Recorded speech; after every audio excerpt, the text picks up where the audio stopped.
the amazing Mr. Malone.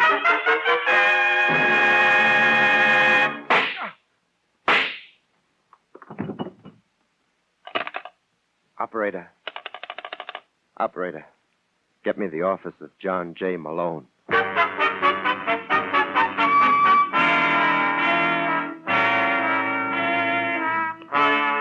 The National Broadcasting Company presents The Amazing Mr. Malone, an exciting half hour of mystery starring George Petrie as the lawyer whose practice before every type of bar has become a legend.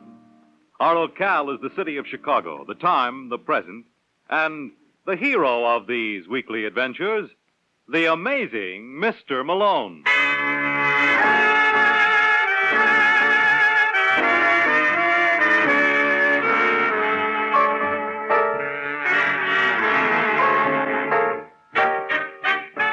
Malone's the name, John J. Malone, attorney and counselor at law. Tonight, in our study of the cliche, let's examine the oldie, never judge a book by its cover. As Exhibit A, I give you Richie Holland. Mr. Holland is the good-looking boy behind the desk in 427 of the Wentworth building. To watch him check his gun, you'd think he was auditioning for the part of a private detective in some movie thriller. He certainly looks the type, which is surprising, because that's exactly what he is. Yeah, You're Richie Holland? that's right. I got a friend who wants to see you, sweetheart. Well, Suppose you put away the pop gun first, huh? you think that'd scare him? Yeah, his mother was once frightened by a wedding. Hey, that's very funny. I must remember that. I'll write it down so you won't forget. You do that. All right, Fred. Everything okay, Sandy? Everything's okay. Holland, this is Mr. Fontaine. Hello, Holland. Sit down. All right, Sandy. Wait outside. Hey, don't you think I'd I better said stick... wait outside. Anything you say, sweetheart. If you want me, just yell. I'll try to remember. Nice boy. Somebody ask you? No. I suppose you keep your mouth shut. I'll look. Maybe you'd better take a look first. What are your rates? I get $40 a day plus expenses. I'll pay you $100 with $1,000 in advance. You interested? No end. I'm looking for a girl named Connie Burton. Why? If I'm willing to shell out this kind of money, I must have a reason. Yeah, but you'd rather not tell it to me. Obviously. What did you say her name was again? Connie Burton. Connie Burton. Got a description? I can do better than that. Here's a picture. Wow. This is business, Mr. Holland. Well, it could be pleasure, too. It's not going to be. With all my heart, Connie. So, you know, that's very pretty sentiment. You think you could find her for me? Sure she's here in Chicago? I'm positive. She came here from Boston a year ago. Well, then I'll find her. Where can I reach you when I do? There's no telling. I like to be on the move, but don't worry, Holland. I'll keep in touch. That you can depend on.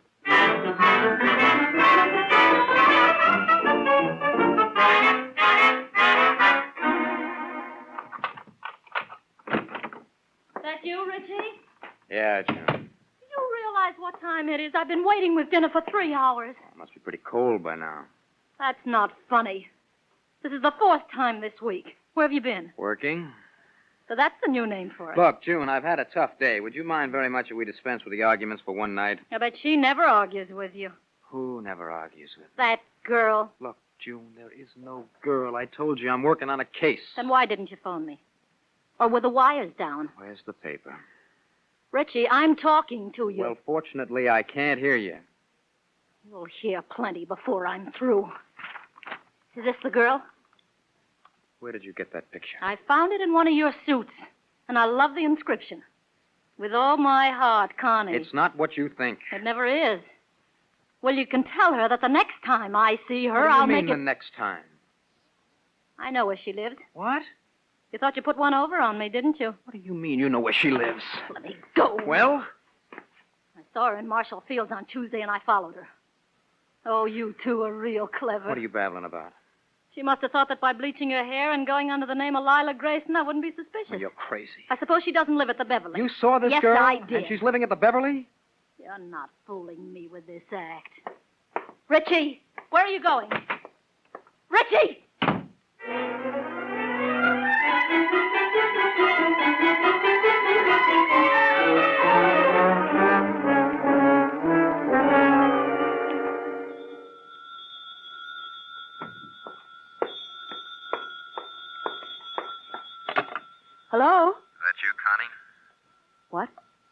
What did you call me? Isn't this Connie Burton? No.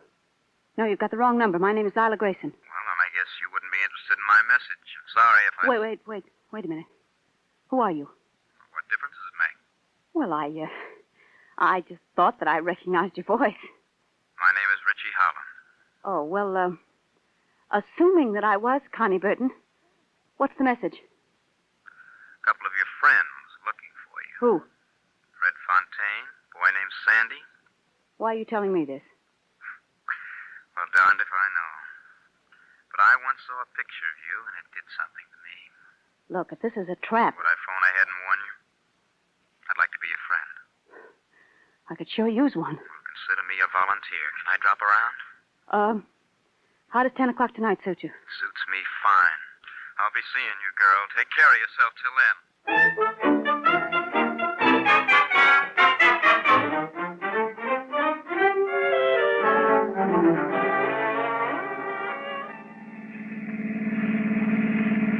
I hate to heckle, Mr. Holland, but that was a red light you just passed. Would you do me a favor? What? You call me Richie? All right. No. Go on. Say it. Richie. How's that? It sounded just the way I thought it would. I don't understand you. I don't understand myself. You mind if we park? Not if you want to. Well? No, I liked your hair better the other way. What? You know, the way it was in the picture before you bleached it. I hope you realize you're not making sense. Mm-hmm. Nobody knows that better than I do. Listen, Connie, I'm a private detective. I see. A week ago, 2 boys came into my office. Fontaine and Sandy. Yeah. They wanted me to locate you. And you did. No, that was a fluke. See, June saw your picture and remembered running into you at Field. She followed you to the Beverly. Who's June? It's my wife. She must be a real help to you in your work. No, she was just jealous. And she had reason to be. What do you mean? Well, why do you think I called you without notifying Fontaine? Maybe you wanted to check first. No. Look, you're going to think I'm crazy, but I fell for you. You what? First time I saw your picture. It's pretty ridiculous, isn't it? Yes. Yeah, things like that just don't happen in real life. As I said before, you're not making sense. I know that. I'm all mixed up. Well, what do you intend to do? Well, I want to go on seeing you. And what about Fontaine? That doesn't worry me. Well, it worries me. Oh, don't let it. Just don't let anything bother you. No, Richie, don't. Don't, please. Well, Funny you saying you're all mixed up. why? Because I think I'm going to be in the same boat. Move over, darling, and make room.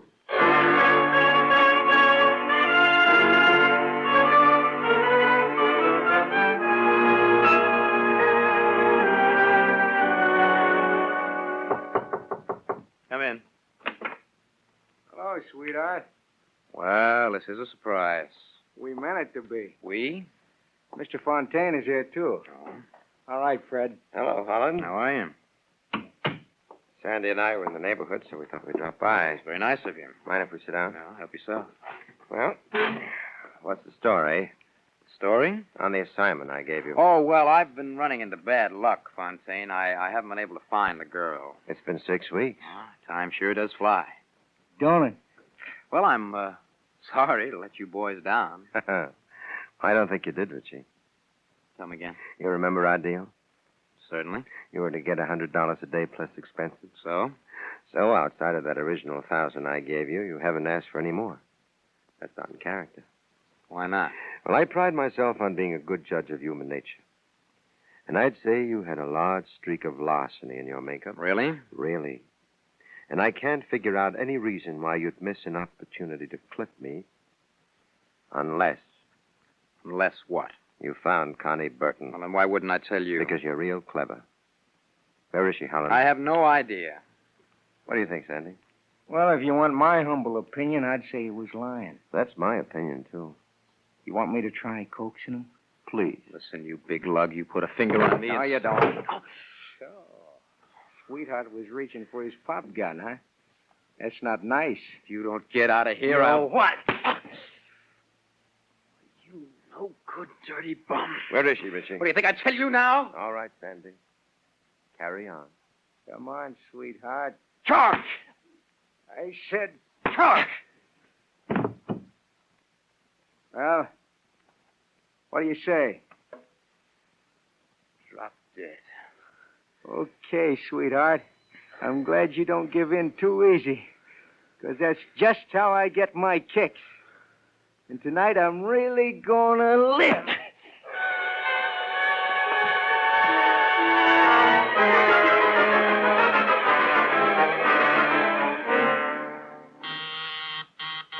Just a second. Yes? Hello, Connie. Who are you? That's a very good question. But in the final analysis, who is anybody? Are you crazy? You're too literal-minded. Me? I'm a philosopher.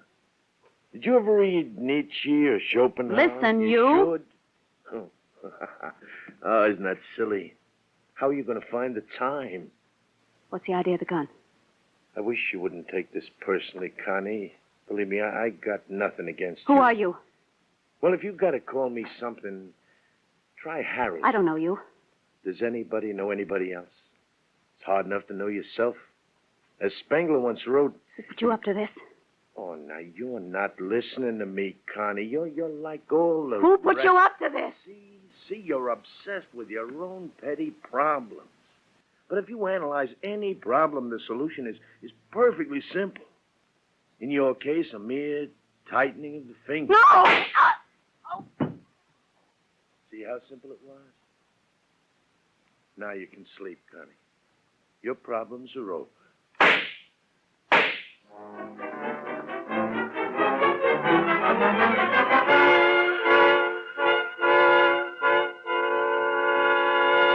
Just one of those things, just one of those crazy things, one of those bells that now and then ring, just one of those things.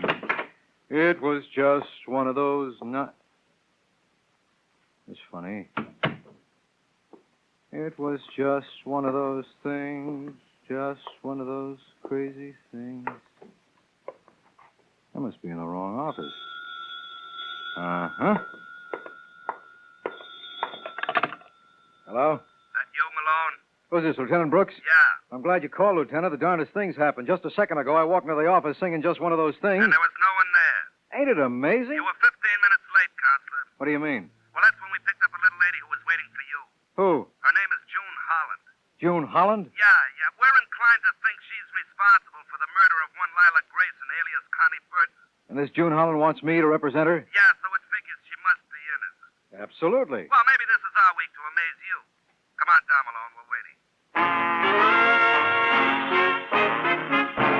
You are listening to The Amazing Mr. Malone.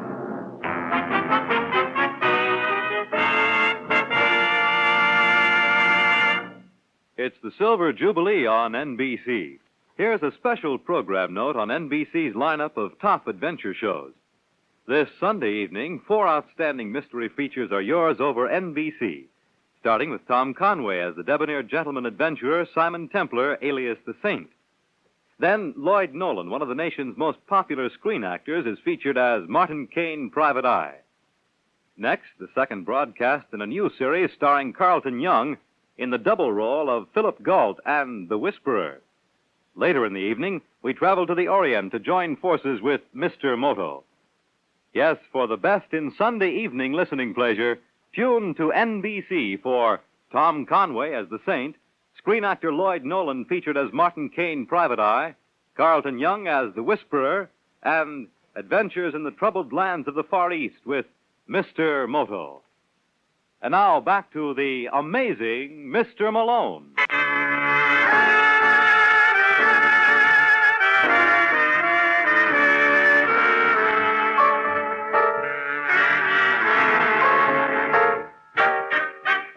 And that's where I got into the act. 2 hours and 47 minutes after the murder of Connie Burton, I was down at headquarters. As I walked over from my office, I made an interesting discovery. The path from my door leading to the Homicide Bureau was an inch lower than the adjacent territory. I was in a rut. Well, as I live and breathe. That's what amazes me, Lieutenant. What? Why you live and breathe. Oh, that's a splendid one. Where's my client? Oh, wouldn't you care to pass a few pleasantries with me? Where's June Holland? Oh, I guess I don't have it for you anymore. Sussman. Did someone mention my name? Mr. Malone would like to see his client. His slightest wish is my command. Have you boys ever considered radio as a career? Well, we're working on an act, but we're stuck for a name. Why'd you call it the Bob Hope Show? Oh, you heard that somewhere. And shut off that teletype. Well, as long as you ask so nicely.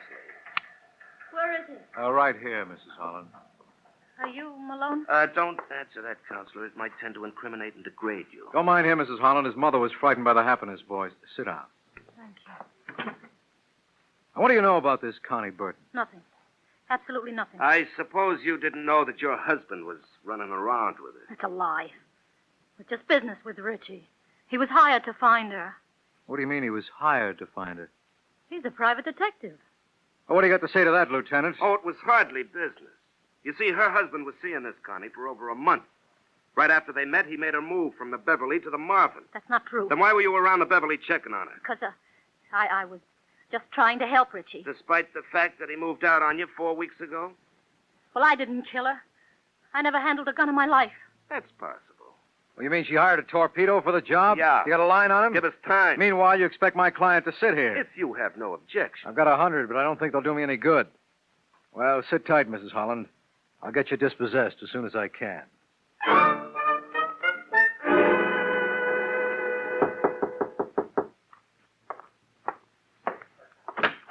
Yeah. I'm looking for... Hey, what happened to you? Forgot to mind my own business. Oh, Maybe a moral on that for you. I can't see where. You Richie Holland? What if I am? I'm glad to know you.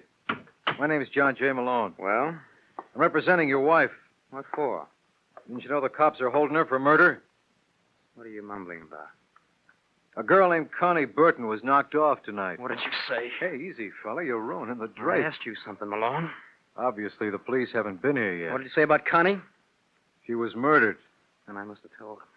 You must have told who what? None of your business. Where is she? Your wife? No, Connie. Well, just where you might expect. I gotta see her. Now, wait a minute, Holland. Your wife is in a spot. The police think she was behind the kill. Crazy. I know who did it. Who? Never mind. Handle this my own way. They call your way murder. Is that what they call it? The last I heard. Well, you shouldn't complain. You may get another case out of this yet. See what you can do for us on a family rate.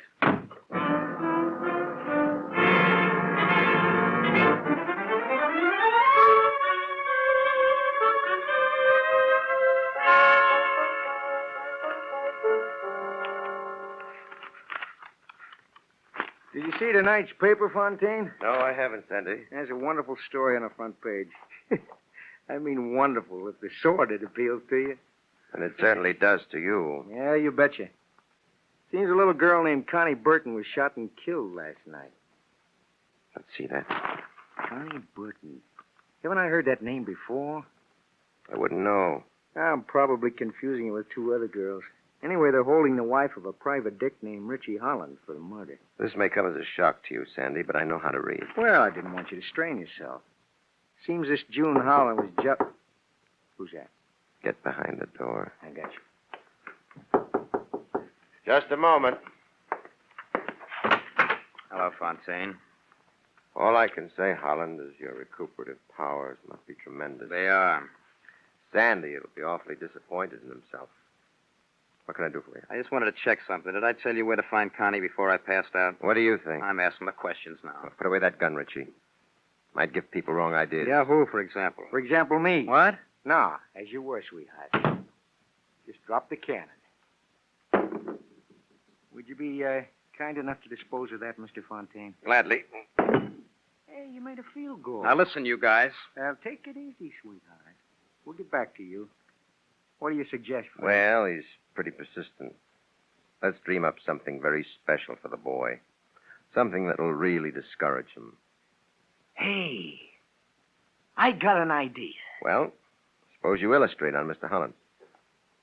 He's all yours, Sandy.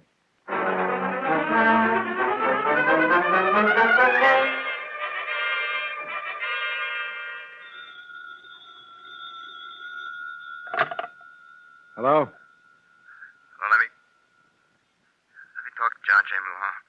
You're mumbling, boy. Speak up. I want to talk to John J. Malone. Who is this? It's Richie Holland.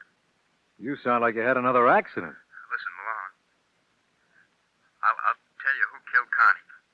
Who? A couple of boys named Fred Fontaine, Sandy Oppenheim. You must be mistaken. I tell you, they killed her. Hired me to find her, and when I wouldn't spill, they beat it out of me. What do they want with her? I don't know. She came here from Boston a year ago, and then... Hello, Holland. Holland. Amazing. Simply amazing the way that man recuperates. I must be losing my touch. I figured he'd be out for at least another couple hours. Is it all right with you girls if I hang up now? Why, of course, Mr. Malone. You followed instructions beautifully. You thought you were responsible for Connie's murder. The man's obviously a psychopath. Now, look, Malone, I've got a proposition for you. Let's hear it. We'll cut you in for 10%. How much does that mean in dollars and cents? Don't you know long division? Never even heard of her. You know something, Fred? I think we're wasting our time. I don't think he knows anything about Connie. I'm inclined to agree with you, Sandy. I'm sorry if we inconvenienced you, Mr. Malone. Now, wait a minute, boys. You can't walk off like that. He's right, Fred. I forgot something. Thanks for reminding me, sweetheart. I'm much obliged.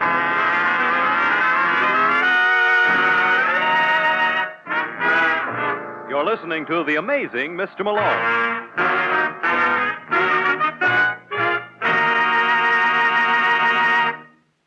Independence Day last Wednesday was celebrated as a day of rededication to the principles upon which our country was founded. Each of us can play a part in this year of rededication to the principles of our founding fathers by taking several important steps. The success of the activity will depend on, first, a more active participation by citizens in the affairs of the nation, state, and community. Second, an increased awareness of our individual rights and liberties. Third, an augmented pride in America's past and its accomplishments. And fourth, a wider recognition of the importance of making this country an example to the world of the strength and effectiveness of our own form of government. And now, back to the amazing Mr. Malone.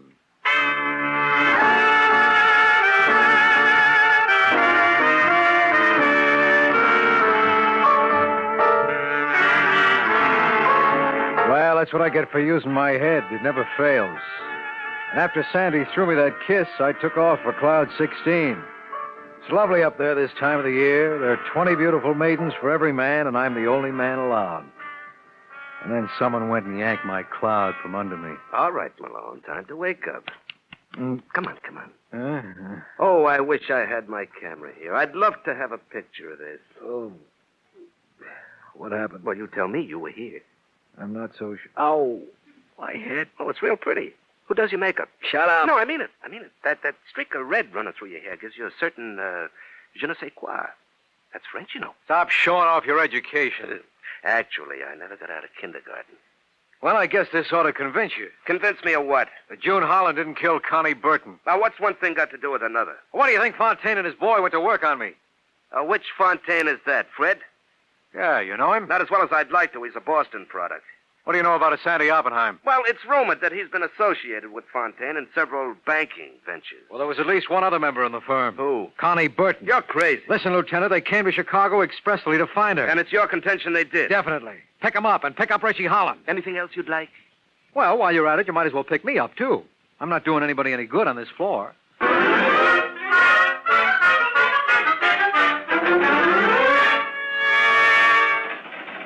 Hey, sweetheart.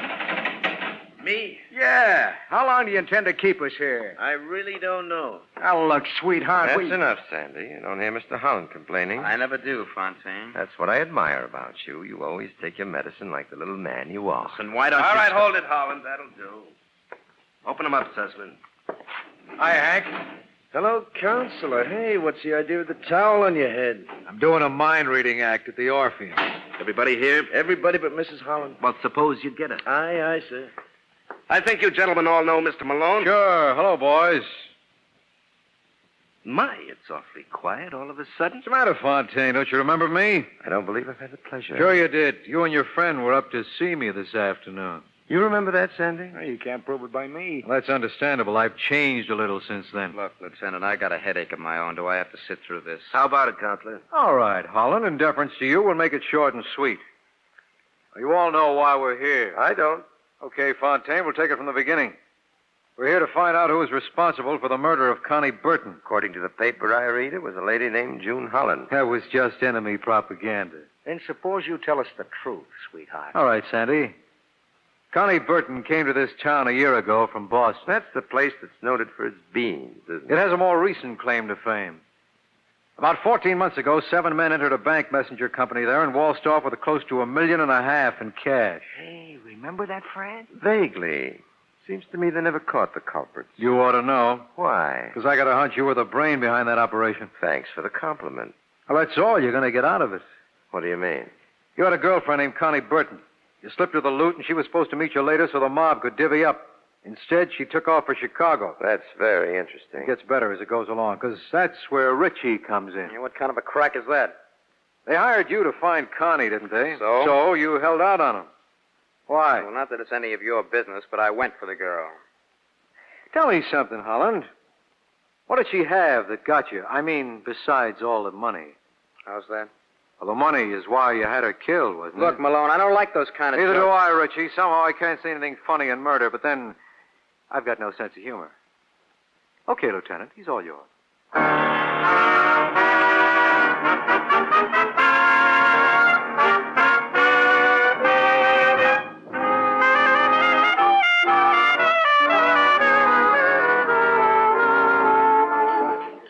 All right, Malone. You've played with that coffee long enough. Let's have it. You mean we have to go through this same routine again? Why should this night be different from all other nights? Well, it's perfectly simple, Lieutenant. Richie Holland killed Connie. He was the one who hired that torpedo. How do you know? He told you where to find the boy, didn't he? Yeah, it was a guy named Harold Sherman, a philosopher-type fella. Yeah, but tell me something, Malone. Why did Holland go back to look up Fontaine? Well, that was just an act. He thought that way he'd remove suspicion from himself, and he did. How's for a little proof? Well, who else knew where to find Connie? How about your client, Mrs. Holland? Nope. Remember, Richie moved Connie from the Beverly right after he met her. Now, what about Fontaine and Sandy? Holland never told them. He pretended to pass out. As soon as they left, he called his friend Harold and gave him his orders. Fontaine never would have killed her. Why not? You claim she double-crossed him with that loot. Sure. That's why they had to keep her alive if they wanted to recover it. What makes you think they didn't? Because they came to me later with an offer of a split. They thought you had all that dough? Uh-huh. But you're sure Holland got it. Well, doesn't he admit it now? No. You mean you haven't recovered that $1.5 million? And it looks like we never will. What's the matter with that, Holland? Doesn't he know you can't take it with you? You know, I told him that. You know what he said? What? If he can't take it with him, he ain't going. Let me talk to him, Lieutenant. Oh, no. Oh, no. Because you're just amazing enough to figure out how he could manage it. Good night, Malone.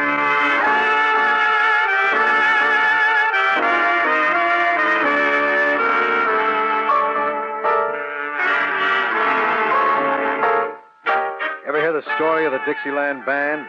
The boy on trumpet was especially good. He got hot at a party one night and blasted himself clear out of this world. Yeah, he was dynamite. I'll tell you all about him next week, so why not pick me up at my office at the same time? I'll be waiting for you. Good night. George Petrie was starred as John J. Malone, with Larry Haynes as Lieutenant Brooks. Our program is written by Eugene Wang and directed by Richard Lewis. The Amazing Mr. Malone is based on a famous character created by Craig Rice and produced by Bernard L. Schubert. The events and characters in the story were entirely fictional, and any resemblance to persons living or dead is entirely coincidental. Fred Collins speaking. The Amazing Mr. Malone has come to you from New York.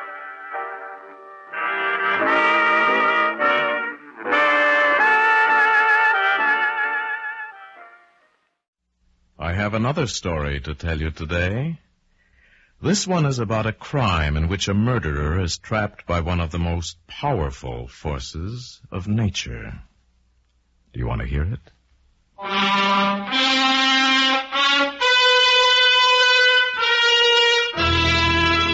Now starring Paul Frees as your teller of tales. Another story from The Black Book.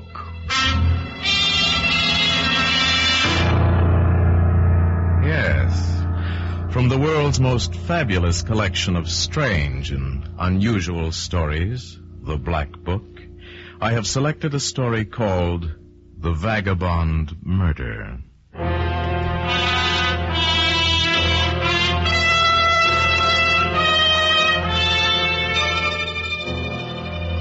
Eric Patterson was growing desperate. He'd been there for over 2 hours, waiting with less and less patience for the door in front of him to open. He listened intently for the warning sound of the key in the door. Eric needed to be warned because when the man he was waiting for entered the room, Eric was going to kill him.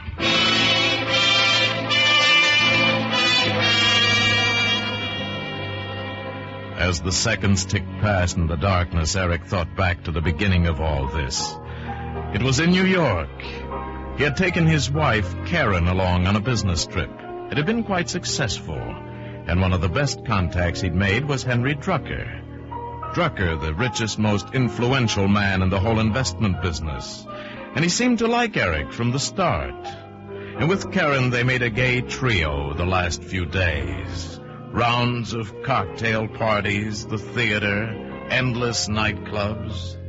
And then on the last evening of all, Drucker had said, "Look, Eric, why not join me on the Bermuda trip? The best thing in the world for you and Karen.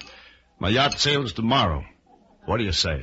At first, Eric thought it was just talk, but he was wrong. And the next day they sailed for Bermuda on Drucker's yacht, the Vagabond. It wasn't until the return trip that Eric began to suspect that it wasn't him Drucker was really interested in, but Karen. And then the night before they were to dock in New York, it happened. The three of them were sitting at the small bar after dinner when Karen got up, said she wanted some fresh air, and went out on deck. A few minutes later, Drucker excused himself. "I think I'll go to my cabin, Eric. But I won't be long. Wait here for me, will you?" "Well, yes, if you like." "Good. Then we'll have a nightcap together."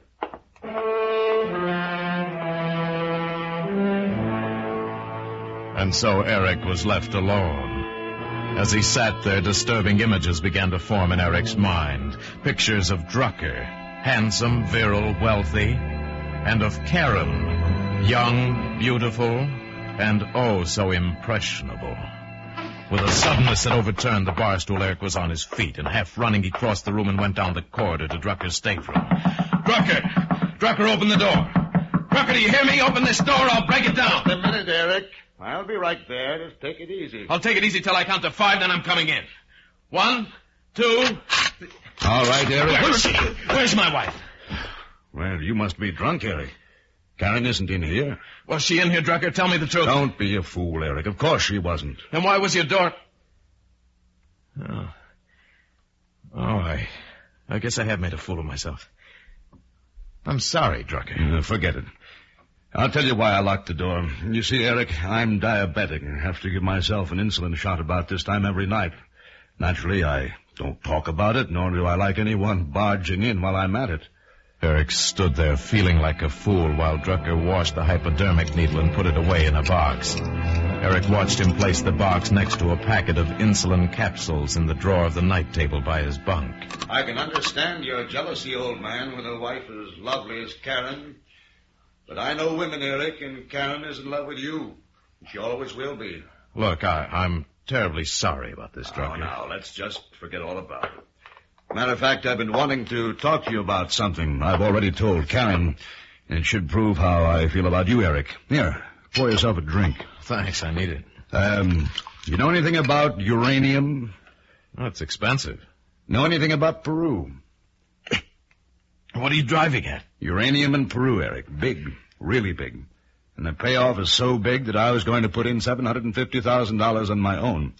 But I'll let you have $250,000 of it if you want it. That's a lot of money. So is a return of 23%. Yeah. But I haven't got that much. I'd have to borrow on everything. 180 days should see the first dividends. You'll have a certified check within 2 weeks.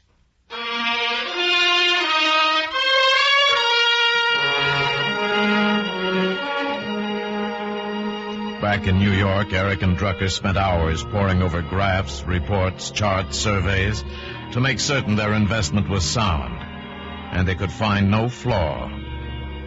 But 6 months later, Eric learned that even the most gilt-edged promotion can fail. Uranium in Peru didn't make him a millionaire. It ruined him. It took his entire personal fortune, and because he'd borrowed so heavily, his business and his credit were ruined. Eric suddenly found himself without a single capital asset. In desperation, he went to see Drucker. So that's the picture, Eric. There isn't a thing I can do. Yes, of course, I understand your position. All my cash assets went too, and everything else of mine's tied up. You can't touch it for years. Well, we took a chance, and we both lost. Thanks again, Drucker. Eric, do you have any plans? Well, I've had an offer from the coast. Oh. Small investment house in Oakland. Well, I'm sure it'll work out fine. Tell me about Karen. How is she taking all this? Karen? Oh, she's really great, Drucker. Now she decided to go back to modeling in New York for 6 months or so. Just while I'm getting started, you understand. She's a fine girl, Eric. You're very lucky. Yes, I know I am. Well, goodbye, and thanks again.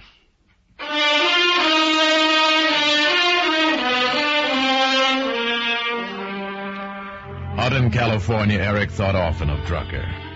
After all, it was part of the game. They'd missed this time, but maybe the next. More often, however, he thought about Karen in New York. He'd heard from her regularly at first, and then the letters stopped. For 6 weeks, he heard nothing. He phoned long distance again and again, but nothing was able to find her. And he was beginning to be beside himself with worry and fear. Then one night his phone rang. Yes, hello? Mr. Patterson? Yes? This is Oliver Fay. I do a little gossip column here for the Herald. I hope you read me. No, I don't. Well, anyway, perhaps you'd like to make a statement. Statement? What are you talking about? Well, it's about the marriage of Karen, your perfectly lovely ex-wife, and Henry Drucker. Where'd you hear this? I never reveal my sources, Mr. Patterson, but they're driving Mr. Drucker's Nash Healy out from Reno tomorrow. They'll be married aboard the Vagabond. Oh, it'll be terribly romantic, sailing off to the 7 seas in search of happiness, nursing their newfound love under the Southern Cross, and...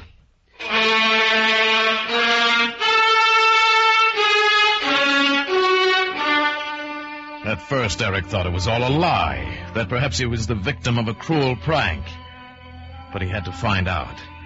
And an hour later, he was standing on a fog-wet pier, looking at the sleek white outline of the Vagabond. And suddenly, as waves of nausea swept through him, he understood everything.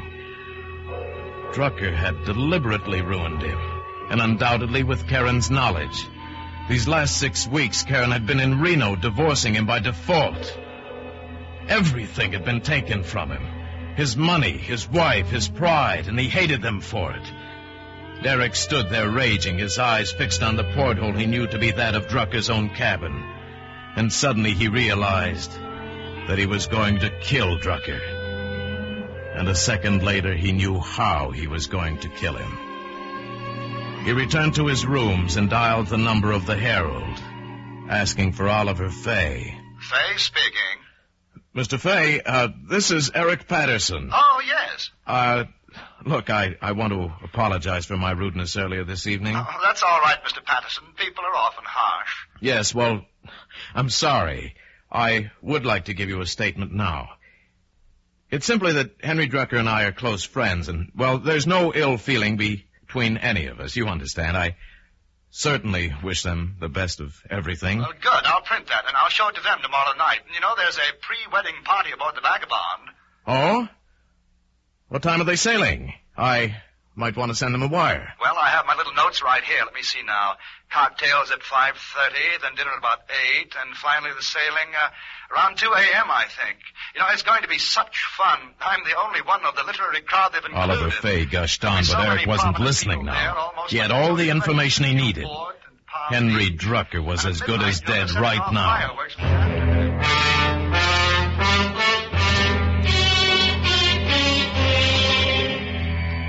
About About 6:30 next evening, Eric stood in the shadows of the pier and watched the last of the guests arrive and board the Vagabond. Then he walked quickly across the open area directly to the porthole of Drucker's cabin. He was unobserved. The porthole was on a level with the pier, and Eric had to lie on his stomach in order to crawl through it. A moment later, he was safely inside. He closed the porthole and waited for his eyes to become accustomed to the darkness. Then he found the night table by Drucker's bunk and removed the hypodermic needle and insulin. Quickly, he filled the syringe with more than enough insulin to kill a man and placed it carefully on top of the table.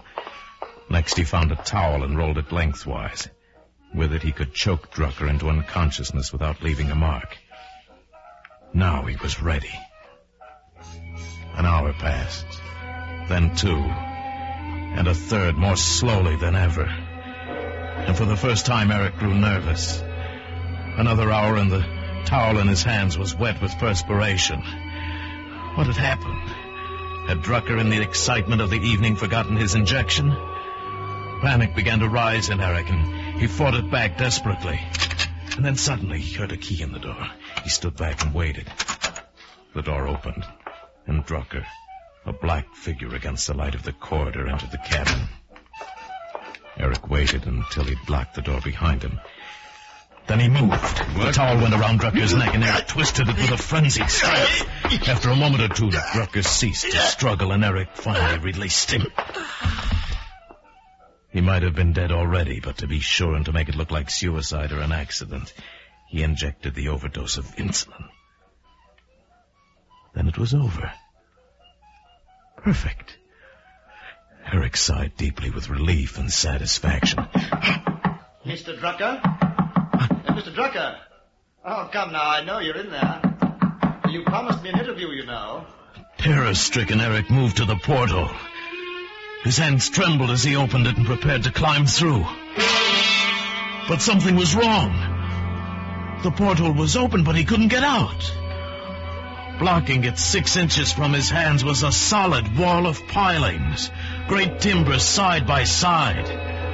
The floor of the pier was now 2 feet above him. For a moment he was dazed. And then he knew.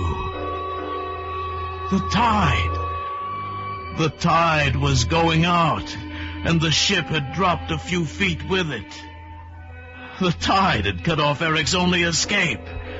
He was hopelessly trapped.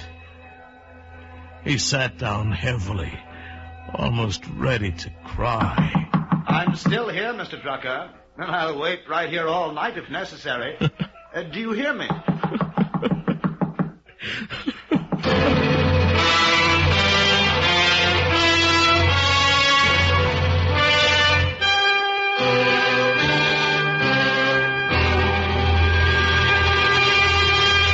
The Black Book stars Paul Frees as your teller of tales, assisted today by the noted Hollywood actor John Dehner. The Vagabond Murder was written by Norman MacDonald and John Meston and directed by Mr. MacDonald. The special music is composed and conducted by Leith Stevens.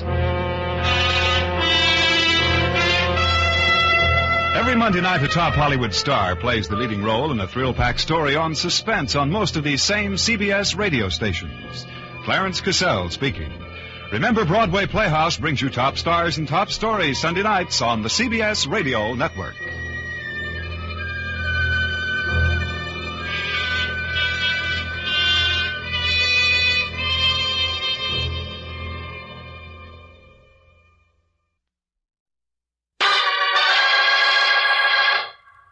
Stand by for crime.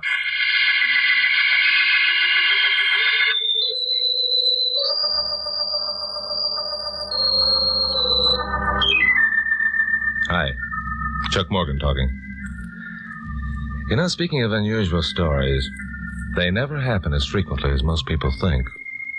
Especially when you're a newscaster like me with 2 broadcasts a day over KOP here in Los Angeles.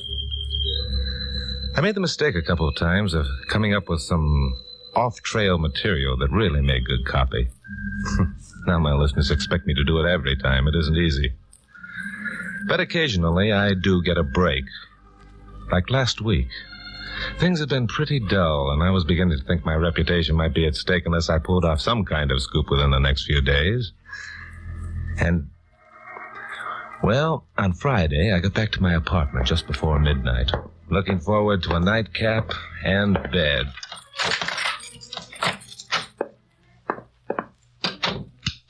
What? How did you get in here? Crawled in through the woodwork with the help of a skeleton key. Say, you're even better looking than they said. Who said? Friend of mine. How about a drink, dearie? How can I refuse so subtle an approach? There's a bottle of I'm way ahead of you, dearie. Setups are all ready. Say when. That'll do it. I don't want to seem rude, but I've always more or less thought of this apartment as my private domicile. No. How can a man who's as much in the public eye as you ever think any part of his life is private? I assume by that you know who I am. That's why I'm here. Oh? I have a favor to ask for a friend. Why doesn't the friend speak for himself, or doesn't he own a skeleton key? You're cute. By the way, where were you a week ago last night? I haven't the faintest idea. I got news for you, dearie. You were with me. Is that a fact? And what were we doing? We were at the Sun Beach nightclub dancing between the hours of 9 and 12 in the evening. Sounds like fun. Afterward, you took me home and arrived at your own apartment at 12:30 a.m. What? You mean you didn't ask me in for a nightcap? The name and address are written right here, in case you're ever asked. I see. Queenie O'Rourke, 999 South Belfast Drive. All right, Queenie, suppose we stop fooling around and get down to cases. We're down to cases, dearie. Except for this. What's in the envelope? My instructions for further exploits?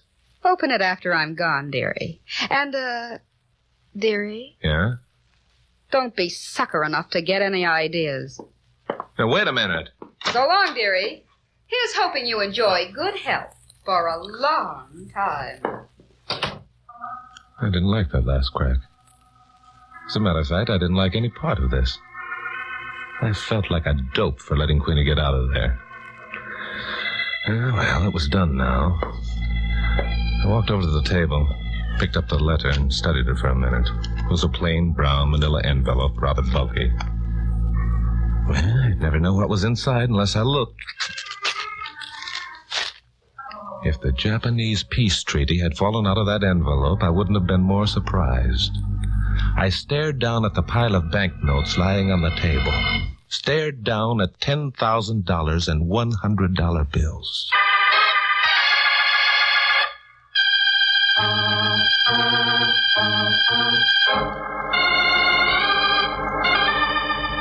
It's amazing how a man can forget where he was or what he was doing on a certain date when asked point blank.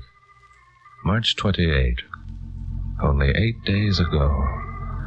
But as far as my memory served, it was like every other routine day.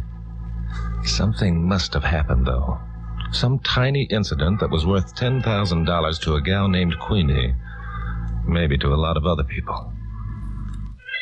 Then I had an inspiration. I paid a blonde secretary named Carol Curtis to keep track of details like that. Maybe she might have some ideas on the matter. Hello? Hello, Glamourpuss. Chuck, what's the matter? I thought you were going to bed early. It's after midnight. Glamourpuss, I have an important question to ask you. Ready? Why, yes, I guess so. Where were we on March 28th? Oh, Chuck, you remembered. And I was so afraid you wouldn't. Remembered what? That was the night you proposed to me. But, holy smoke again. Oh, what did you say? Nothing, Glamourpuss, nothing. I was just thinking of something. You do remember, don't you? Sure, of course. Well, don't be silly. How could I forget? Look, Glamourpuss, I've got a wonderful idea. Tomorrow's Saturday. No broadcast, nothing to do all day long. But, Chuck, I thought you said I've got a better idea. Let's start out tomorrow and relive every moment of March 28th. You mean do exactly the things we did on March 28th? Even to the smallest incident. Just so you can propose to me again? Yeah. Just so I can propose to you again. Oh, Chuck, I think that's the most wonderful idea ever. It'll be sort of like an anniversary. Yeah, like an anniversary. All right, honey, I'll pick you up at 11 in the morning.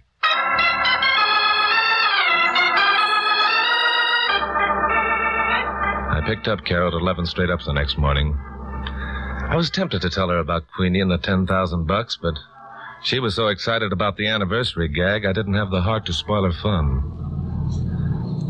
We drove down to Santa Monica, and headed north along the coast highway. You know, Chucky, I just can't believe it. Believe what?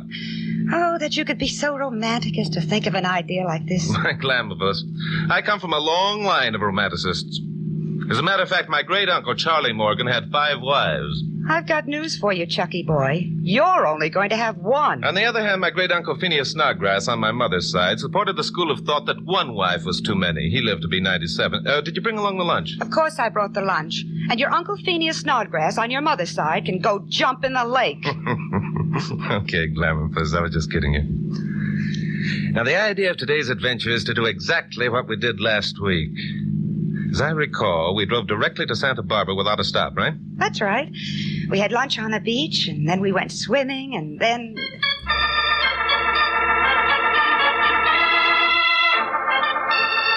Once you start reliving a day like that, going over the same ground, doing the same things, the details come back with surprising accuracy. We ate our lunch in exactly the same spot on the beach where we'd sat on our previous visit. Later, we had our swim. Then sat on a rock and watched the sun go down. Still later, we drove to the beach club and ate dinner on a terrace overlooking the ocean. And then danced to the strains of soft music. I guess it was then, with Carol's blonde head on my shoulder, the moonlight dancing across the bay, that I got carried away with myself. At least Carol said it was, and fed me a straight line for a cue when it came time to pop the question. I popped it, but apparently the pop wasn't loud enough, a fact that Carol made no bones about reminding me of the minute we got started along the road home. Well, what, Grandpapuss? You were a washout. Who was? When? You were. When we came to the big moment that was the reason for this entire day, you sounded as though you were asking some male friend to meet you for lunch and talk about horse racing. Oh, that. Yes, that. What are you looking for? I was Oh, yeah. There it is. That filling station. We stopped here for gas last week, remember? Oh, why bother? My whole day was spoiled back there at the beach club when you didn't... Here we are. Now, let's see. 10:15, right on the nose. Oh, who cares what time it is? Glamourpuss, it was exactly 10:15 when we stopped here last week. Besides, this is a time... Uh-oh. Here comes our same attendant. Hello there. Good evening, folks. How many? Well, but this is the nice young couple who stopped here last week. Chuck, he remembers us. Remember you? My dear, how could I forget such happy faces, such romantic looks? Why, it was almost as if, you'd just become engaged. Why, you little rascal, you. Did we really show it that much? Oh, my dear, you're looking at Roscoe Buttle, a man who in his youth was known throughout the length and breadth of the land as Casanova Buttle. Chuck, did you hear? Oh, he's wonderful. Yes, I heard him. Look, Glamourpuss, it was about at this point that you went in to powder your nose while I... Jiminy crickets. It wasn't much, but it was the first thing that happened during that entire day that might give me a clue as to what was behind Queenie's $10,000. You see, the week before, Carol had gone in to powder her nose, and I'd sat there waiting. I'd been reaching for a cigarette when a black sedan drove up to the pumps. The timing was perfect, because I found myself out of matches and I wanted to smoke badly. I'd gotten out of my car and walked over to the black sedan. Hi there. You got a match? Sure. Hi. Ain't you Chuck Morgan? Joe Delaney.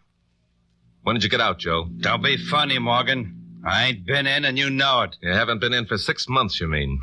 You still beating up respectable citizens in dark alleys for a living, Joe? Why, you all... Lay off, Joe. Okay. Your friend is giving you good advice, chum. The last time you made a pass at me, you came out with a broken wrist, remember? Sometime I'll get you, you two-bit punk. Don't forget that. Sometime I'll get you. Shut up, I said. You see, Joe, even your pals know what a rat you are. And any time you want to even that score, just let me know. By the way, thanks for the match. Remembering this incident didn't prove anything. But Joe Delaney was a small-time operator whom I'd helped send up to San Quentin by exposing his rotten racket. Naturally, he hated my insides, and I had no love for him. Well, Carol came back this time from powdering her nose, and Roscoe finished dusting off the windshield and came up for his money. That'll be $2.20, sir. Okay, Roscoe. Here you are. Oh, by the way, do you recall the black sedan that was here at the same time we were last week? Black sedan? Yeah. Oh, now that's asking quite a lot of little old Roscoe Casanova Buttle. I have many black sedans driving here every day. It's only the ones that contain romantic couples like us that little old Roscoe remembers. That's right, miss. Little old Roscoe Casanova Buttle. That's what they call me. Yes, you mentioned that before. Okay, little old Roscoe Casanova Buttle, we will see you later. So we scored a blank for the entire day. Worse, Carol was mad because I hadn't put that certain oomph into popping the question. And I was mad because my bright idea hadn't paid off. So I left Carol at her apartment, stubbornly refusing to come in for a nightcap, and drove home. My phone was ringing when I unlocked the door. All right. Don't tear your shirt. Hello. That you, Chuck? Oh, hello, Pappy. Where you been, for gosh sake? I've been out proposing marriage to Carol Curtis. It's my day off, remember? What have you been doing? Well, we've been trying to run down this Benny Benet story, among other things. Hmm? Look, Chuck, get down here, will you? Benet escaped from Alcatraz 8 days ago, and he's supposed to be in L.A. I've got every man on the staff phoning in copy. I've got to have you here for station break bulletins. This is the biggest story that's opened up around here in months. No, wait a minute. Let me get this straight. Benet escaped 8 days ago, and the story only just now is breaking? Well, the police have kept it under cover, hoping to pick him up before releasing the news. But some hot tips have come in. He's right here in L.A., and they expect an arrest any time. I see. Okay, Pappy, I'll be there in 10 minutes. You won't be anywhere in 10 minutes, dearie. Just sit down and relax.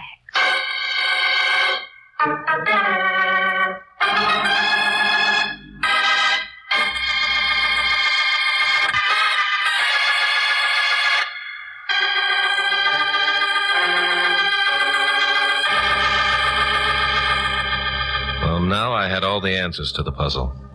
6 months ago, Benny Benet, Gangdom's #1 racketeer in L.A., had been convicted on an income tax evasion charge and sentenced to from 5 to 10 on the rock.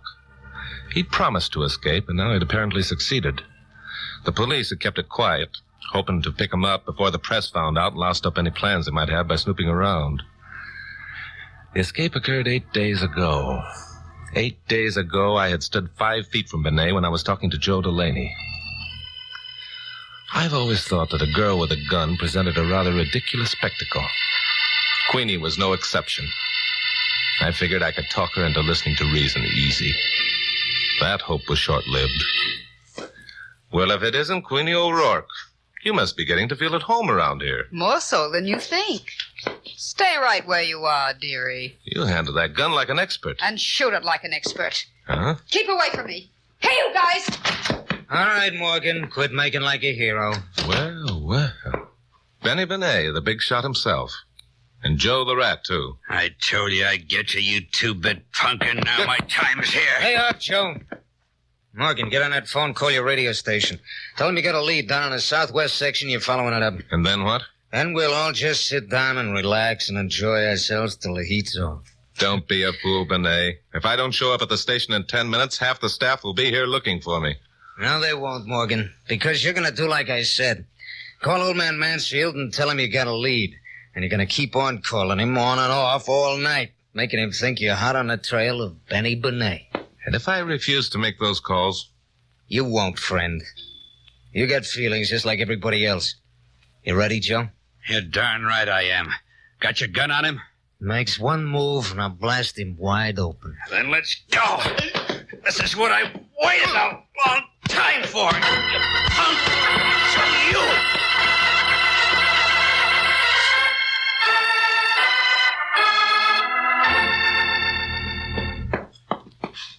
Can't you stop that pacing, Carol? You're making me nervous. Sorry, Pappy. Oh, Pappy, you do think there's something wrong with him, don't you? You're scared just like I am. I don't know. In the first place, Chuck wouldn't have disobeyed your orders. And where could he possibly get a tip at that time of night? And why didn't he tell you about it? And why... Oh, quit it. You're getting hysterical. Maybe I am. But you can't convince me that Chuck isn't being forced to make those calls. And people don't force Chuck to do anything. So what does it mean? It means he wants us to know he's being forced for a reason. What reason? He's being held prisoner somewhere. Where?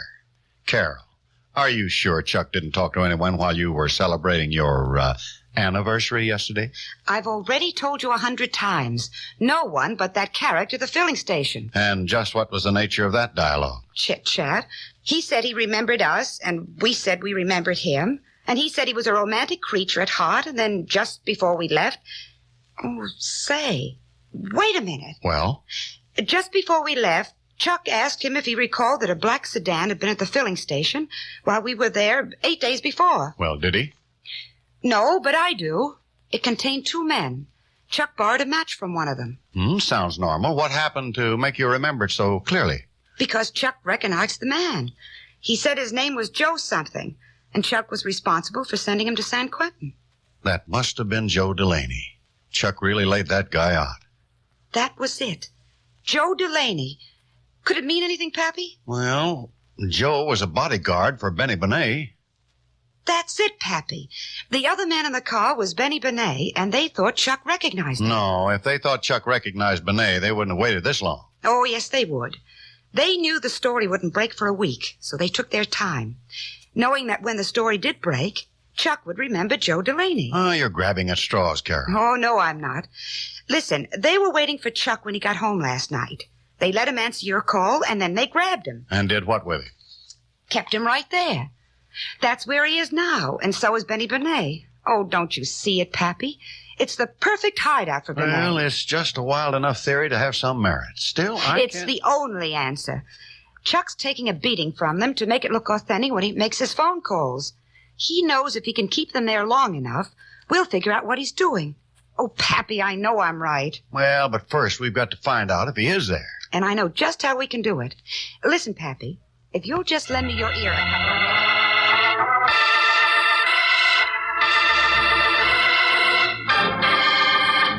Queenie. Hey, Queenie. Yeah, Benny. That coffee ready? Yeah, I'll be ready in a minute. Okay, hurry it up, huh? Joe. Hey, Joe. Huh? Oh, no, hello, boss. What time is it? It's 8 o'clock. Wake Morgan up. It'll be a pleasure. Come on, jerk, wake up. Oh, why? Wake up, I said. Don't give me none of your lip. Okay. So I'm awake. Are you now? Well. That's enough, Joe. Oh, boss. That's enough, I said. Here's Okay. the coffee. Okay, set it on there. Now listen, everybody.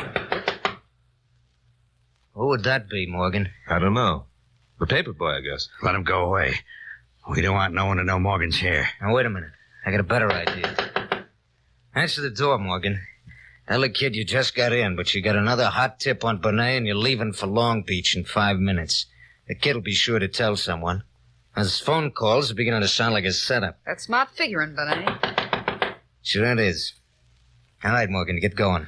And remember, this heater of mine will be aimed right at the back of your head every minute. Okay. Hello, son. Hi, Mr. Gosh, what happened to you? Well, I got banged up a bit last night chasing Benny Benet around town. Just got in a couple minutes ago. Gosh, you sure did. Do you think the police will catch him, Mr. Morgan? Do you? Well, they might, if I don't catch him first. I'm leaving for Long Beach in about 5 minutes. Do you think he's down there? I think so. You got my paper there? Yeah, here it is. Thanks. So long. Hey, wait a minute. Hmm? I guess you forgot to pay me. Pay? Oh, yeah, sure. I'm sorry. Here's a buck. Keep the change. Gee, thanks, Mr. Morgan. Sure. Nice going, Morgan. You're learning fast. Yeah, too nice going.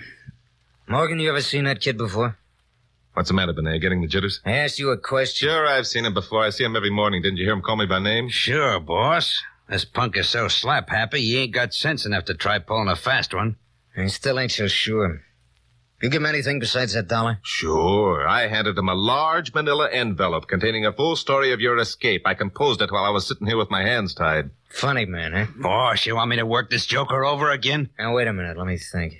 I got a hunch. My hunches ain't never wrong. We gotta get out of here. You're a dope, Benet. Where are you going? Every spot in town is covered by now. Yeah, he's right, boss. We leave this place, we ain't got a chance. Sure, and we stay here, we ain't got a chance either. Mr. Morgan wants us to stay. Why, Mr. Morgan? I just can't stand being left alone. I see. I was right. Okay, Joe. Tie him up. We'll make him talk.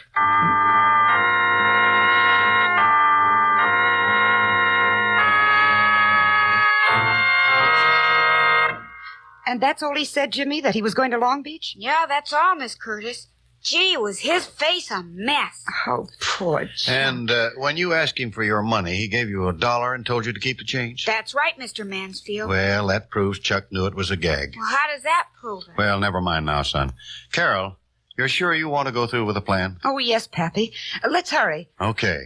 I'll check with Bill Meggs. You get started when you see my signal. All right, Pappy. Be careful now.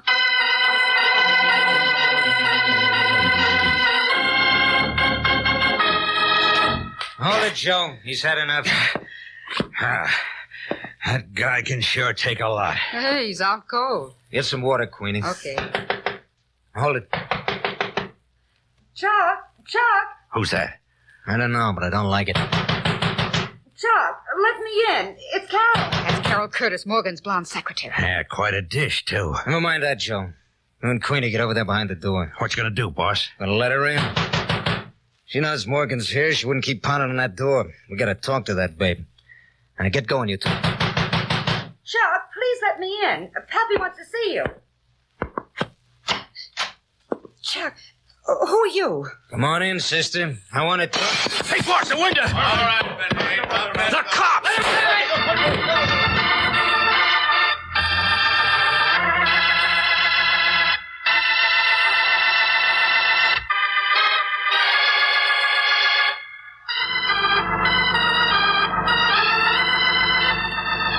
Well, most of the credit for Benny Benet's capture goes to Carol, bless her. It was she who remembered the fire escape and offered to attract attention to the door while Pappy, Bill Meggs, and a half a dozen cops got set outside the back window. Carol stayed after the others had gone to nurse my wounds. Take it easy, Glamour Puss. Oh, don't be such a baby. No. Here, let me put this salve on that cut over your eye. That Joe Delaney packs a mean wallop. I just wish they'd let you have 5 minutes alone with Joe Delaney before they sent him back to San Quentin. Huh? Why? What would I do? You'd knock the spots off him. Glamour Puss, you're wonderful. Come to think of it, I mean it. Mean what? You are wonderful. Oh, Chucky boy, you're just saying that because you think I'm wonderful. You know, it really was smart of you to figure out about that newsboy. Wasn't it, though? I knew that Benet wouldn't remember that you worked late, so you slept late. So you got a new boy to deliver my paper instead of the regular one. Sure. The regular one, knowing you slept late, left your paper outside the door and went away. So you reasoned that when I saw a new boy who knocked on the door until I opened it, I'd figure you knew I was being held prisoner and would hold out a bit longer. But what cinched it was when the boy asked you to pay him. That really must have convinced you. Well, as I mentioned before, Glamour Puss, you're wonderful. The next time I get to pop that question again, it's going to have oomph. However, you know, there's one thing that you and Pappy forgot. What's that? Today is Sunday. And on Sunday, I always get up early to pay the paper boy.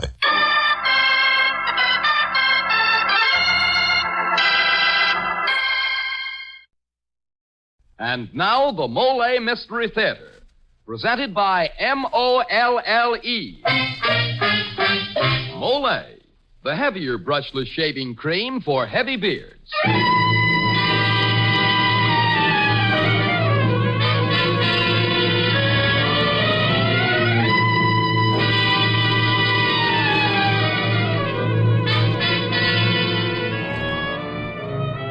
Good evening. This is Jeffrey Barnes, welcoming you to the program that presents the best in detective and mystery fiction. Tonight we have selected for you a masterful story of suspense entitled Red Wine. In Red Wine, we have an unusual thing. It's a mystery story that stood a good chance of being completely lost to mystery fans. It was published more than 15 years ago, and to the best of my knowledge, has never been republished in any mystery anthology. And so it is with great pleasure that we now present L.G. Blockman's Red Wine. It's an extraordinary story, and one that certainly does not deserve to be forgotten. Before you begin your story, Mr. Barnes, here's something it'll pay the men in our audience not to forget. If you have wiry, hard-to-cut whiskers or a tender skin, and you dread the agony of that morning shave, then shave with Mole, the heavier brushless shaving cream. Yes, sir, man. It's smooth. So smooth. It's slick. So slick. It's a smooth, slick shave you get with M-O-L-L-E. Mole, the heavier brushless cream for tender skins. That's right. Mole is a heavier cream. The kind of cream you need if you have a wiry, hard-to-cut beard or a tender skin. Because Mole is heavier, it softens your whiskers, holds them up straighter, and makes them easy to cut. So you shave faster, closer, easier, and you shave painlessly with Mole, the heavier brushless cream for tender skins. Mole. And now here is Jeffrey Barnes with tonight's Mole mystery, Red Wine.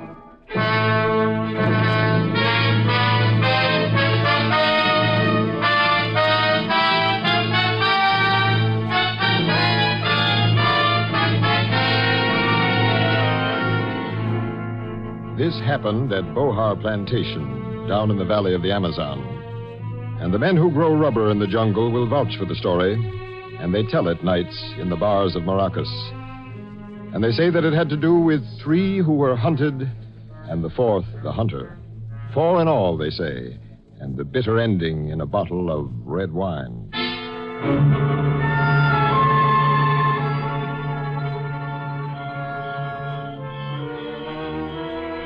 The 4 sit at the table, no sound as the dealer flicks the cards. The lamp shines wearily on the set faces.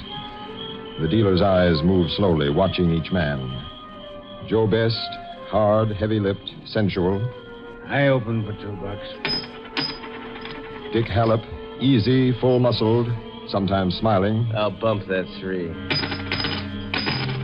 William Carr, quiet, quick, handy with a knife. All right along. The dealer's eyes move slowly, watching each man. Inside the stifling room, the never-ceasing smell of coagulating rubber from the mill, of the dull, wet heat of the jungle. Cards, gentlemen? The dealer spoke. Boyd Trasker, the dealer. I'll take 2. Joe Best takes 2 cards. And now the 5th man in the room, Don Hernando Valca, gets up from his chair in the far corner and comes close to the table. Is permitted to watch, senor? Thank you. Cards, Hallop? 3 cards. Carr? 1 card. Dealer stands pat. Well, Best, you opened. Opener checks the bet. Hallop? Check. Carr? Check. I'll bet $50. I don't all I can stand of this cat and mouse stuff. What do you mean? I mean, Trasker, you're an out-and-out phony. You're not watching the game at all. You're watching us. You heard what I said, Trasker. I heard you, Best. What are you here for, Trasker? Yeah, Trasker. You said you were a stockholder in Bohar Rubber. Bohar's privately owned. There are no stockholders. Somebody was snooping around my bunk this morning. What are you here for, Trasker? Somebody went through my footlocker 2 days ago. I'm warning you, Trasker. You better go back where you came from. We don't like you. Now, gentlemen. We don't like you either, Vaca. Easy, Howard. Easy for what? A native fly cop? So he's Don Hernando Vaca. So he's police chief of Maracas. So what? So we're American citizens, all 3 of us. What are you here for, Trasker? Maybe we can help you find what you're looking for, Trasker. Maybe you can, Carr. I'm looking for a murderer named Jerome Steek. Jerome Steek. So? Yeah? Jerome Steek, wanted in San Francisco for the murder of his wife. Known to have escaped to Brazil.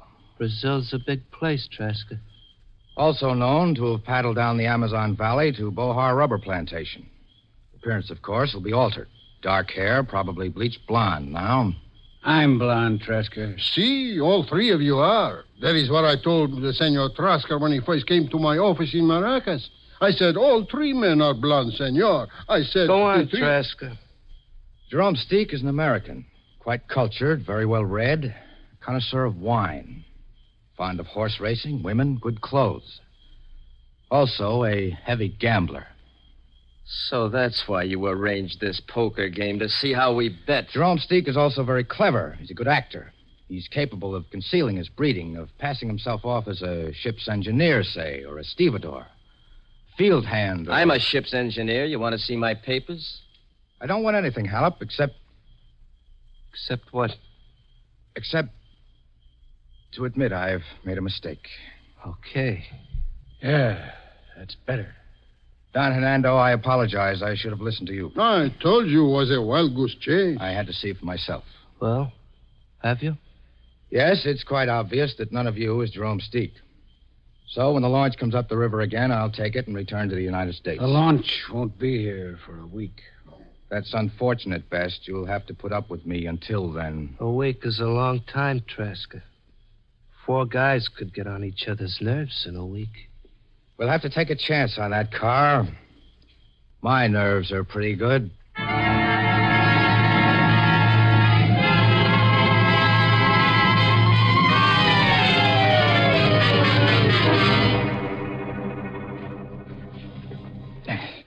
This is Joe Best's trunk, all right. Must be something here. But for the love... Oh, Don Hernando, I didn't hear you. Your nerves, Senor Trasker. Don't be foolish. I would not blame you, my friend. Coming here to the bunkhouse and snooping. This is an unwise thing you do. If that Joe Best saw you going through his trunk. Senor Trasker, please, come away from here. I have heard the men talk. I am responsible for your safety. You're a good guy, Hernando. Relax. Please, I have heard the talk. These are dangerous men. You know what I'm going to do when I get home, Hernando? I'm going to make you an honorary member of the San Francisco Police. Ah. Don Hernando Vaca. San Francisco Police. That is nice. An honorary member for helping us catch Jerome Steek. Steek, Santa Maria. Why you keep mentioning his name? You already said you have made a mistake. That you do not believe any of these men could be... I said that for a reason, Hernando. One of them is Steek. Come here. Now, if you were a field hand on a rubber plantation, would you be reading the poems of Charles Algernon Swinburne? Senor, I do not understand. Maybe I do. What? Senor Best. What's the matter with reading Swinburne, Trasker? Nothing at all, Best. It's just a little unusual. Jerome Steek is the sort of a man who might read love poems. Joe Best wouldn't? He might. And he might not.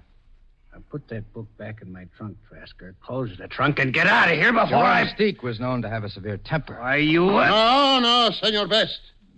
It would not be good to resort to violence. After all, there is a law in Maracas district. I am only its humble instrument. Okay. Put the gun down. But I'm telling you, Trasker, you're poking your nose into trouble.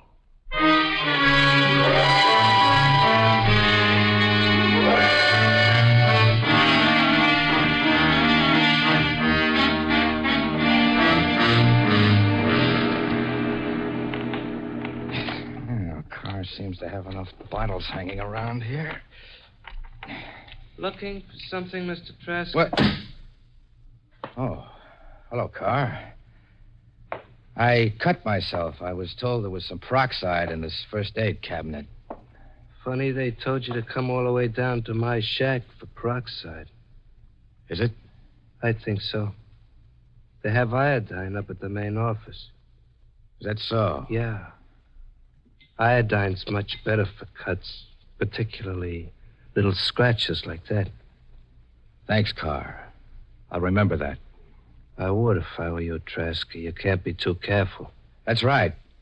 Especially when your bottle labeled machine oil contains peroxide. Might fool people. Meaning? Nothing important. I was just thinking peroxide is bad for the hair. Tends to bleach it. Does it really? That's what they say. Trasker, you lied to us the other day. That apology of yours was a stall. You still think one of us is this Jerome Steek? Could be, Carr. I've got 5 days to find out. Yeah, Trasker, you've got 5 days. If you live that long.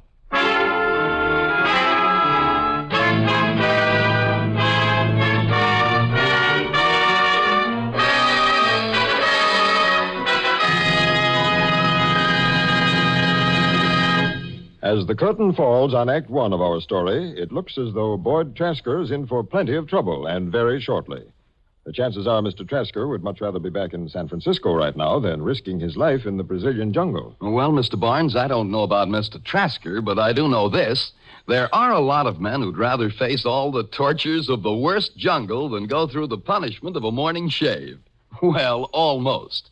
You see, many a man has a wiry, hard-to-cut beard or a tender skin, and shaving can really be painful, and yet it needn't be. Not if they shave with Mole Brushless Shaving Cream, the heavier cream for tender skins.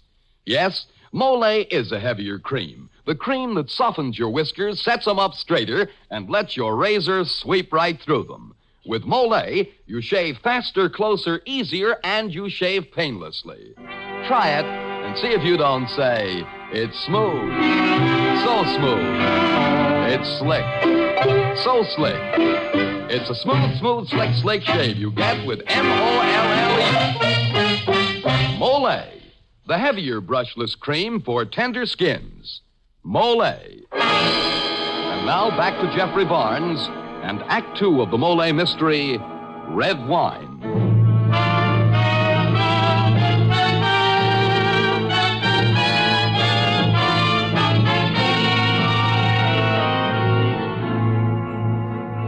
Boyd Trasker, San Francisco detective, is on a rubber plantation in the jungles of the Amazon looking for a murderer named Jerome Steek. He is convinced that one of the Americans there is the murderer. When he challenges the three men, each denies he is Jerome Steek. The search becomes a hunt. One man hunting, three hunted. Joe Best, William Carr, Dick Hallop, the hunted, Boyd Trasker, the hunter. But as the hours of the week slip by, the tension grows tighter. The hostility comes out in the open, and the tables are turned. The hunter becomes the hunted. Then one afternoon, the four go off into the jungle to shoot wild pigs.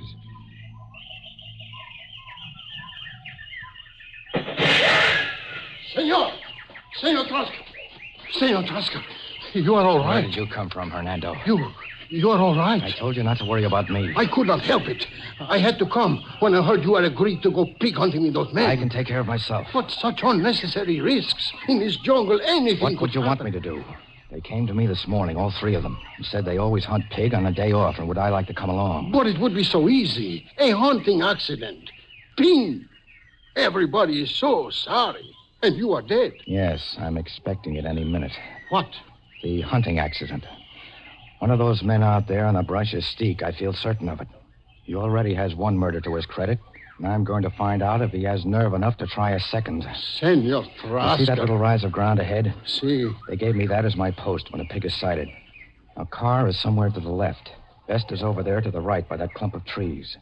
And Hallop is behind us. Now, when... Here he comes!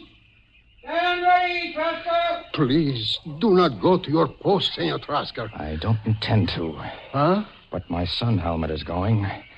My sun helmet will show just above the bushes in the spot where I'm supposed to be. Oh, wait. I am coming with you. Here it comes! Please, Senor Trasker, please. Get down, Hernando, and stay down. This is your post right here? Yes. Trasker! Pig coming your way! Here goes. Senor. Boyd Trasker's helmet showing just above the bushes. No one would... Trasker's helmet, gentlemen. There's Jerome Steek watching. Well, this will prove nothing. You'll see. Now watch. Santa Maria. Yeah, it didn't take him long, did it? Clean through the helmet. Mother of heaven. Clean through the helmet. And the direction indicated, clear as a weather vane. It came from behind us. Behind? Senor Hallop is behind. Hallop was behind us, but Carr and Best could have dropped back. It could have been any one of them. But it was one of them. What do you say now, Don Hernando? What do I say now? I say you are right, senor. One of these three men is the murderer, Jerome Steek.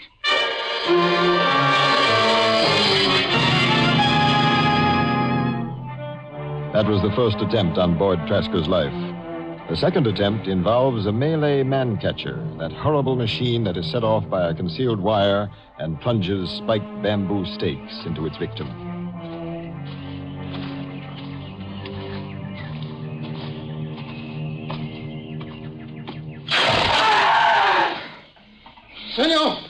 Senor Trasker. Senor Trasker. I'm all right, Hernando. Luckily for me, I've traveled in Java. I know the setup of a Malay man-catcher when I see one. My houseboy wasn't so fortunate. Oh, poor Manuel. Those bamboo stakes pierced right through. But how could a Malay man-catcher suddenly appear outside my shack? Jerome Steek lived many years in Java. He could answer that.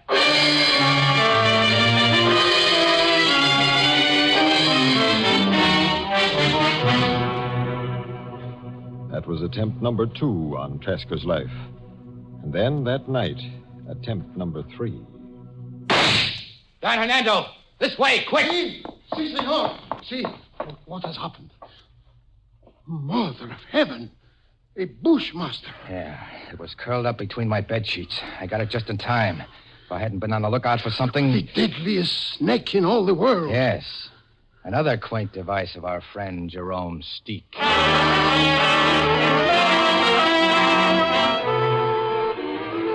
The hunter has become the hunted, and both are working against time. 1 day left. Senor, I cannot stand much more of this. You won't have to, Hernando. It has been Steek's life or mine. Now it's going to be Steek's. You are sure? The river launch arrives tomorrow. I know, but I still haven't played my trump card. Your trump? Yes, Hernando. In North America, we call it our ace in the hole.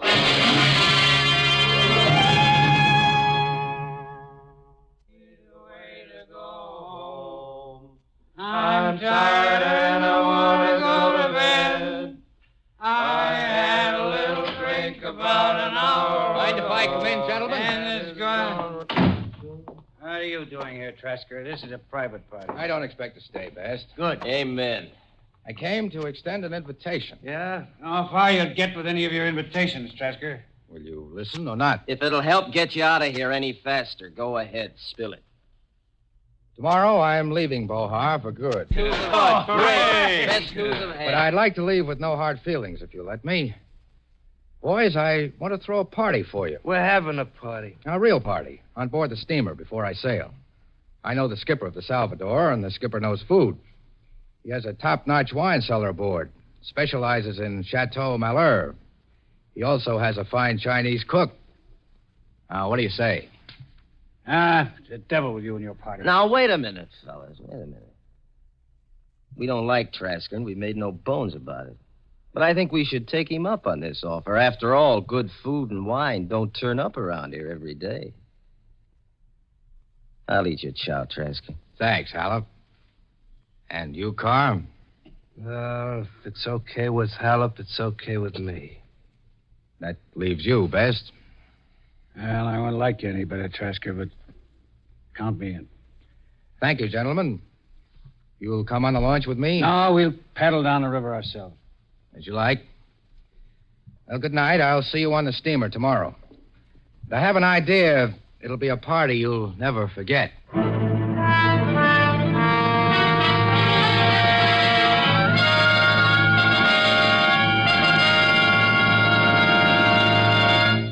This is Jeffrey Barnes again. In just a moment, we'll return you to Act 3 of Red Wine.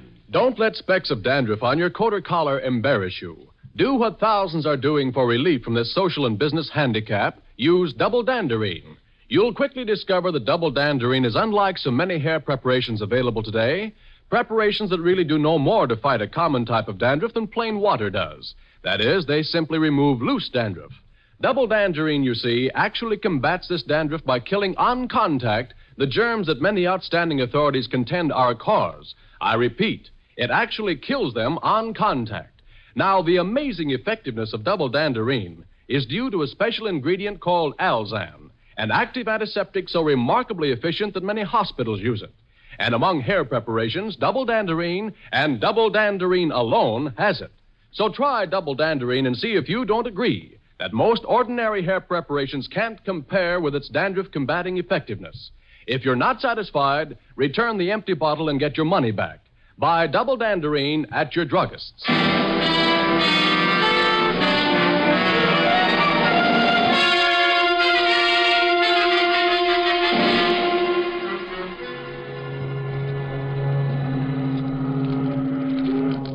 Polite, Mr. Tasker. Fried shrimps ready. Mushrooms on toast ready. Everything ready. You taste?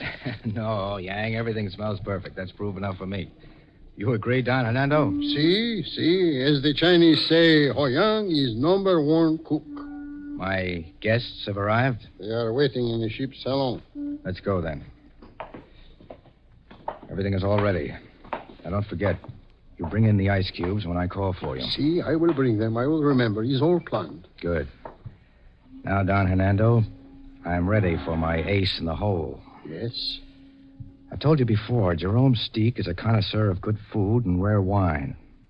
Now, this little bottle of Chateau Malheur will be his finish. This little bottle, it will? As surely as he meant his Malay man-catcher to finish me. Now, midway through the dinner, I'll rise and call for silence. Gentlemen, I'll say, in a moment, I'll open this rare vintage wine. I'd be pleased if all of you will join me in a farewell drink.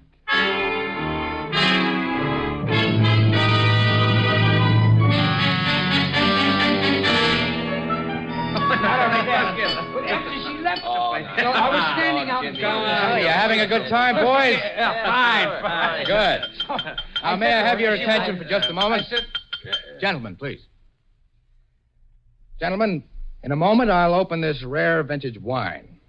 I'll be pleased if all of you will join me in a farewell drink. Why not? Pour it out. Oh, might as well go the limit.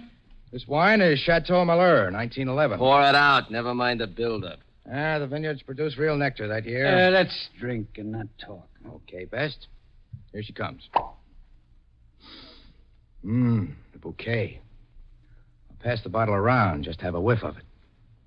Here, Best. Smell it. Smells okay. Here, Card. Take a sniff. Make the man happy. Look, Trask, I prefer drinking some. As you say. Your glasses, gentlemen? Now we're getting somewhere. Pass them down, Jess. Right. It's precious stuff. You'll taste no other like it. Glass for Joe Best. One for Dick Hallop.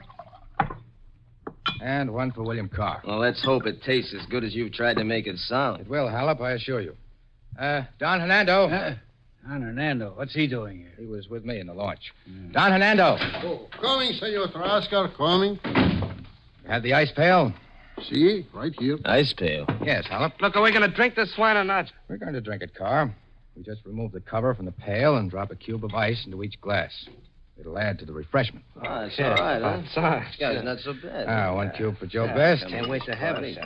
One cube for Dick Hallop. Nice party. And one cube for William Carr. Hey, you're not going to put ice on my Chateau Malheur. Hey, what's the matter, Carr? Why not, Carr? Well, any fool knows it. Yes, Carr? Well, I mean, everyone knows that Chateau Malheur's drunk at room temperature. Everyone does? I don't think so, Carr. I think that is something only Jerome Steak would know. William Carr, or if you prefer Jerome Steak, I arrest you for the murder of your wife.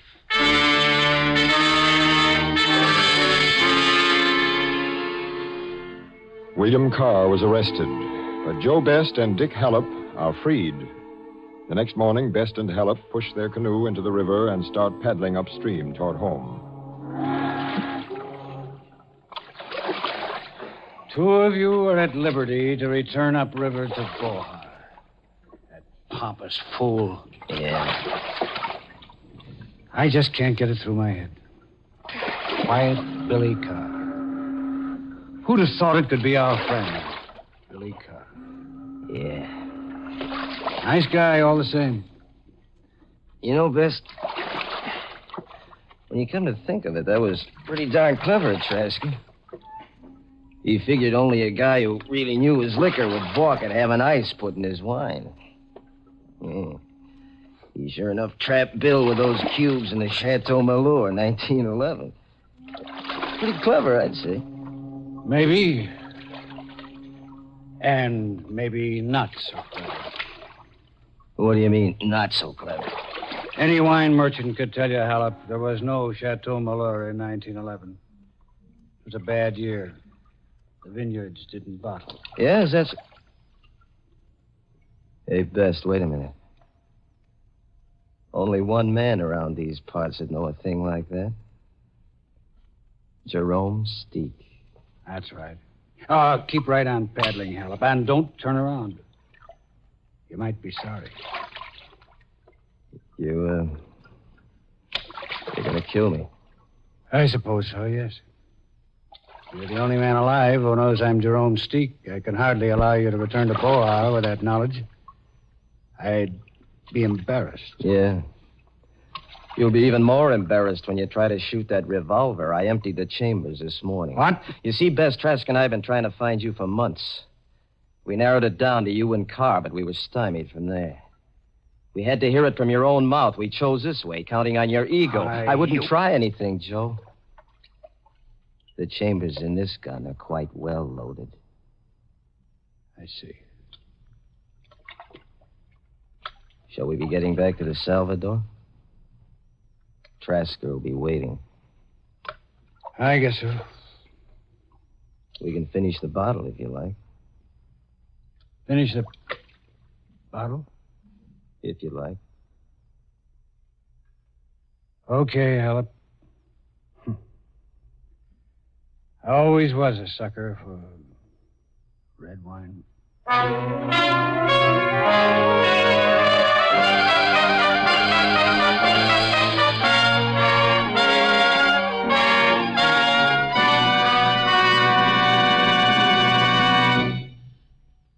Now, this is Jeffrey Barnes again, inviting you to be with us next week when we present a comedy mystery by Joseph Ruskell entitled The Case of the Missing Mind. You'll meet a delightful little Broadway wise guy named Kenny, who has one of the most mad, exciting, hilarious experiences on record when he meets a strange mystic named Aladdin.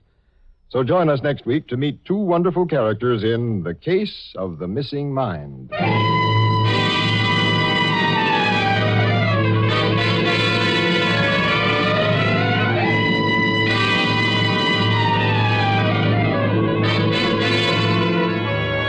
The original music for the Mole Mystery Theater is composed and conducted by Alexander Sendler.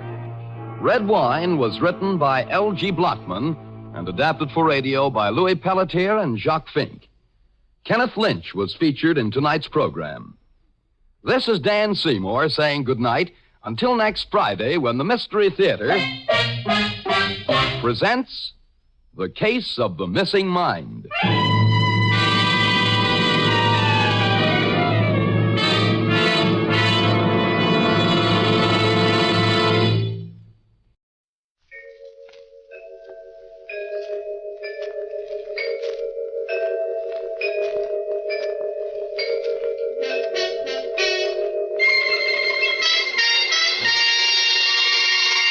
Murder by Experts.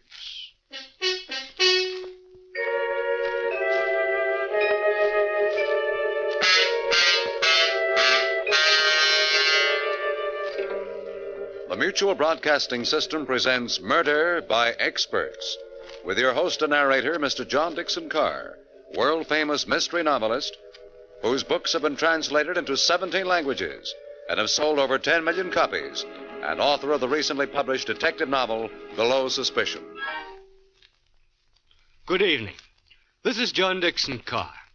Each week at this time, Murder by Experts brings you a story of crime and mystery which has been chosen for your approval by one of the world's leading detective writers. Tonight, our guest expert is the noted mystery writer, Miss Helen Riley. From her vast knowledge of the field of mystery, Miss Riley has selected a fast-moving taut drama by Maurice Zim. And now we present William Zuckert in Return Trip.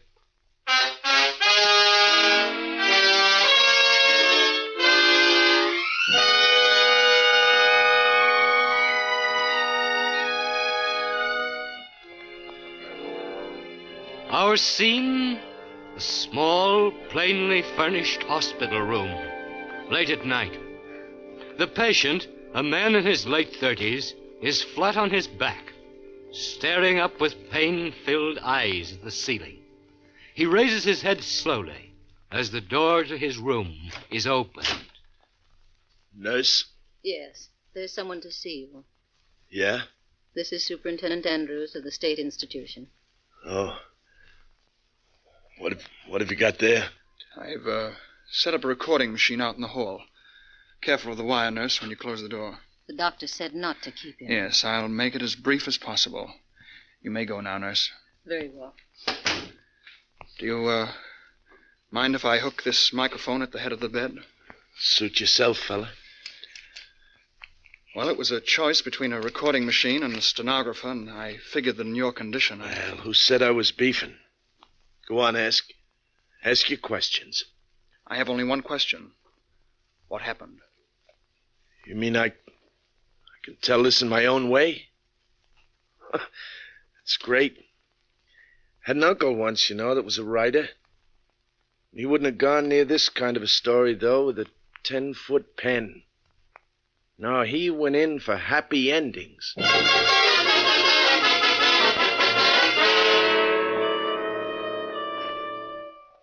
Uncle Mort wouldn't even have liked the beginning of this story. It was kind of dreary-like up there at the asylum that afternoon.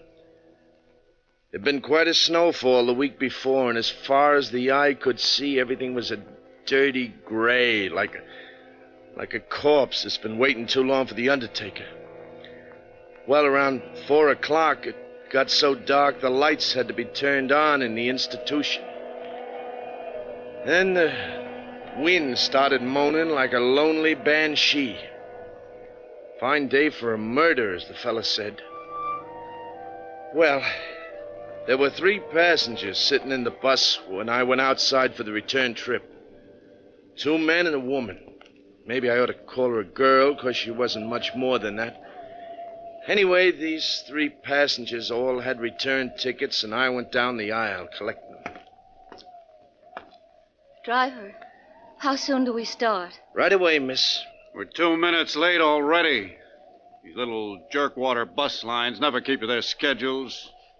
Now we'll never get out of these mountains before that blizzard lets loose. Can I have your ticket, please, mister? You really think there'll be a storm? Can't fail. Lady, when they have snow up in these godforsaken mountains. Why, this morning on the bus coming up, a man was telling me about the time... The windbag was sitting right across the aisle from the girls, 2nd row from the front. Halfway back in the bus sat the 3rd passenger, all huddled up in his overcoat. He didn't open his trap. Well, that was the picture as we swung out onto the highway for the return trip. And this guy in back of me seemed to be itchy to start a conversation with somebody as soon as we got rolling. Might as well get acquainted, miss. 50 miles before we get to civilization. John Willard's the name. I said... Oh, beg your pardon. Were you speaking to me? Oh, yes. I'm afraid I was thinking of... Oh, sure.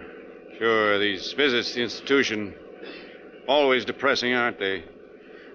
This is my first time. Oh? Some friend? My husband. Oh. That's too bad. I hope... What's that? Some kind of siren. Yeah, that's the asylum alarm, all right. Well, that means he... One of the inmates must be playing hide and seek with the keepers. That happens every once in a while. Gosh, what if it's my brother? Oh? Is he the busting out kind? Oh, it sort of upsets him to see one of the family, but then we don't come to see him, it upsets him even more. I see what you mean. Do they always catch them? Well, they tell me the place has never lost a customer yet. A moment ago, I was praying that it wasn't Jim. But now I don't know, even if they had to. Well, it would be better than seeing him as he was today. Anything would be better than Listen. seeing him... Hey, that's a police siren. Sounds like they're almost on top of us. Yeah, there they are. Look out, they're going to pass us. Pass nothing. They're flagging me down.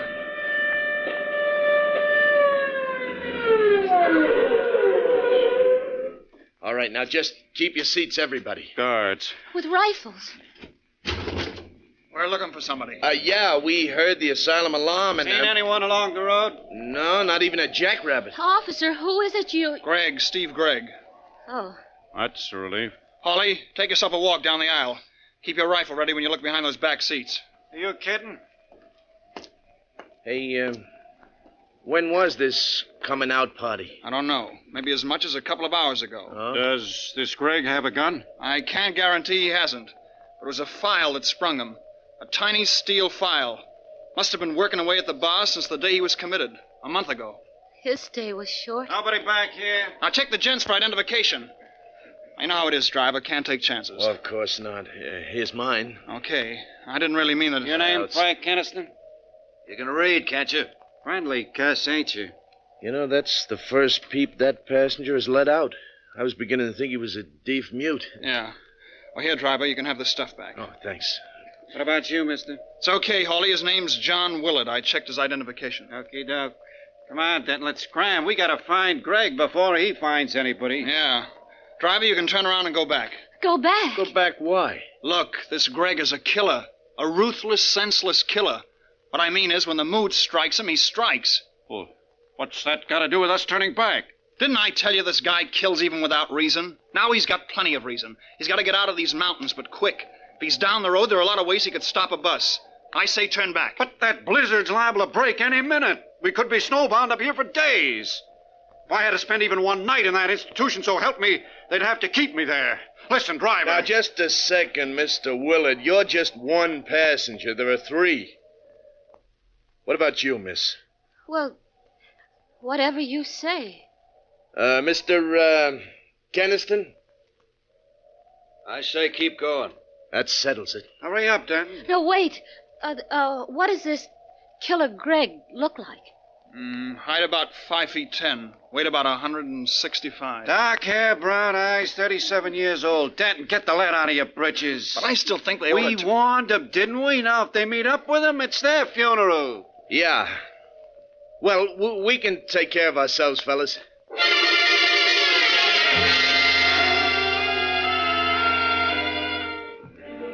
Well, after the guards left, I really set that bus to rolling.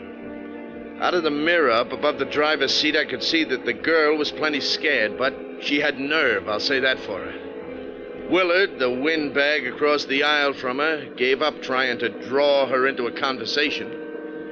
And as for the third passenger, Keniston, sitting halfway toward the back, he kept acting like a clam afraid of losing its oyster. Might as well have had lockjaw, if you get what I mean. Well, we hadn't gone more than another mile or two before the wind started to rise. Kept it up until you'd have thought all the devils in hell were trying to break loose. Got black as the inside of a tomb until the snow started to fall. But with that wind whipping it around, it didn't exactly fall. It was a real howling blizzard. This is getting on my nerves. What have we got here anyway? A collection of zombies? Somebody say something. I was just going to say... You were going to say the weather is rotten. Yeah, and she can say that again. No, that isn't what I was going to say. No? Hurrah! That'll give us two topics of conversation. We'll save the weather for later. Well, go ahead, lady. I can't think of a better antidote for the screaming memes right now than your voice. It occurred to me why the guards asked for identification. Yeah? The description of Killer Greg. 5'10", 165 pounds. Dark hair, brown eyes, 37 years old. So what? It's a remarkable thing. That description would fit you, Mr. Willard. Oh? And Mr. Keniston. What's that? Me? And, for that matter, the driver. Say, now look. Hey, come to think of it, all three of us could fit that description. So could a million other men. Forget it. Forget it. Hey, Keniston, what's eating you anyway? First you sit back there like a mummy, then when you finally do one... I don't happen to feel like talking. Yeah? Well, personally, the more I think of what she said, the more remarkable it becomes. Yeah. She's got something there. Only remarkable isn't the word. Mr. Willard, What are you thinking? This man, Greg, may be insane, but he's not dumb. Oh, no. Put yourself in his place. He knows he hasn't got a ghost of a chance making his getaway in that hospital clothing, see? So he borrows the wardrobe and identification of some stranger. You follow me? We're way ahead of you, Willard. Because it wouldn't be difficult for a killer. Say not. But that still isn't the end of his problem, see? He's fighting against time. He's got to get out of these godforsaken mountains down to civilization before they can throw a noose around the whole area. And he knows that if he's brought back alive, he'll be wearing a straitjacket until he's as old as Methuselah. Well, you've got quite an imagination, Willard. Thanks. Now, the odds that Greg will be able to get himself transportation are mighty slim, except for this bus line. So let's suppose... Yeah, you got a great imagination, all right. You got it all figured out. It's a bit too pat, if you ask me. Remember, please, you're the one who was so dead set against turning back. Really, Keniston? Well, I'll leave it to the lady here and the driver. Do I look insane? Well? Search me. There were times, long periods of time, when Jim didn't either. My husband, I mean. That was the terrible part of it. He would be just like the old days, and we'd be so happy together, and then all of a sudden, without warning, It's Keniston's been acting crazy, not me. I'll bet it wouldn't take a half a dozen psychiatrists to prove that he... Hey, an avalanche! It's coming down on us! Hold on!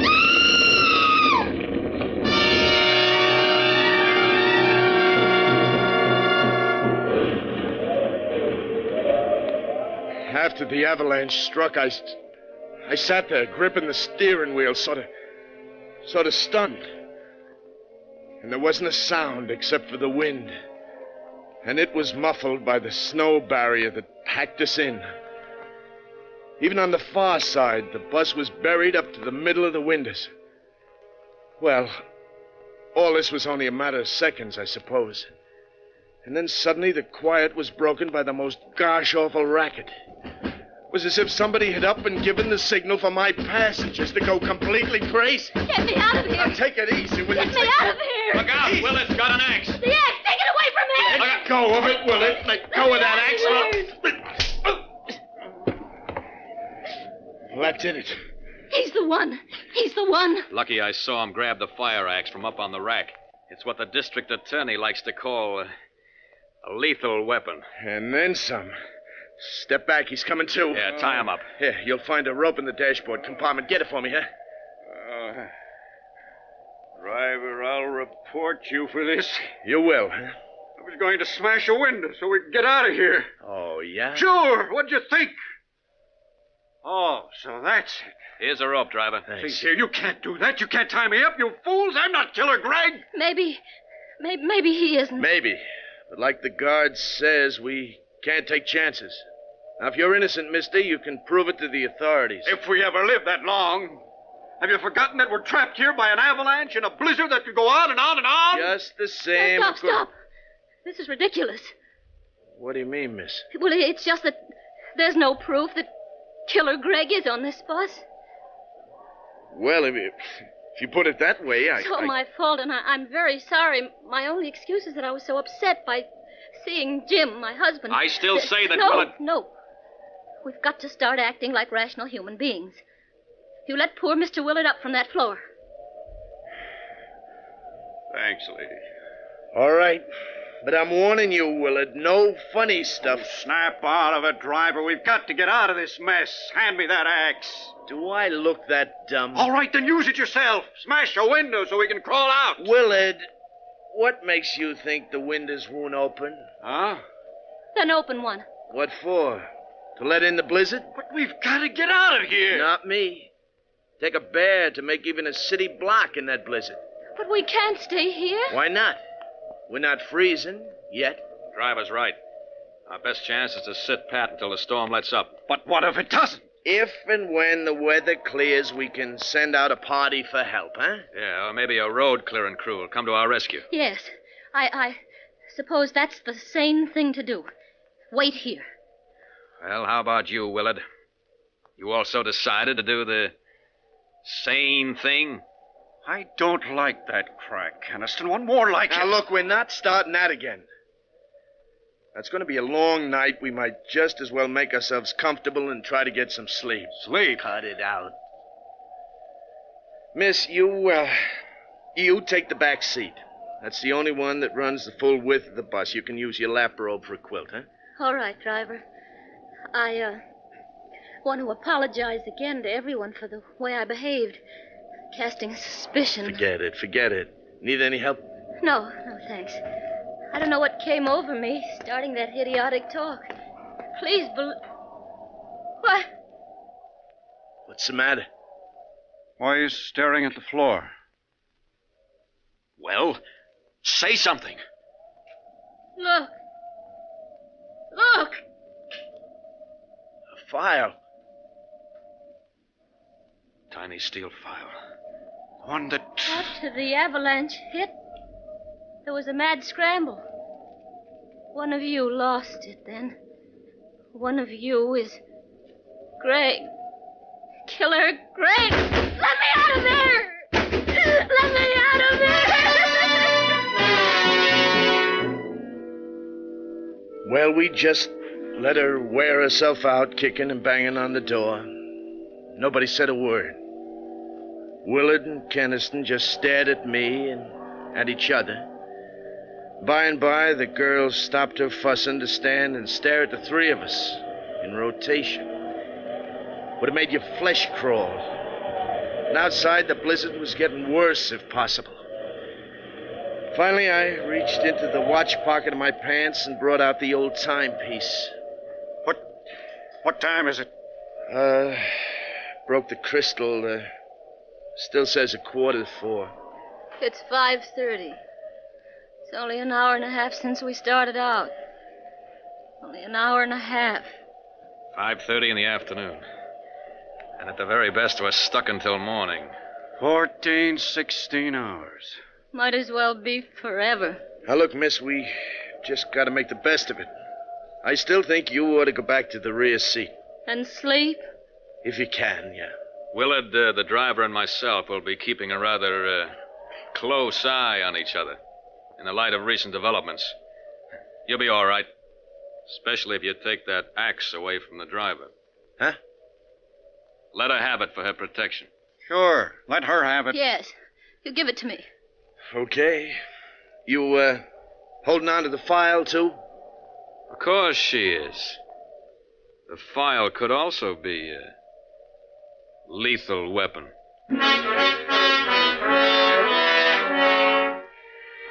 Well, she took the axe and the file back to the rear seat with her, and we all sat down to wait.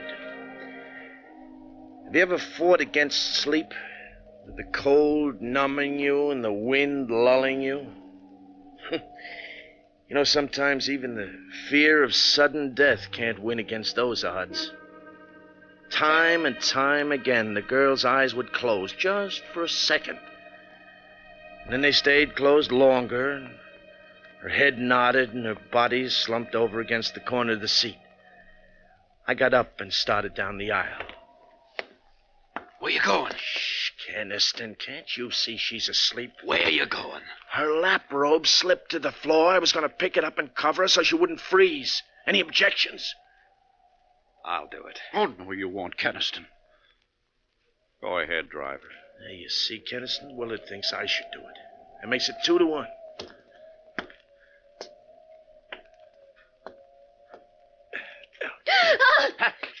Help me! Help me with this wildcat! Get that file away from me before she jabs my eyes out! She was like a devil on a pinwheel. I was lucky to tear loose before she did any more than nick me about the face. Afterwards, when Willard told her what I was up to, she apologized, but I didn't go near her again all the rest of that night. Well, about 5 o'clock, the blizzard stopped, and at 7, the sun managed to break through. We held a council of war. We can't send out for help. Why not? Don't you see, Mr. Willard? If we split up the men, whichever of you is Greg would have too good an opportunity. Whether he goes or stays. Well, You could go. Alone. I'd never make it. We could all go together. How about that, driver? Well, I'd rather stick with the bus, Keniston. But before we decide anything, let's get out and look around. We got a window open on the far side of the bus and crawled through. The girl first. She was still clutching the axe and the file. Come here and look. Another few yards and we'd have escaped the avalanche entirely. We can shovel our way out. I'm sure we can. Well, there were 2 shovels in the tool compartment at the tail guard of the bus. That only let 2 men shovel at a time, with the 3rd man getting a breather meanwhile. And it took a lot of shoveling. What's the matter, driver? Did you hurt your hand? Nothing much. Feels good just to take off these stiff leather gloves. Looks to me like you've got some blisters on that right hand. Thumb and first 2 fingers. Say, Keniston, are you shoveling or talking? We'll never get out of here at this rate. Well, it's your turn anyway. I'm tired. Not as tired as Willard looks. I'll relieve him. No, that's all right. I can keep going yet for a while. Okay, then, Keniston. Here. Let me take a turn. I know I won't be much help, but I can at least try. No, you're a mounting guard. I'm sure you could do as well as Kenneth. Where is Keniston? Why... Keniston was making a mad dash through the snow. Willard dropped his shovel and tore after him. I yelled for Willard to let him go, but I don't think he even heard me. For a while, it looked like Keniston was going to make it, but then he floundered and fell in the snowdrift. And before he could get underway again, Willard nailed him. You'll stay put for a while. What did you do? Knock him out? What else was there to do? Is he? Oh. I knew all the time it was Keniston. You think his running away proves it? It's the same as if he'd confessed. He knew it was his last and only chance. What are we going to do with him now? Tie him up. And we're getting him and the bus out of here. Say, I wonder if there's a reward. In no time at all, we had the bus clear and headed for civilization. Those snow-covered mountain roads weren't exactly my idea of a speedway, but I gave the motor the gun. Willard and the girl didn't take their eyes off Keniston. I kept watching him, too, out of the mirror over the driver's seat. He looks like he's coming to. Don't worry, driver. Those knots I made in the rope won't give. Besides, I'm keeping the axe handy just in case. He's opening his eyes. Watch him now. Watch him. Yeah, watch me. And listen to me, too. Shut up, Keniston, or I'll stop this bus and put you out for good. Not before I've had my say. Willard, you too, lady. Why do you think I tried to make a break for it? That's easy. You're Killer Greg. You fools. You blind, stupid fools. Was it my watch that had its crystal smashed at 4:15 yesterday afternoon? So it was mine. So what? At 4:15 yesterday afternoon, Killer Greg waylaid the real driver of this bus and took his place. What? Oh, no. That's how the crystal came to be broken. Shut up, Keniston. You can't talk your way out of this. It could be a coincidence. Sure. Yeah, that's what I thought, too. A coincidence. Until I noticed the blisters on the thumb and first 2 fingers of the right hand. A file would make blisters like that. A file held in the right hand of Killer Greg. Look at him. It's true. Greg! Don't come a step closer, any of you. You make the slightest move, I'll crash the whole lot of us. Don't do it, Greg. Stop the bus. We won't do anything. It was a perfect plan. It had to work. Oh, if only that avalanche hadn't come along. Well, I'll still make it. Even if I have to kill us. That turn! Look out for that train!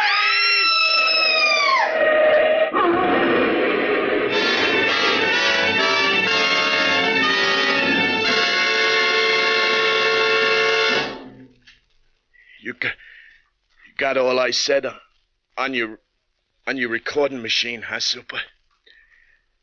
You got it all, huh? Yeah, I'm right back where I started from. The asylum. Anyway, I outlived those 3. I outlived those 3, didn't I, Super? Kill It's me! Killer Greg!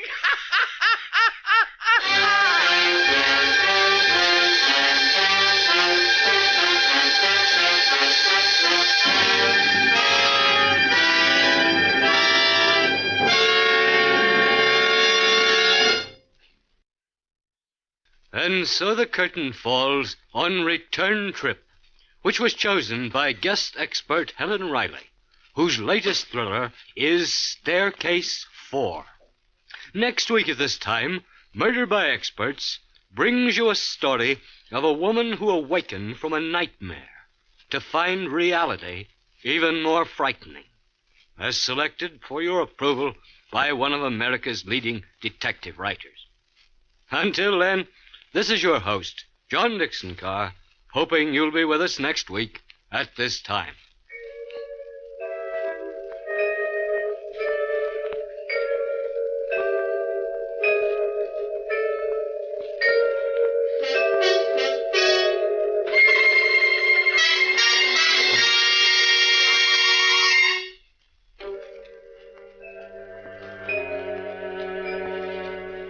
Return Trip was written by Maurice Zimm.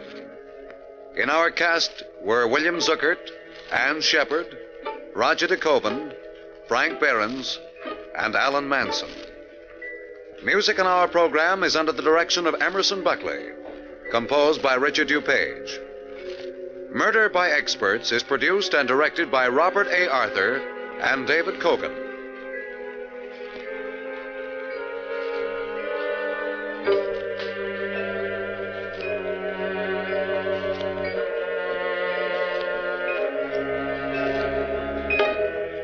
All characters in this week's story were fictitious. Any resemblance to the names of actual persons living or dead was purely coincidental. This is Phil Tonkin speaking.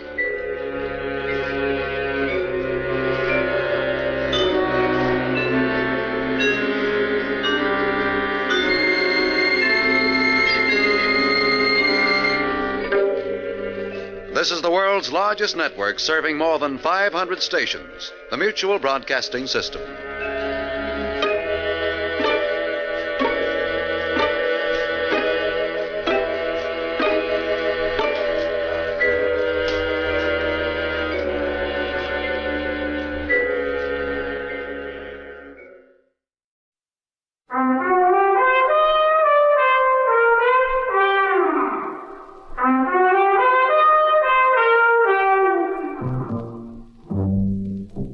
Being a private investigator means two things. You can be sure you'll run into trouble, and you can never be sure you can get out of it. Well, there's not much you can do about it, I guess, except, like Julie always says, walk softly, Peter Troy.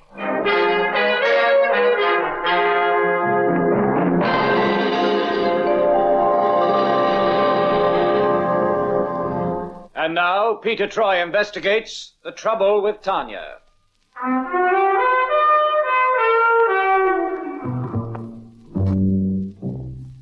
Julie, the gal with the signature tune, she's the one who fights the unequal battle to keep me on the straight and narrow path. And you'll meet her again. But in the meantime, there's a blue-eyed, statuesque dame with hair as black as sin that I want to introduce you to. She's a living doll. You're not going to thank me, because Tanya means trouble. You'll be up and about in next to no time, George. Next to no time. I'd like to believe that, Tanya, but it's just that I don't seem to be getting any better. The doctor said you're just fine. I spoke to him. That was very considerate of you, my dear. You're important to me, George. And you are important to me. You'll find that out one day. George? Those tablets on the side there. These? Yeah. Give me one, please.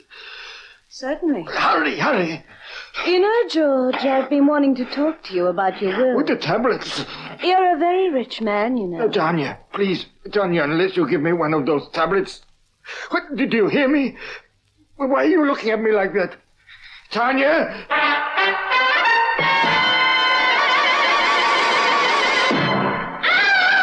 What on earth? Harriet, what's the matter? It's Mr. Castalia, ma'am. What's the matter with him?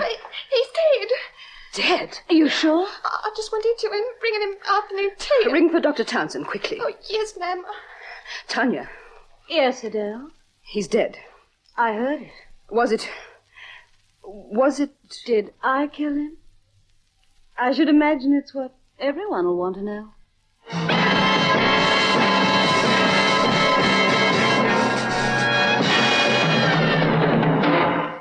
George Castalia was dead. The famed multimillionaire impresario was very dead. A man with a stack of enemies and very few friends. The question was, as Tanya, his very attractive ward, had already mentioned, did he die nice and quietly, or was he murdered? If the latter was the case, then it would seem that there could only be one logical suspect. Tanya Castalia. Oh, no. Oh, yes. She's in the outer office waiting to see you. Am I in? She's tall, raven-haired, and with the biggest pair of blue eyes you've ever seen. So I'm in. Mm-hmm. I rather thought so. Miss Castalia, Mr. Troy will see you now. Thank you.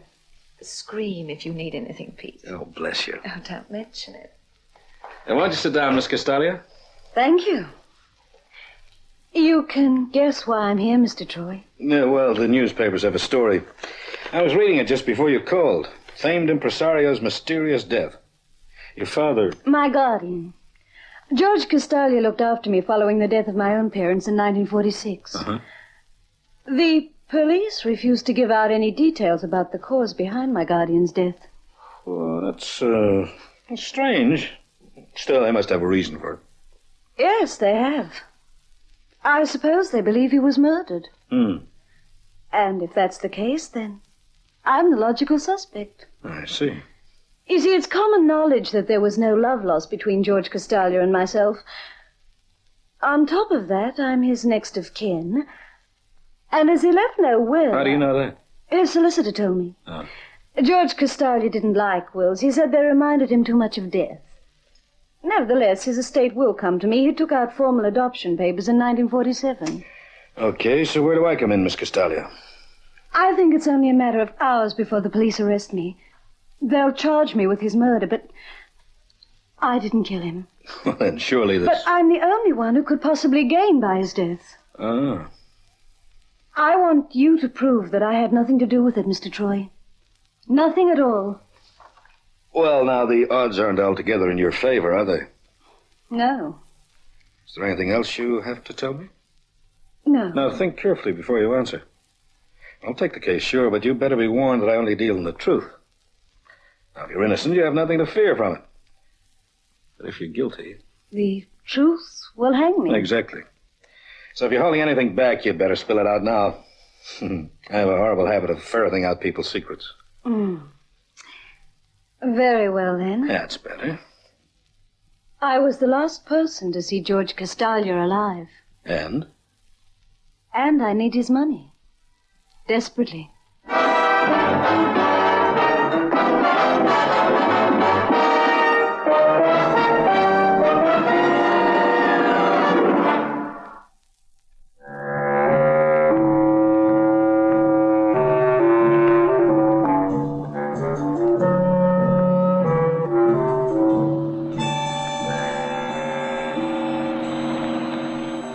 Personally, I think you're out of your head.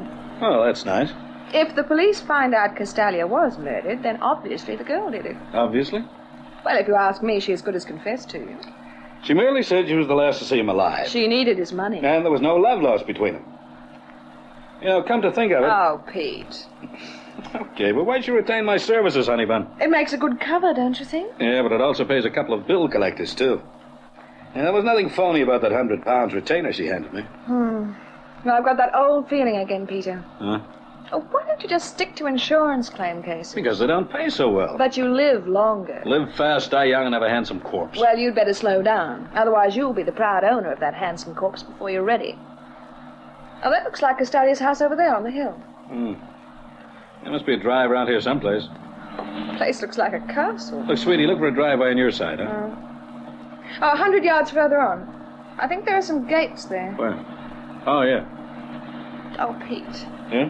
Let's turn back, huh? Oh, now listen, sweetie. Oh, this feeling. We need the dough. Oh, I don't think it's worth risking your neck for. Well, here we are.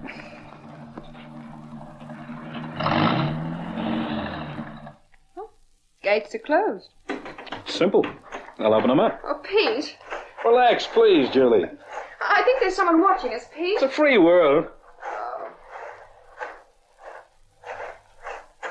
Well, the gate's not locked anyway. Let's open it up and drive in.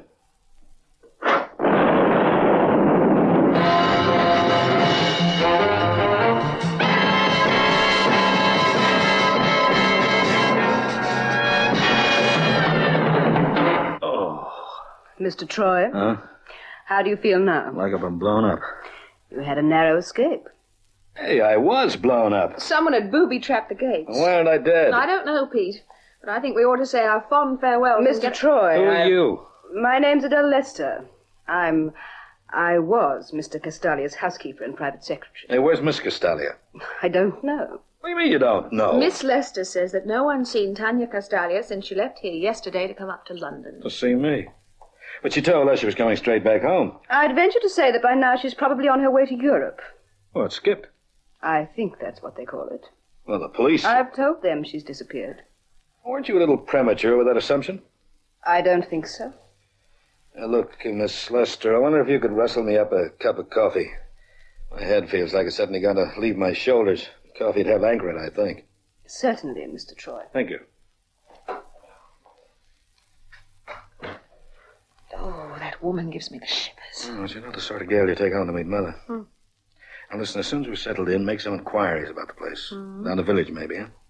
Find out if anyone's seen Tanya Castalia today. Find out if she did come back. Pete, what are you getting at? I very nearly cashed in my chips, remember? Somebody doesn't want me around the place. If Castalia didn't die a natural death, Then this- that someone could be the person responsible for killing him. Yeah. And our number one suspect is Tanya Castalia. You think she did come back? Oh, I wouldn't know. You could easily hide an army in this mansion. Well, I had the horrible feeling there was someone watching us back. Now I have the feeling we're still being watched. Peter. The door over there, look. Relax, Troy, and put that gun away. Inspector Caswell. Didn't they tell you I was investigating this case? If I'd known that, You down here by invitation? Yeah, and you know it. The trouble with you, Troy, is that you won't take any hints, will you? You know about the little mishap I had at the main gate? Yes, I do. Well, I could have been killed. Oh, no. What do you mean, oh, no? It was a nasty explosion, but there wasn't enough power behind it to kill anyone. Evidently, it was designed to scare you. Well, in that, it succeeded. You know, you ought to take the hint. Well, I was paid a retainer by a client. Yes. Miss Tanya Castalia. Oh, you're a mine of information, aren't you, Inspector? Well, now, you can hand the lady her money back. That'd be rather like asking Peter to part with his right arm. She retained me to clear her of... Of what? The murder. What murder? Oh, for heaven's sake, George Castalia's. Mr. George Castalia died naturally, Troy. He suffered a heart attack. His doctors have been expecting it for some time. Well, I'll be... And you can tell your client to come out of hiding now. As there's been no murder, there can't possibly be any suspects. Can there?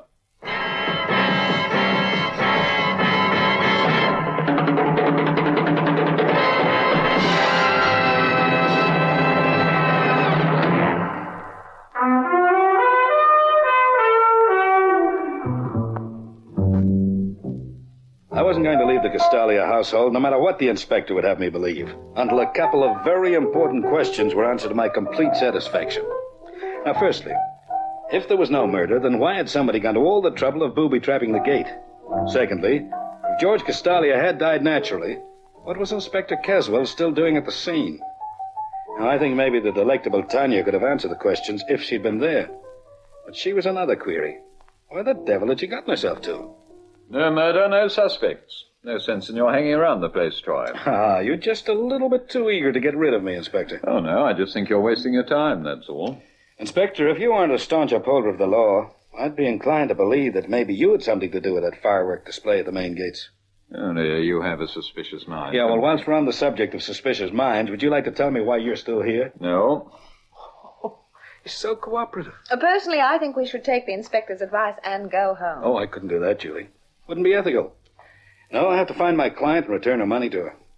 Incidentally, Inspector, is my client the only person who gains by Castalia's death? Well, he had enemies. I suppose technically they all gained by his death. Yeah, but specifically, though. Your client. And? Castalia's secretary. Ah. Something in a will, perhaps? Yes. Now, that's strange. Tanya led me to believe there was no will. Really? Then she was under a misapprehension. She ought to be told. No, she will be, when we find her. Oh, she's not in the house. We've searched. The grounds? No, not yet. Well, then you won't have any objection if we have a look around? No. Oh, and one last thing. Oh, yes, Troy. The mysterious will. Where's it now? I'm afraid I can't answer that. Why not? Because its whereabouts is a bit of a mystery. No one quite knows where it is. Or if there really is one, I'll bet.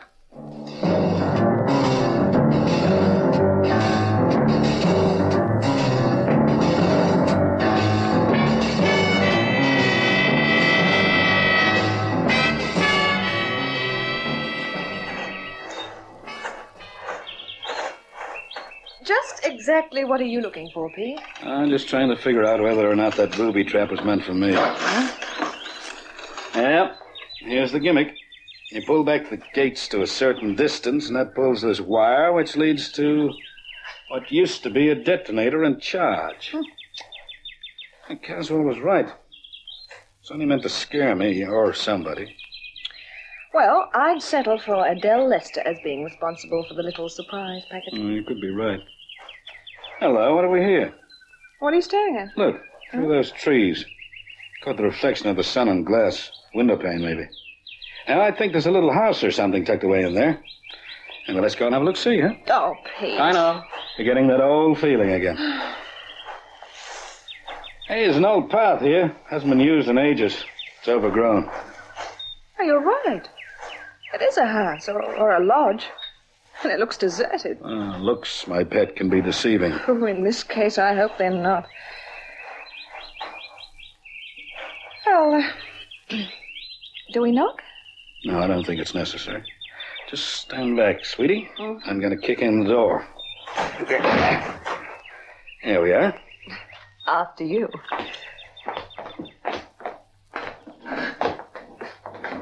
It doesn't seem like there's anybody in residence. Pete? Huh? There's something wrong. Oh, now listen, No, sweetie. this isn't intuition. This is fact. Huh? Well, there's not enough dust around. And when you kicked in that door, it didn't creak. Hey, you know something, Julie? You're right. So let's get out. Now, wait a minute. Julie, you go back up to the house, find Caswell, and ask him to lend you a torch. Oh, now, go on. Oh, you're the boss.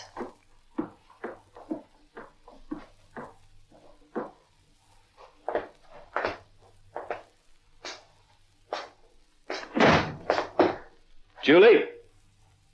Julie, is that you? Did you close the front door? Okay. Who is it? Come on now, no games. I know there's somebody there.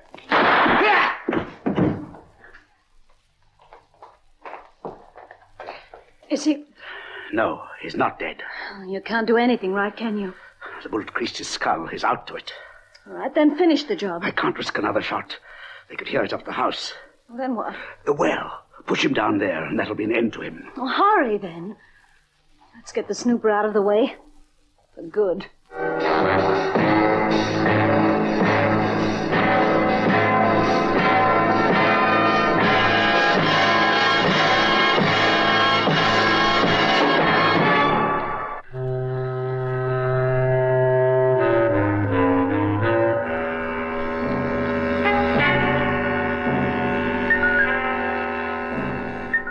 Lodge house? Yes, we found it near the main gates. It's hidden from the drive. That place is empty. Well, Pete doesn't think it is now. He wants to borrow a torch. Crazy interfering fool. Oh, Inspector, please. Oh, all right, but I'm coming with you. Well, let's hurry. Oh, come on, then.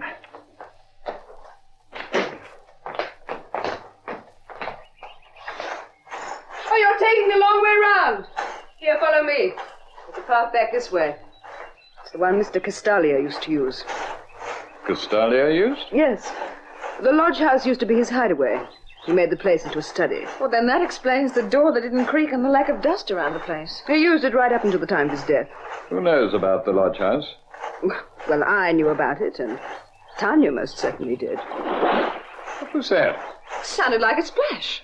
The old well. What old well? There's a disused well over beside the lodge house. It's very deep. Yes, and it sounds as though Troy's fallen down into it.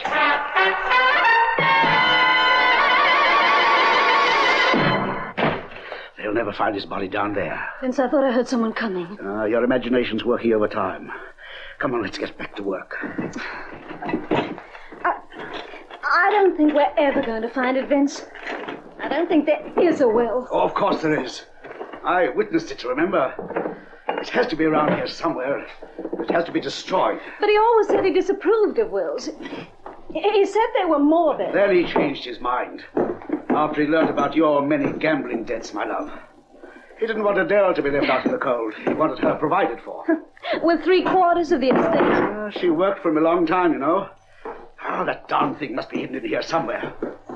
Why he refused to keep it at our office, I'll never know. Perhaps the guy didn't trust What you. the... Try! Now, lady, when next you want to terminate a private investigator's services, find some other way of doing it, will you? Oh, and incidentally, drop that gun, mister. I'll guarantee I can empty this revolver of mine while you're still thinking about pulling the trigger of yours. Now, that's better. How did you get out of that window? Just relax. It'll be my secret for the time being. You, I take it, would be Tanya's ever-loving boyfriend. What? Oh, don't look so surprised. I knew there had to be a man tied up in this case somewhere. I'll tell you something else, too. You're ex-Royal Engineers. You're guessing. A pretty good guess, huh? How did I know? I was in Korea, Buster. I've seen booby traps before. The one you rigged to the gates was a pretty professional sort of job. As professional as George Castalia's murder. I shouldn't do that. Perhaps not.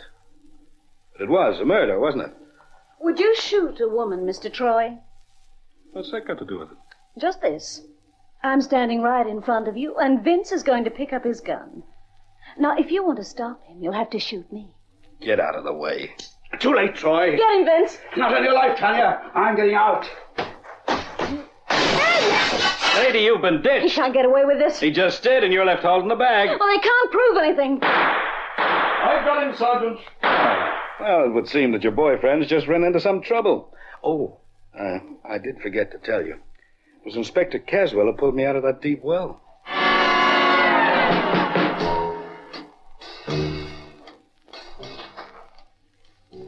I'm sorry, Miss Castalia, but Mr. Eldridge is dead. We had no option. He tried to shoot it out. He double-crossed me. By running out on you. Did he say anything before he died? No. But I think you ought to do some talking. About what? About how you murdered George Castalia. He died of a heart attack. True. But he needn't have done. You know, he could have survived it if he'd been given one of his tablets. And you were the last person to see him alive.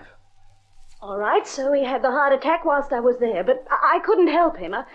I didn't know where the tablets were. They were on the table beside his bed. I didn't see them. Oh, you saw them all right, and you picked them up. Your fingerprints are on the bottle. No. Seems to me you deliberately held them back from him. You can't prove anything. Well, maybe.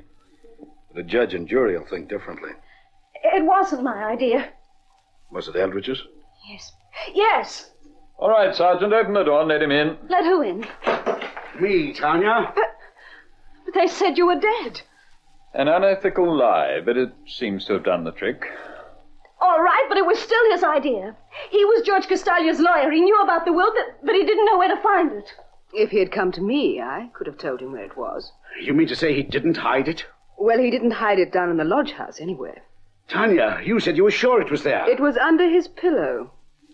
You were within a foot of it when you were upstairs with him, Tanya. Oh, my. You made a lot of mistakes, didn't you, Miss Castalia? Yes, and the biggest was bringing Troy in on the case. Yes, why did you do that? Oh, that's easy, sweetie. She thought if the police discovered it was murder, then they looked to her as the logical suspect.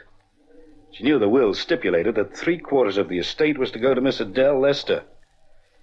She knew that I'd find out about that will eventually, thereby giving the police another suspect. Then why try and scare you off?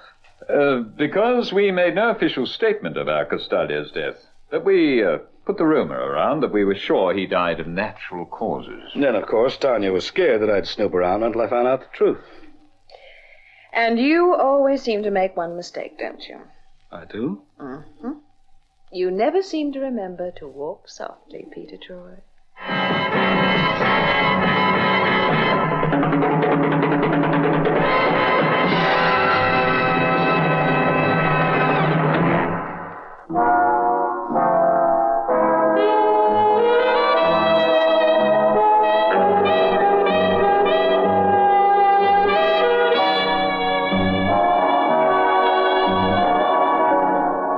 So Tanya and her boyfriend, Vincent Eldridge, had searched the lodge house for nothing. The carefully laid and almost perfect murder plan came unstuck. Oh, I didn't refund a retainer to her. I figure she doesn't need money where she's going. Board and lodgings are on the house. But I did get a nice, handsome check from Adele Lester after that missing will was read. She thought I needed some compensation from the ducking I got down that well. And as Julie says, 50 pounds buys an awful lot of aspirin.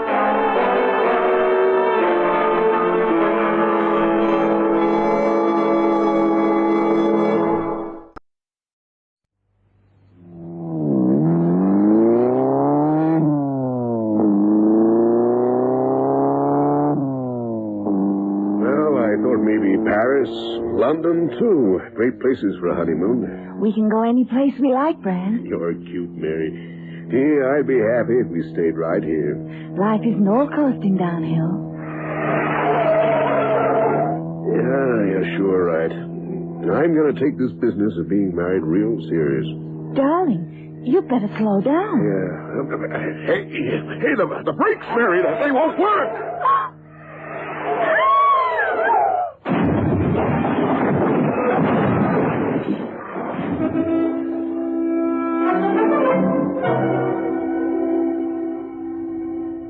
Goodyear presents The Sounds of Darkness.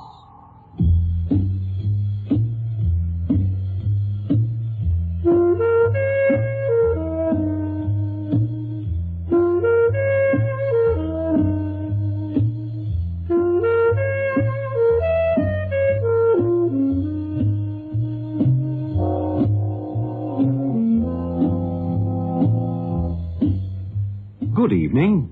The Goodyear Tire and Rubber Company, makers of passenger, truck, and tractor tires for every requirement in South Africa's farming, commerce, and industry, bring you Lee Masters, the blind detective who challenges the sounds of darkness.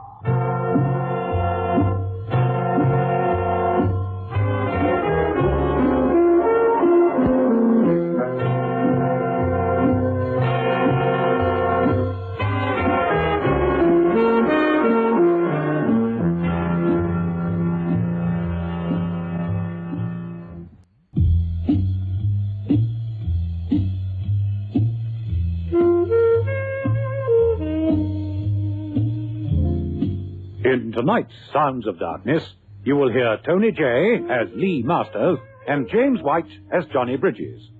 Others in the cast are Melody O'Brien, John Hayter, Kerry Jordan, and Hugh Rouse.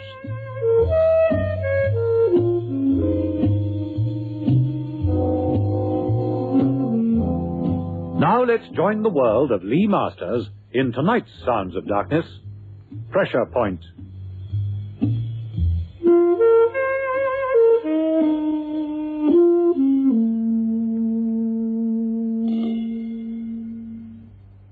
Come in, Lee. This is Miss Bowers, Miss Mary Bowers. How do you do, Miss Bowers? My assistant, Johnny Bridges. Lee Masters, FBI agent. How do you do, Mr. Masters? Sit down, sit down. Here, Lee. Oh, thanks. He's blind. Oh, yes, Miss Bowers. Lee Masters is blind. But... Miss Bowers, we're often distracted by all we see. Lee isn't. His powers of concentration, deduction, and heightened senses, other than sight, are quite extraordinary. And I think in your case we might be able to make particular use of them. That's why I specially asked headquarters to send Mr. Masters here to help out. I really don't see why, Mr. Bald. I mean, all I want is for somebody to talk to Brand and protect him for a while. Well, whether you like it or not, Miss Bowers, you are an important person. Mary Bowers. Only daughter of Len Bowers. Died in 46, leaving a fortune estimated at $26 million, made from marketing the package rather than the goods. Mrs. Bowers predeceased him by 2 years, and the entire fortune was left in trust to the daughter, Mary Bowers. The income to be enjoyed by her so long as she remains single. On marriage, a quarter of the fortune goes to her, The remainder will to the Bowers Foundation. The Denver News, February 24, 1946. That's right. But, Mr. Masters, how? It's amazing. Miss Bowers is thinking of getting married, Lee. Uh-huh. Oh, but there's nothing like that about Brand. Mr. Galway, I mean. Not what you're thinking. He'd be the last man to go fortune hunting. And as you know, he's the one these dreadful accidents have been happening to. Accidents, Miss Bowers? Oh, yeah, brakes of his car tampered with, nearly fatally. An elevator door prized open, he nearly fell. An electric switch shorted, so he nearly electrocuted himself. Oh, and some more. So you've got to protect him from the murderer. Or the murdered, Miss Bowers.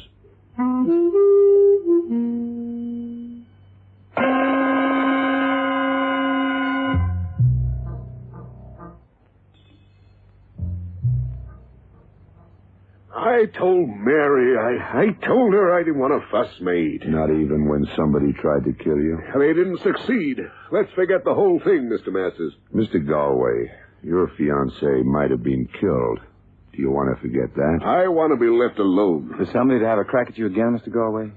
You like attempts being made on your life? No, of course not. There won't be another attempt. Good day, gentlemen. No, Mr. Galway, I don't think the next one will be an attempt. I think it might very well be successful. Somebody's after this guy, you reckon? Somebody wanting to marry that fortune themselves? I don't think they need worry. Mr. Galway is married already. What? It gets me. How do you know Galway's married? I can tell because I can't look at them. Faces change, but voices don't. His real name's Galowski, and he was up on a confidence trick charge years ago. I remember he made quite an impassioned appeal. To you all, to try and understand why I did it. It wasn't for profit or gain. It was purely a friendly gesture. The fact is, I stood to lose more than the man who now accuses me. I don't plead for my wife, who even now is in hospital. Having a baby, as a matter of fact. Yeah? And what did he have? 6 months to think about it. Come on, Johnny. Brand is going to get some phone calls. Let's get the phone tapped and record all his calls.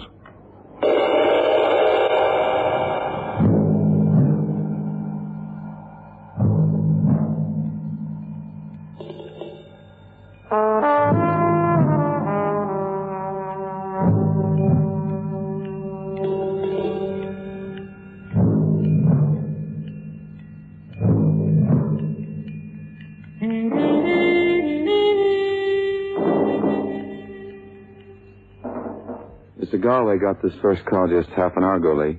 Play it. Got back and phoned you at once. I don't understand. Why on earth should the FBI be interested? I don't know. Well, it doesn't matter, darling. You know what? No, Mary, what? I think we should get married at once. I think that's a great idea, just great. Mm-hmm. I always say great minds think alike.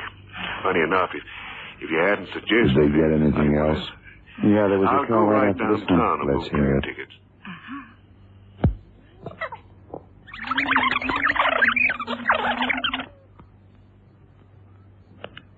This time, there won't be a next time for you. You said there wasn't Yeah, going to Galway, all right, but I know who the other guy is. Listen here, Robert. If you try anything like that again, so help me, I'll go to the police. And tell them the beautiful story who I am. Don't make me laugh. How's dear Miss Bowers? You'll leave her alone. You young idiot. You might have killed her. Too bad. And I will next time. Now listen, Robert. You do anything to her, and I'll kill you with my own hands. Don't worry. When it happens to her, it'll happen to you at the same time. Nice, eh? Hello? I've got nothing more to say to you. Well, that's it. Play it back. That bit right at the end. He said, nice, eh? And then there was a pause. Yeah, sure. With my own hands. Don't worry. When it happens to her, it'll happen to you at the same time. Nice, eh? Well, that's it. Quiet. Hello? I've got nothing more to say to you. You listen to silences, Lee? Silences talk loudest. Pass me the directory. We didn't get the caller's number that time. It came right after the first call on the engineer. Hey, you looking for something? The business listed part. They use a lighter paper. All right, Johnny. Clocks and watchmakers. Sure. Accountants, bricklayers, banks, quarters. Yeah, here we are. Read them out. Adams, Burnside, DeVels. The first names. Reg Adams, Burnside and Fisher, David DeVels, Bruce Hallam, Rob Jackson. That one. Rob Jackson? Robert? Address. 2230 Southside. In that pause between him saying nice A and hello on the tape, I can hear clocks ticking. More than I can. Well, when we get there, you'll be able to see them. And he called the man on the phone Robert. Gee, we make a great team.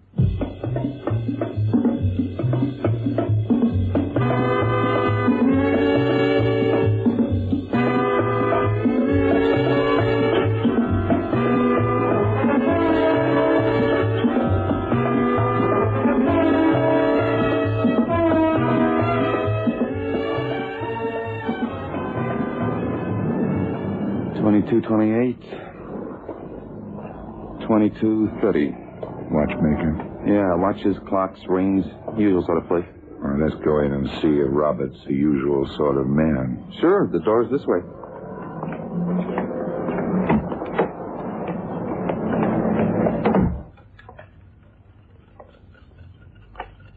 Yeah, this is the place. And the counter's over this way. There must be Robert behind it. Young chap, pale, looks seedy. Yeah? Is there anything I can show you? It's a remarkably fine piece of craftsmanship. Oh, you mean this porcelain, a figure of a shepherdess? It's not so good. Well, you can have it for $20. You might be giving away a fortune, Mr. Jackson. You see the eyes? Made in Germany. Job lot. Look closely. I don't see anything. Perhaps you're right. For a moment, I thought it was Dresden. Well, it's made there. Martin. Keeping a store, watch and clock mending, requires a delicate touch, Mr. Jackson. Your hands are more like those of a mechanic's. I've got a right to a hobby. Look, if I like mucking about with things, it's none of your business, is it? We're from the FBI. And everything becomes the business of the FBI sooner or later. Because sooner or later, everything has some bearing on criminal activities. Are you accusing me of something? No, Mr. Jackson. Finding out about you. Now, look, I've had enough. Now, go on. Get out. I know my rights. Sure. Your rights are within the scope of the law. But when you step out of the law, you're walking into barred places. Hey, that's good. Barred places, see, it means... I'm sure Mr. Jackson knows what I mean, Johnny. Shall we go? Yeah, this way. You know, I'd like to be a clockmaker. Everything precise, everything fitting, wheels going round in perfect synchronization.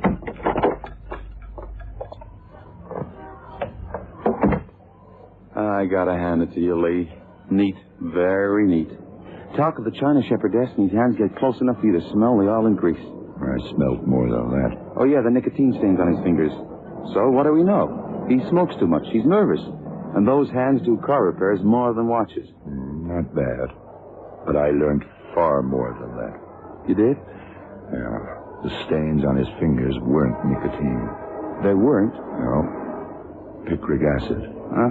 It's a strong dye, unmistakable smell. A dye? And it's used for other things as well. Yeah? Such as? Explosives, Johnny. Explosives.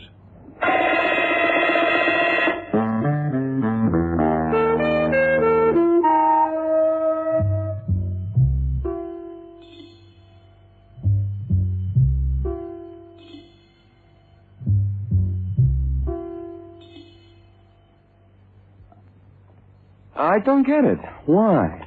All right, we find Robert Jackson, but why do we have to find a private investigator? If you were going to arrange an accident, wouldn't you have to find out his movements first? Yeah, sure, but... Oh, I get it. I see. Hey, so you think the Jackson's going to blow up Galway? Tick-tock. A time bomb? It looks like it, doesn't it? He's got the time bomb. All we've got is the time before the bomb goes off. Oh, go away. Right. Yeah. We'll put 2 men onto it. It's a big case. Matter of fact, we've been called in to help the FBI out. Yeah, who are you? FBI. You understand, it's a gag. Just a gag to impress the customers. There wasn't anybody on the other end. I'm Lee Masters. This is Johnny Bridges. Hi. Lee Masters? The famous Lee Masters? We all have our afflictions, Mr. Shane. Yeah, mine's at home. Well, what can I do for you? Is Mr. Brand Galway on your books? Galway? Well, he's not on our books. I mean, he's not a client. The subject of investigation? Yeah. And the client is Mr. Robert Jackson, 2230 South Side. That's right. Just a routine check. He wants to know what Mr. Galway's doing and so on. And what is Mr. Galway doing lately? Well, he's taken off 2 ways. First, he's taken off into matrimonial fields. Then he's taken off literally for the honeymoon. Just a moment. Yeah, he's booked himself and wife on Transcon Flight 208 to Los Angeles and on to Hawaii on a Pacific flight. When? Tomorrow. Have you told your client, Robert Jackson? About half an hour ago. Do you want I should contact him? No, we'll do that. Now.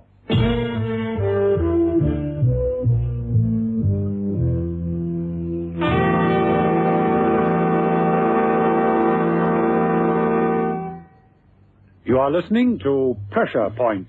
Tonight's Sounds of Darkness, brought to you by Goodyear, the greatest name in rubber.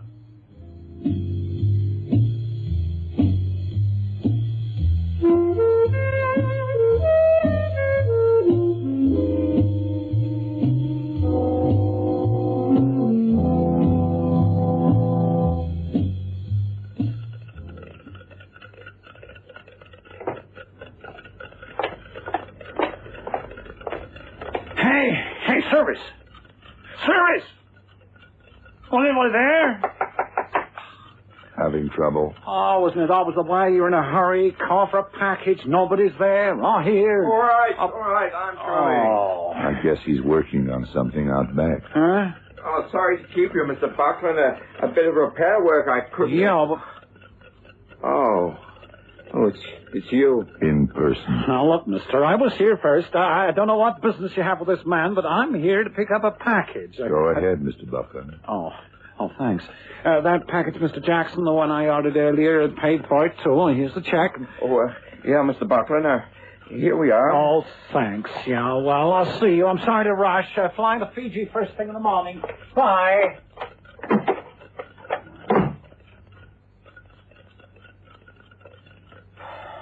Well?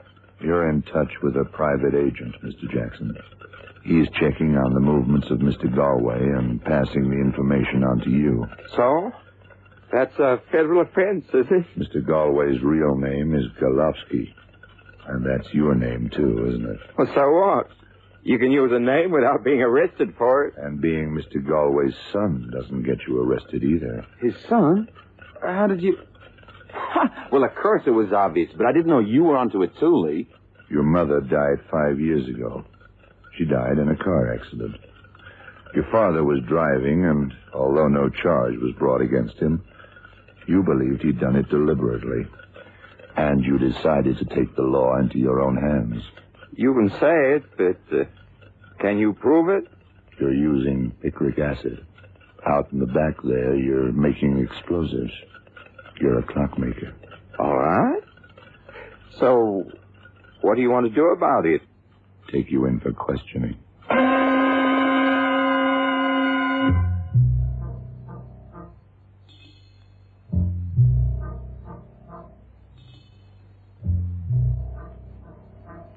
Suspicion's good enough, Lee. We could hold him for a few days. Yeah, but not long enough. How's that? We got him. What you don't get is that he's already planted his bomb. It's the tone of his voice. You're watching his face. The boys in there are watching his face. I'm listening. He's sure of himself. Not that he'll be arrested, but that he doesn't care. But to blow up his old man, I talk of the dead. I will not have interference. My son is harmless. You can say psychotic if you like, but all his pranks in the past have been just that, pranks. Pranks, Mr. Galway? Pranks? Harmless. And you needn't think telling Mary about my past will make any difference. We love each other. Sure, I didn't tell her about my wife's death. You did, but it hasn't made any difference at all.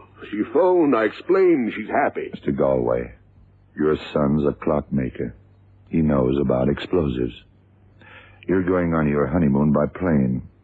What does that suggest to you? You told me yourself you've taken him in. All right, he's in. We're off on our honeymoon. If he does get at you in a plane, that means your wife is with you and both of you get killed. Not to mention the rest of the passengers. You're the FBI, Mr. Masters. It's up to you to see that the plane is safe. We'll do our best. Well, we'll be seeing you, Mr. Galway. I doubt it, but we're going to be on that plane. So will we, Mr. Galway.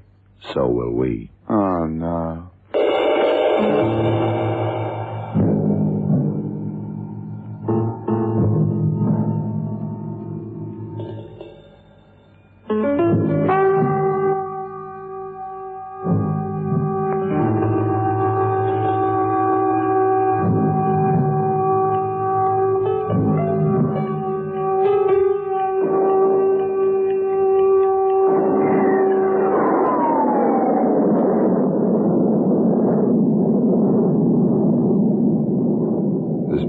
Hostess gave me. What's it say, Johnny? Code 660. HQ. About Jackson? Yeah. Reads, subject talking, boasting, quote, they can't do anything about it now, unquote. Ends. Oh, no. That means he's planted it. Yeah. I'll have a word with Mr. and Mrs. Galway. Just received a message from headquarters. Your son, Mr. Galway, boasts, to quote, they can't do anything about it now. You realize what that means. You took him in. How come he's got away with it? Because he's clever. Even if he hasn't got away with it, he's going to put us through hell until we land.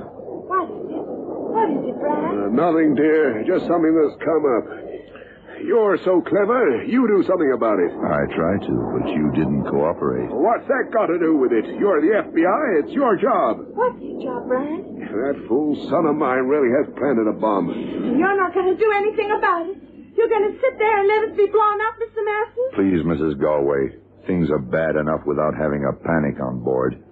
There are other passengers, you know. I knew you were a fool. Now I know you're a blind fool. Easy, darling. Well, why doesn't he do his job? Mr. Galway, he might have somehow got you to bring it aboard. Did he give you anything? Do you carry anything he could have planted it in? No, I don't think so. Wallet and luggage, that sort of thing. I haven't got any hand luggage. Mrs. Galway? Don't ask me. Through your bungling, we're all liable to be killed. Johnny. What is it, Lee?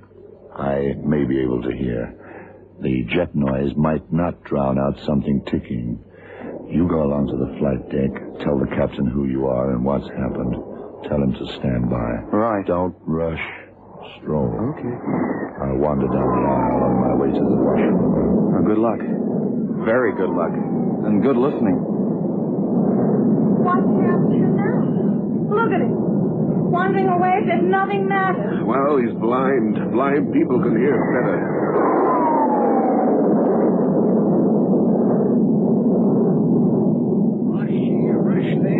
I lived in Denver all my life, and believe me, travel's not for me. Pardon me. Huh? You're Mr. Buckland? I don't know you, sir. We met in the clockmakers. Oh, did we? Well, I don't remember. When I travel, sir, I prefer silence rather than idle chatter with strangers. Silence, sir. It's golden. Silence. Of course. The one thing that'll set it off that's silent. I don't get you, sir. A package. He gave you a package, the clockmaker. Sure, a retirement presentation. I took it in to get the engraving altered. Have you got it with you? I don't see, sir, what that's got to do with you. Have you got it with you? Officially, the captain says... That package this man collected from Jackson's when we were there. Is it here? Sure, it's on the floor. Here, I don't know what you think you're doing, but I'm... FBI. I got it. Get the wrappings off.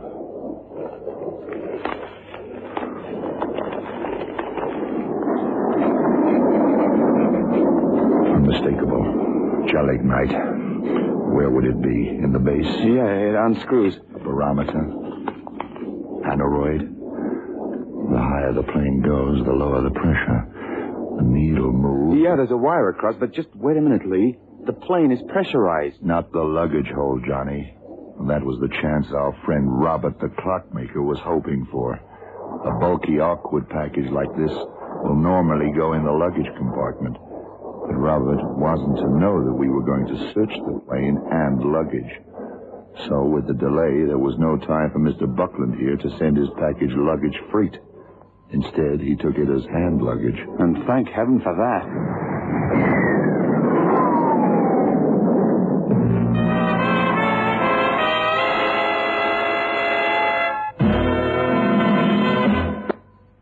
Goodyear built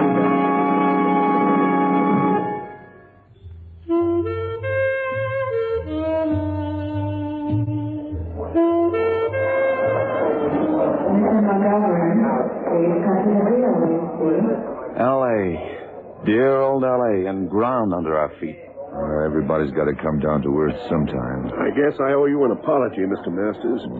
Sure, I knew my boy was after me, but, well, I guess like all fathers, you think he's a good boy, really. Oh, it's over now. Well, not for him.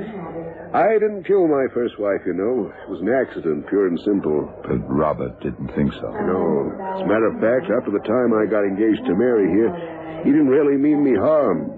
Not harm. But, afterwards? I guess, well, he thought I was responsible for her death.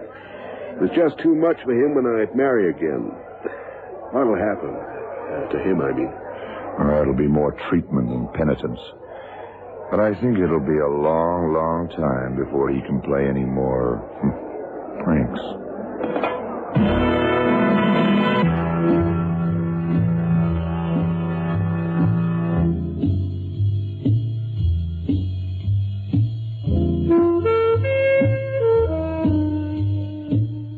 So ends tonight's Sounds of Darkness, presented for your entertainment by the Goodyear Tire and Rubber Company, makers of world-famous passenger tires, truck and tractor tires for every requirement in South Africa's farming, commerce and industry. Join us next Friday and every Friday night at 9:30 when Goodyear will again present the blind detective Lee Masters in The Sounds of Darkness.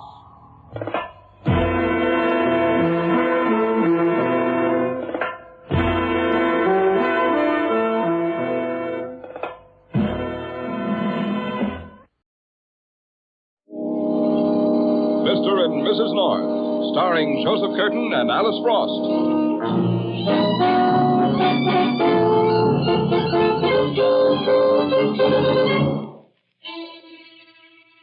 Unlike most people, Pam and Jerry North don't consider it a crime to be mixed up in a murder. And in some cases, the mix-up takes place before the murder even happens. For example, let's take a look into a theatrical office in Midtown Manhattan and find out why a popular baritone like Victor Stefano is seeking the advice of his manager, Gilbert Spire. I tell you, I'm going out of my mind, Gilbert. I can't sleep. I can't eat. I can't even sing anymore. No, calm down a minute. Calm down, he says. How can I be calm when this hangs over my head like a sword? Well, just what is the trouble, Victor? What makes you think your wife is trying to murder you, huh? I told you before. It's the little things. Like her staring at me. Like waking up in the middle of the night and finding her hovering over my bed. I'm afraid to let her out of my sight. But what has she actually done, eh? That's just it. Nothing. Nothing I can put my finger on.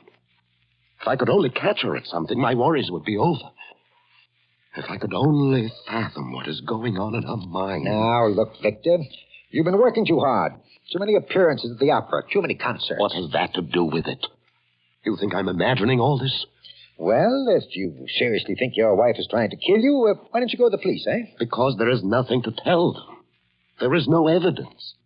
That is why I thought of the Norths. They might be able to help me. Mr. and Mrs. North? Why not? They have had experience in murder cases. Perhaps they can prevent one from taking place. But you hardly know them, and they've never met your wife. All the more reason for calling them in. He is a publisher, and I can introduce them to Yvonne without arousing suspicion. Now, wait a minute, Victor. No. I can't afford to wait any longer. It may be too late. I'll invite them to my house tonight. All right. If you want to bring in a couple of amateur detectives, go ahead and invite them. But if I were you, I'd get the police.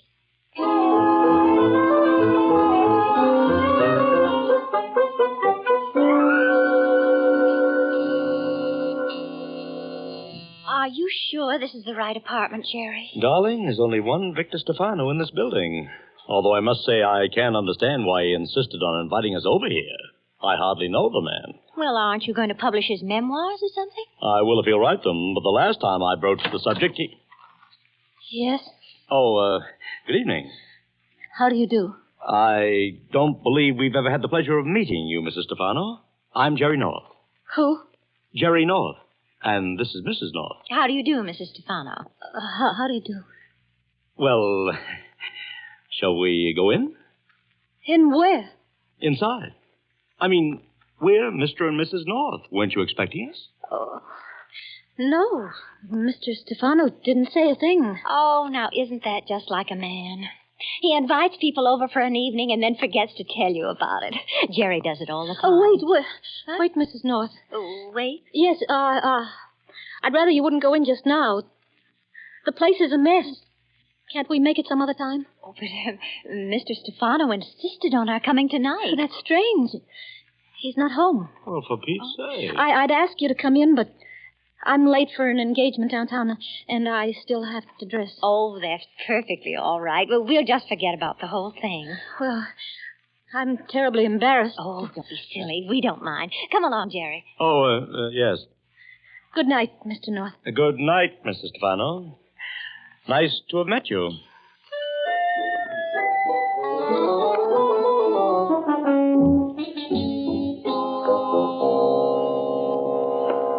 I don't get it, Pam. I don't get it at all. What, dear? The fact that Mr. Stefano wasn't in? No, the fact that you insisted on coming back home.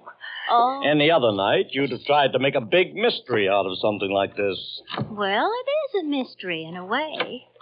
But it seems so personal, I didn't think we had a right to investigate it.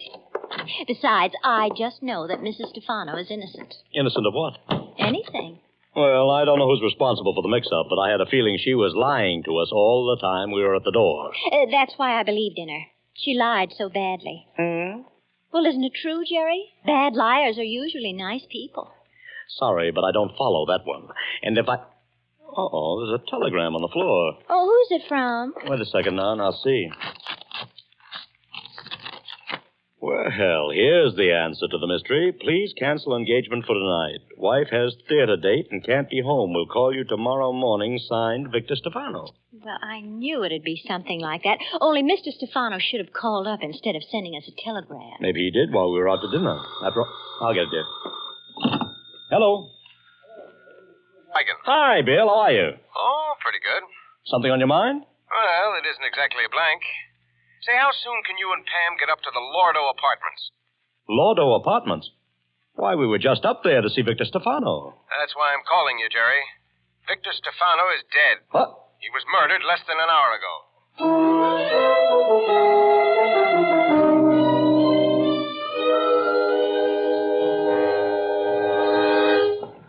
What's the story, Bill? How did it happen? Well, that's exactly what I'm trying to find out. What are you acting so mysterious about? Is he still there? No, the body's been removed. But he was murdered in this apartment. Oh, Bill, when? Who killed him? Have you got any leads? Now, Pam. But we have to know, Bill. We were here before, and we... Oh, I'm sorry. I didn't know anybody else was here. Mr. and Mrs. North, this is Gilbert Spire, Mr. Stefano's manager. Oh, how do you do? How do you do? I'm glad you were able to get here, Mr. North. Although I don't understand why you weren't here before. But we were. When? I told you on the phone. We were here just before you called up. Are you sure you were in this apartment, Mr. North? Why, of course. Mrs. Stefano answered the door. Oh, she did she? Well, what'd she say to you? Well, she acted very peculiar, Bill. She wouldn't let us in. Did she say why? Well, Bill, what is this? Why are you cross-examining us? Don't you believe we were here? Of course they weren't, Lieutenant. I told you they were lying. What? I don't know what they're trying to do, but it's a good thing you had me waiting in the other room to hear their story. What story? This lie you're telling about being here talking to Mrs. Stefano. Yes. Why are you lying, Mr. North? Who's lying? If you don't think we're telling the truth, just get Mrs. Stefano and we'll prove it. Mrs. Stefano? Are you crazy? I am Mrs. Stefano.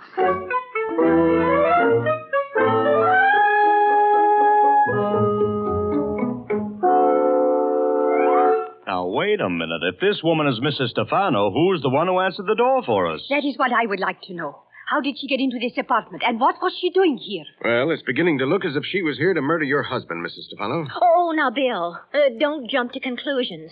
I'm sure that sweet little girl had nothing to do with it. She couldn't have. Why not, Mrs. North? This may sound silly to a man who manages business affairs, but there was something about her, Mr. Spire. Something very soft and frightened, like Little Red Riding Hood. Oh, for crying out loud. Well, there was, Bill. She had such a gentle expression and such big, open eyes. Anything like the ones in this picture, Pam? Oh, what picture? The one I found in this locket. Here, take a look. Why, Bill, that's her. Whose locket is this? Well, hers, I imagine. Found it right here in the apartment. Just a minute, Lieutenant. I know who this woman is. Who? Mr. Spider's secretary, Sally Ford. What? Well, that's her picture, Gilbert. And if she was in this apartment tonight, she must have killed my husband. Why do you say that, Mrs. Stefano? What do you know about Sally Ford? A great deal more than I want to know. Now, Mrs. Stefano, please. Well, why conceal it, Gilbert? Everybody knows what has been going on. Everybody but me. All I've heard is her name. Well, I wish I had never heard it. She did everything she could to come between Mr. Stefano and me. Oh, it wasn't as bad as all that, Ivan? Wasn't it? Are you going to stand there and deny there wasn't anything between them? Well, it might have been a harmless flirtation, perhaps, but certainly nothing more. Oh, how can you say that, Gilbert? I threatened to leave him if he did not give her up. And this morning he said he was going to. Well, that's how it happened. She came over here tonight, and he told her he was through, so she killed him. No, I won't believe it. Just because you found her locket in this apartment I didn't find it in the apartment, Pam. I found it in Mr. Stefano's hand when I examined the body. Well, that doesn't mean that she killed him. Doesn't it? Now, look at the way this chain's broken. It was torn from her neck during a struggle. Stefano reached out and grabbed this locket in an effort to protect himself, and that's the last thing he ever did.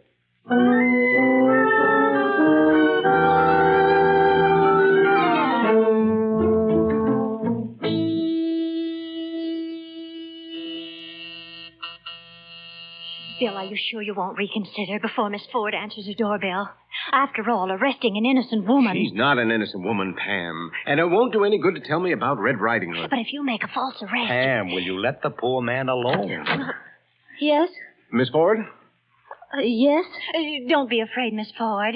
You remember us, don't you? Oh, no. I wouldn't try that if I were you. Trying to slam the door won't help your case any, Miss Ford. I'm Lieutenant Wigan, homicide. Well, what do you want of me? I want you to come down to headquarters for questioning. I'm taking you in on suspicion of murder. But I didn't kill him. I swear I didn't. He was dead when I got there. Who? Don't you know who I was talking about? Well, I knew he was dead. I admit that much. Then you better come with me and admit the rest of it. No, wait. I had no reason to kill Mr. Stefano. I was very close to him. Perhaps a little too close. Get your things, Miss Ford. You're going to be gone for some time. But you're not even listening to me. Won't you give me a chance to explain? Sure, go ahead. What's your alibi? Well, I haven't got an alibi. Hey, you see, Bill? See what? A good murderess would have one. Who said she was a good murderess? I'm not one at all. Then what were you doing in Mr. Stefano's apartment tonight? How'd you happen to be there just about the time of the murder? He sent for me. I mean, he left a message for me to come there. But he was dead when I opened the door. Is that why you didn't call the police? Well, I was so frightened, I didn't know what to do, and then the doorbell rang. Is that us? Yes. I didn't know who you were, and I was afraid you'd think I had something to do with the murder. So I didn't let you in. But you could have told us you weren't Mrs. Stefano. Well, I didn't want to get involved with the police. Then you should have picked up this locket before you left the apartment. Where did you get that? I found it in Mr. Stefano's hand. He tore it from your neck just before you killed him. No, somebody put it there. Somebody's trying to frame me. Now, take it easy, Miss Ford. You're in this deep enough already. Hey, what's going on here? Dick, you keep out of this, please. Now, wait a minute. Who are you? Vic Ford. He's my brother. But he doesn't know anything about The it. heck I don't. You're on the wrong track, copper. Sally didn't murder Mr. Stefano. How do you know? Because I did it. Myself. Dick! What do you say? I killed him. I did it to get even with him for the way he was treating you. Dick! I know it was a crazy thing to do, but I couldn't help myself. I didn't want to kill him. I just wanted to beat him up. And what happened? He reached for a gun and I grabbed hold of his arm. We fought for a minute, but he pulled the trigger before I could get the gun out of his hand. Bullet went right through him. Well, I'm sorry, Mr. Ford, but you can't protect your sister with a story like that. What do you mean? I killed him in self-defense. Oh, sure. You shot him with his own gun. Only he wasn't shot, Mr. Ford. He was stabbed.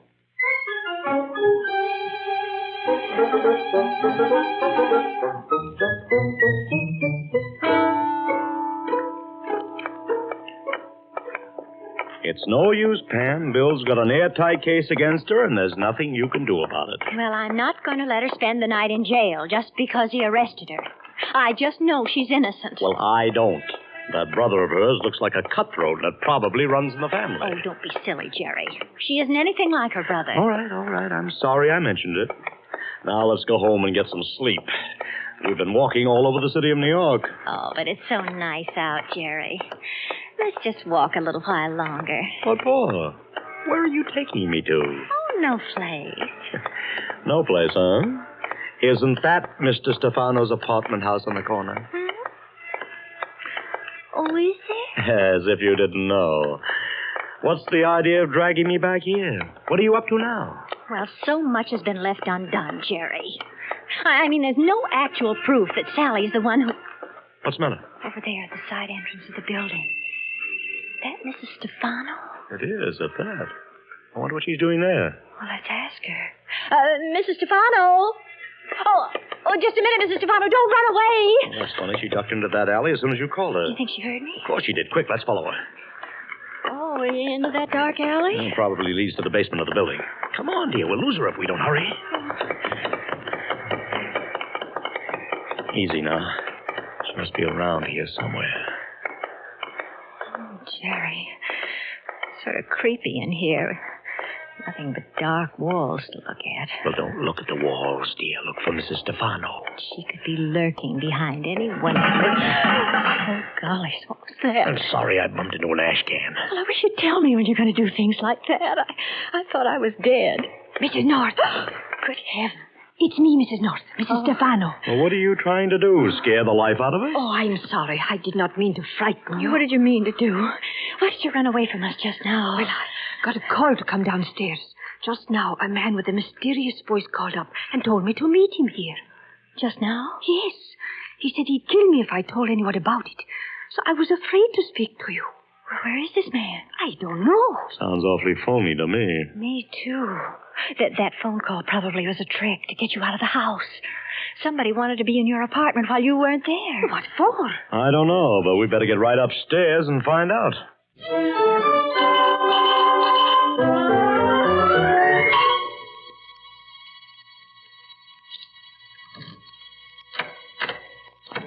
Anybody inside, Jerry? I don't see anybody. Well, let's look around. My goodness. What's that? Sounds like there's somebody in the kitchen. Wait. I'll go see. Here, this way, Mr. North. The pantry door's right over here. Can you see through the glass? Just about. There's a man in there fiddling around with the refrigerator. What's he doing? Holy mackerel, it's Dick Ford, the girl's brother. Open the door, quick. All right, just let me get my hand on something solid, and I will. Now stand back. Stay where you are, Mr. Ford. What? Stay where you are, I said, or I'll hit you over the head with this chair.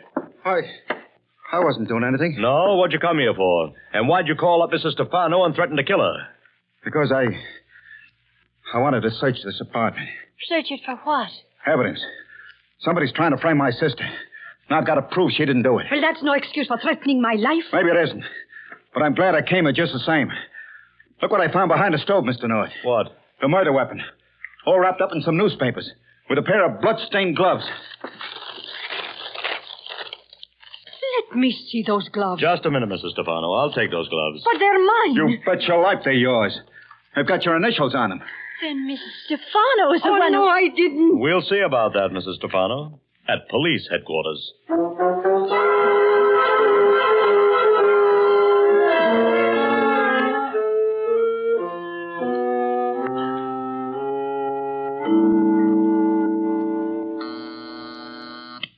Yes?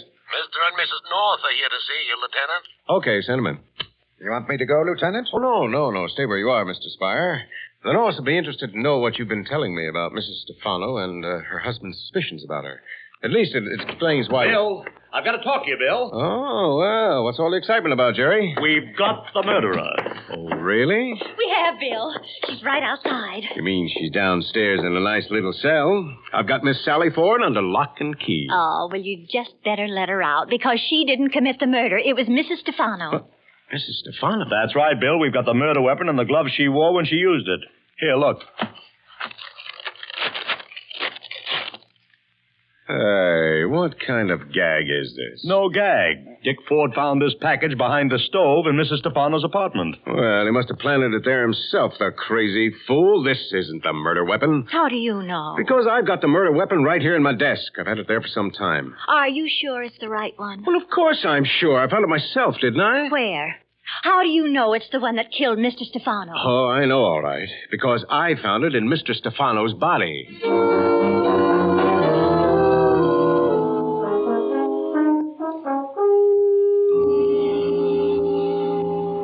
Understand it. I just don't understand it, Bill. Well, you would if you'd stop trying to defend the wrong person. You see, Pam, the murder weapon isn't a knife. It's a letter opener with a steel blade 5 inches long. And now that I've had time to make a few inquiries, I found out who it belongs to. Who? Mr. Spire's secretary, Sally Ford. Isn't that right, Mr. Spire? Now, just a moment, Lieutenant. I never made any such statement. I told you Miss Ford had a letter opener like the one you've got there, but I didn't say that one was hers. Well, it is just the same. Her fingerprints were all over it. But what about the knife and the blood-stained gloves? Yeah, they were just plants, dear. Dick Ford was trying to frame Mrs. Stefano for the sake of her sister. Exactly. Well, I still don't believe that Sally did it. Well, if you need personal proof, I think I can give it to you. You'll see in just a moment. Tom? Yes, sir. Send Miss Sally Ford in here, will you? I'd like to speak to her. Yes, sir. Bill, what are you up to? Well, I don't usually do things like this, Pam. But just to convince you and Mr. Spire that Sally is guilty, I'm going to confront her with a murder weapon and let you watch her reaction. I don't get it, Bill. What'll her reaction prove? Plenty, I think. If she's innocent, she should have no reaction at all. And if she's guilty? If she's guilty, Mr. Spire, this letter opener will make her very uncomfortable. In fact, it might even drive her into a confession. Oh, she won't react to that letter opener at all. Won't she? No, because it isn't hers, and she didn't kill Mr. Stefano. Oh, she's at the door. You wanted to see me, Lieutenant? Yes, come in, Miss Ford. How do you feel? All right, I guess. You letting me go? Why, no. I just wanted to ask a few more questions. About what? About this letter opener, Miss Ford. Heavens. Do you happen to know who it belongs to? Where did you get that? That's my question, Miss Ford. Do you know who it belongs to? Yes, it belongs to me. I thought so. But what's it doing here? How did you get hold of it? I got hold of it when the medical examiner removed it from Mr. Stefano's body. No. Don't say no, Miss Ford. It's the weapon that was used to commit the murder, and you're the one who used it. No, I didn't. I haven't seen that letter opener for over a week. It's been missing from my desk. Can you prove that? Well, I can't actually prove that it was missing, but it was. Don't you see I'm being framed by the one who stole it? I don't see anything of the kind. And if you can't prove what you say, you'll go to the chair for the murder of Victor Stefano. I won't, I tell you. Oh, Bill, she got the letter opener. Here, you put that down. Stay where you are. Put it down, Oh. I said. My head. Well, that's better. Now sit down and behave yourself. Well, Pam, are you satisfied? Completely, Bill. Now I know she didn't do it. What? You proved it yourself by what you just did. I don't follow you. Well, it's simple, Bill. When she came at you with that letter opener, what did you do? Reached out for a hand, of course. Well, exactly. And that's what any man would have done, including Mr. Stefano. I still don't follow you. But we'll figure it out, Bill. Your whole case against Sally is based on the fact that her locket was found in the dead man's hand. And according to your theory, Mr. Stefano ripped it from her neck when she came at him with a letter opener. Well, what about it? Well, don't you understand, Bill? When somebody rushes at you with a knife or a letter opener, you don't reach for any lockets. You reach for the hand that's about to kill you. Hey, then the locket was planted in Mr. Stefano's hand after he was murdered. Why, of course it was. It was planted there by the real murderer. And the real murderer invited Miss Ford to Stefano's apartment so she could take the blame for it. Then I was framed. Every step of the way. By the only one who could frame you. Who? Oh, don't you know, Mr. Spire? Or were you too busy noticing Miss Ford's reactions to the letter opener? Too busy to notice your own? I beg your pardon?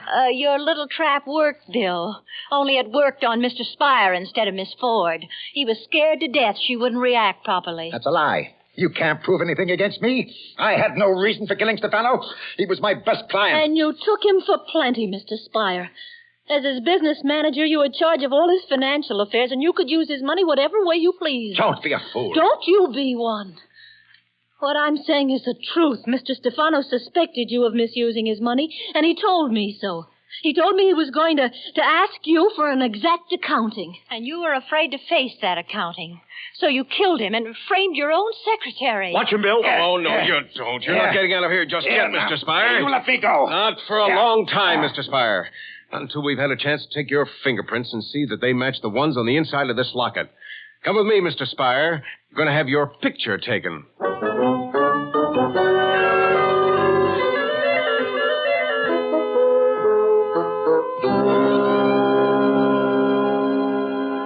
Well, Pam, your hunch about Miss Ford was absolutely right. Spire's the guilty man, and his account books furnish the motive. He swindled Stefano out of almost half his property. Well, Pam's hunches are always right, Bill. Oh, not always, dear. Well, almost. You know, I don't know why I bother about clues and things when you're around. I should just blindfold you and let you point to the murder. Oh, I don't think I'd have pointed to Mr. Spire, Bill. Not until you twisted that letter opener out of Sally's hand. Now that's another reason I knew she was innocent from the very beginning. What? Her hands. They were so soft and attractive. Yes, they were sort of pretty, weren't they? Hmm? Yeah, sort of small and dainty, like a little girl's. Oh, is that so? I didn't know that you'd taken to noticing other women's hands, Jerry. Well, I didn't really notice them, darling.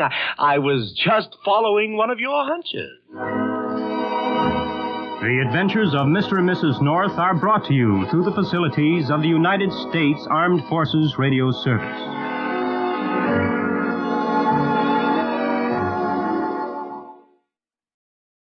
Mr. District Attorney, champion of the people, defender of truth, guardian of our fundamental rights to life, liberty, and the pursuit of happiness.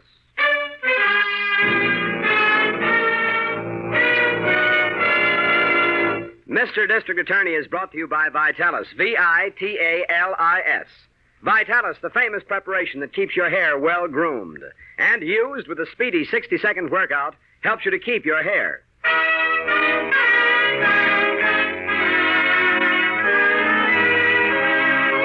And it shall be my duty as District Attorney not only to prosecute to the limit of the law all persons accused of crimes perpetrated within this county, but to defend with equal vigor the rights and privileges of all its citizens.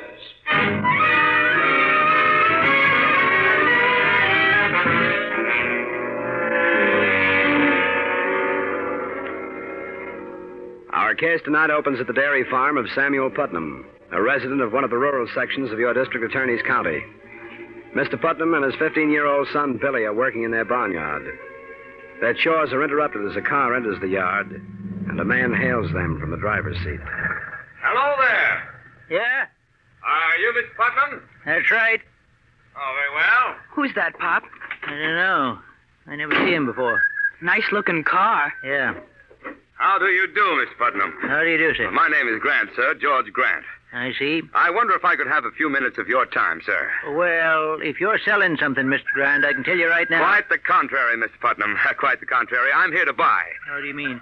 Tell me, how many cows do you have here on your farm? About 60 head. 60, eh?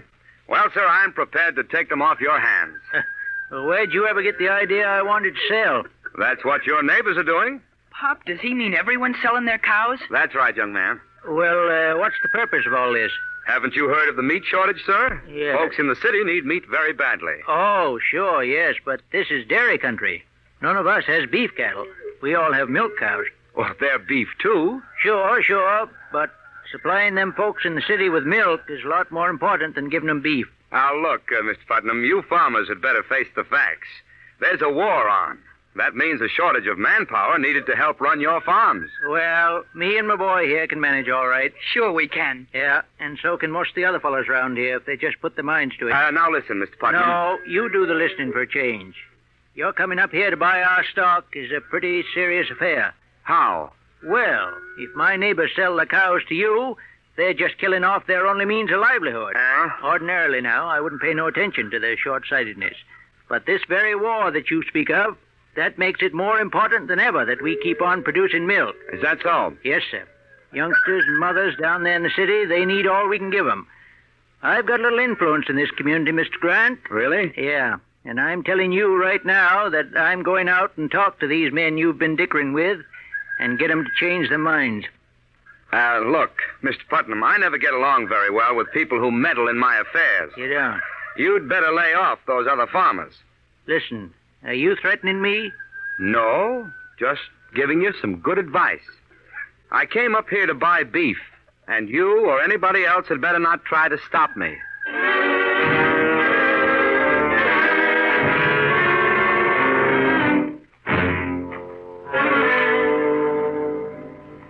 Oh, Chief. Yes, Miss Do Lynn. you know where Harrington could be? I haven't had any word from him all day. Well, I can explain that. He's doing a special job for the mayor's office. Oh, I see. Yes, His Honor is trying to put a check on some of the black market activities that have been overrunning our town. Oh, how? Well, he has men stationed on all roads leading into the city. What for? They're stopping trucks to see if they're carrying any meat that hasn't been tagged with a government-inspected stamp. Oh. And if this stamp is missing, the men have orders to confiscate the meat. Well, that's a good idea. Yes. Now, if we can only enforce... Excuse me, Chief. Yes, come in, Harrington. Thanks. How are things on the black market?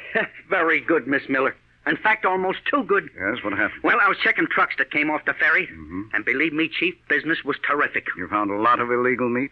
About 6 truckloads. Hey. And don't forget, that was only my score. There are half a dozen other inspectors working today, too. Yes, I know. And, Chief, wait till I tell you this. Yes? That job was just like old home week. What do you mean? Well, you'd have thought I was spending the day down at the police lineup. The guys who were driving those trucks took me right back to Prohibition days. They were old acquaintances of ours. Every one of them. The only switch was they were driving meat instead of beer. Who were they, Harrington? Well, everyone I pegged used to work for Mike Sutter's old mob.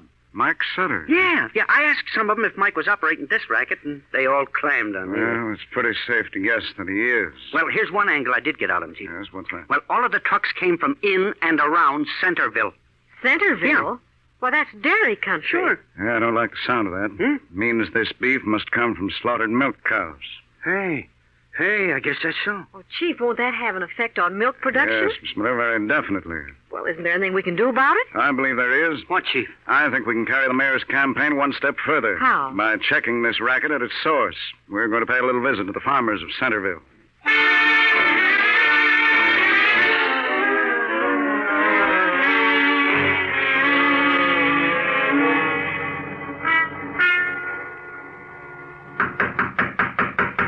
Who is it?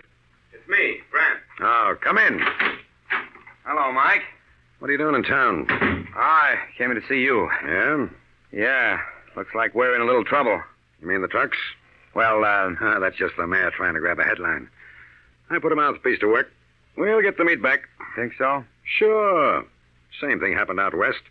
The operators got their meat back before the headlines even got cold. Oh. There's things going up in the country. Well, that's what I come here to the office to talk to you about. What's the matter? Something wrong? To be truthful with you, yes. Oh, what? What is it? Well, a lot of the farmers have canceled out on me. How do you mean? They changed their minds about selling their cows. Well, how come? There's one man who's responsible for the whole thing. Oh, yeah? He's called several meetings and influenced them to hold on to their stock. Who is this guy?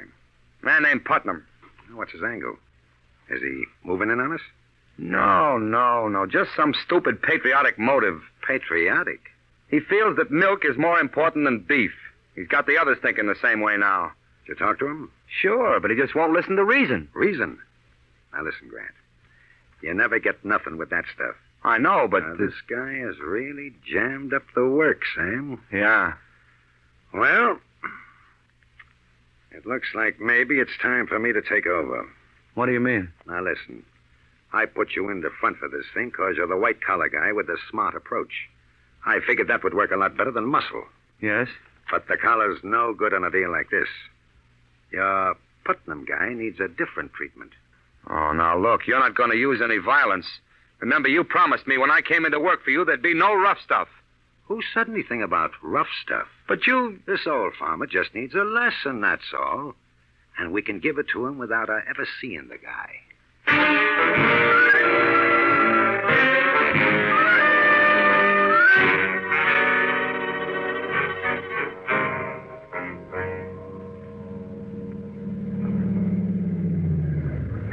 There's a boy standing there in the yard. Yes. I'll call him over, Chief.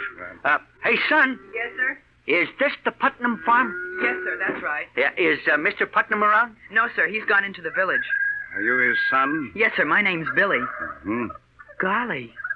Ain't you the district attorney? That's right. Gee, I'd know you in a minute. You look just like you. Really? Sure. My brother took a lot of pictures of you when you made that speech in Centerville last year. Remember? Oh, yes, of course. My brother was a photographer on the Centerville Herald. He's in the Signal Corps now. He takes pictures for them, too. Oh, I see. That's what I'm going to do when I'm old enough. Go in the Signal Corps and take pictures. Well, that's fine, Billy, but just remember that working on a farm is very important, too, right now. Oh, sure. Yeah, when do you expect your father back from the village, son? Oh, he'll be gone most of the day. Man? You see, we've had some trouble here at the farm. Trouble of what sort? 5 of our cows died last night. Oh, what a shame. Pop thinks there was something funny about it. Yeah? He had Dr. Thomas the vet out here this morning. Dr. Thomas thinks they was poisoned. I see. Pop has gone into the high school laboratory. They're going to analyze stuff for him and make sure. Billy, your father has been active in trying to organize the farmers around here against selling their livestock, hasn't he? Yes, sir. Chief, do you think this poisoning was done to get him to lay off?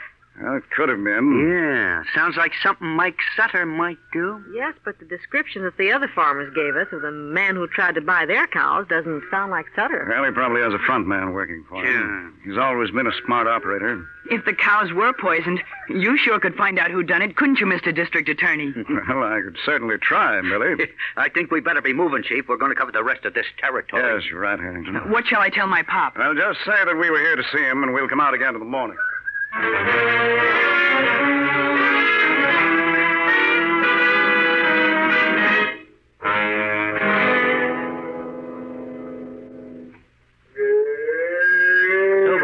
So, boss. So.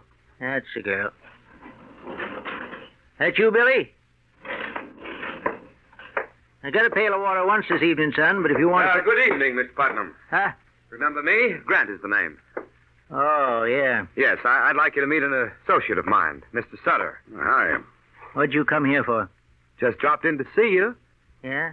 I wondered if you'd change your mind about selling your cows. No, sir. We heard down in the village that you'd had a little tough luck up here last night, Putnam. Yes, we understand you lost some of your livestock. That's right. Too bad. What happened to him? I was just wondering whether you fellas couldn't answer that. Why? Them cows was poisoned. Is that a fact? Now, why should anyone want to do a thing like that to you, Mr. Putnam? Well, I sort of have an idea. Really? Yeah. I got to thinking that if somebody wanted to show the other farmers hereabouts that it didn't pay to interfere with certain transactions, why, killing off my cows might be a good way of doing it. Oh, now, Mr. Putnam, surely you aren't implying that we had anything to do with your misfortune? I am. Well, you make us sound like very desperate characters. I imagine that's what you think you are. Well, that's hardly Wait a the minute, attitude. Grant. Quit kicking the words around. The old guy knows what goes on. You mean to say that you're admitting that you did poison my cows? Sure. That's only the beginning, mister. Is that so? Yeah. We got a nice touch working here. And we ain't gonna let you jam it up first. How do you intend to stop me? We'll kill every cow you got in this barn if we have to. I wouldn't advise that. Now, listen. We're running this show. You do as we tell you. Do what? Get to them other farmers. Tell them you was wrong about not selling their beef. Not a chance, mister. Hey. You can't pull any cheap gangster stuff on me. Them farmers are keeping the cows. Yeah? Yeah. And furthermore, I'm having you both arrested for what you've already done to me. You talk real big. This is more than talk. Yeah? I happen to know that the district attorney is in Centerville right now. I'm going to call him up. Wait a minute. You stay right here. Let go of my arm. Now, take it easy, Mike. This guy ain't calling no district attorney. Oh, ain't I, though? Come back here. Oh, no, sir.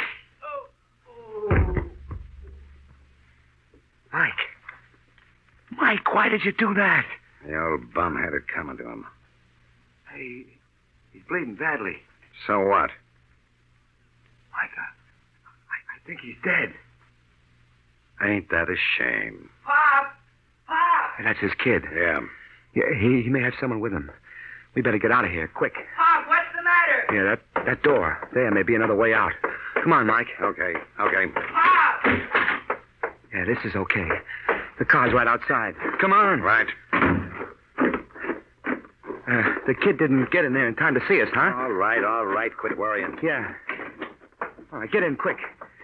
You better drive, Mike. I'm too jittery. Sure. That's the way out. Around the front of the barn. Okay. Mike, I never thought you'd... Stop that car, you! The kid. Yeah. He's running for the car. I know. Stop! Hey, look out, Mike. He's running right in front of us. You'll hit him.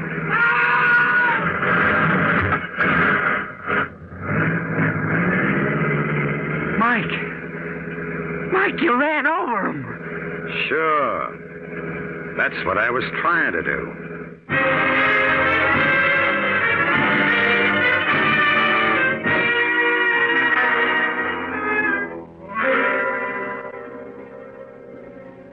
Our case tonight makes very clear one reason we should all help stamp out black markets. Your district attorney has an idea of what's behind this brutal crime.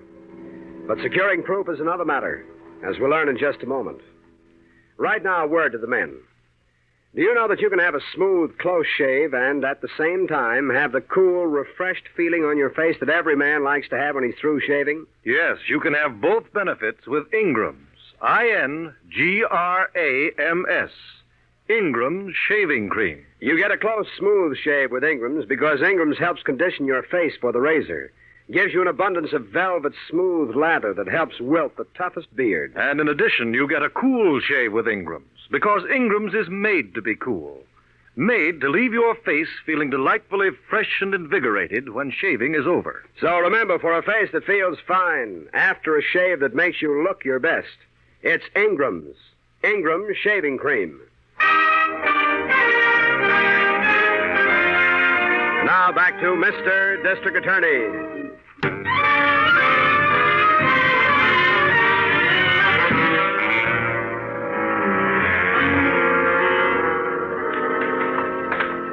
Nobody answers in the farmhouse, Chief. Well, maybe they're down in the barn. Yeah, okay, we'll take a look down there. Right. Oh, you know, it's mornings like this that make you wish you lived in the country. Yeah, this is swell. I'll say. Say, Harrington, Yeah? have you any idea where Mike Sutter makes his headquarters? Sure I have, Chief. I think I can put my hands on him any time we want him. Good. Say, Chief, I wonder where he ever got the idea. Hey, wait a minute. Yes, what is it? Hey, look right there beside the road. That grass is covered with blood. Yes. Well, what in the world? Yeah, trails on up the road. You see? Yes, in the direction of the barn. Yeah. Do you suppose it could be some animal? Well, I don't know. I think we should find out. It's easy to follow, all right. Wait. Huh? Whoever or whatever it was seemed to have fallen down right here, then got up again. Yeah, that's right. And then the trail leads right into the barn. I don't like the looks of this. Neither do I, Harrington. Come on, let's go into the barn. All right. Go ahead, Miss Webb. Yes, sir. Hey, look, the lights are still on in the place. Yes, so is... Oh, look! Holy... It's the boy! Yes. There's another body, Chief. Yeah, don't come any closer, Miss Miller. How are they, Chief? And the old man is dead. Huh? Hey, that must be the kid's father. Two bullet wounds in the head. What about the boy? I'm just looking. I'm afraid, though, that... Hold on. I seem to feel a faint pulse beat. Yeah? Yes, the boy is definitely alive. Good. Chief, is there anything I can Well, do? there's something we've all got to do. Get this boy to a hospital at once. And there's none in I know, Centerville. we'll have to take him into town. Here, give me a hand, Harrington. Right. Miss Miller, bring the car down here. Sure, will you? Chief, right away. We want to save this youngster. We've really got to make time.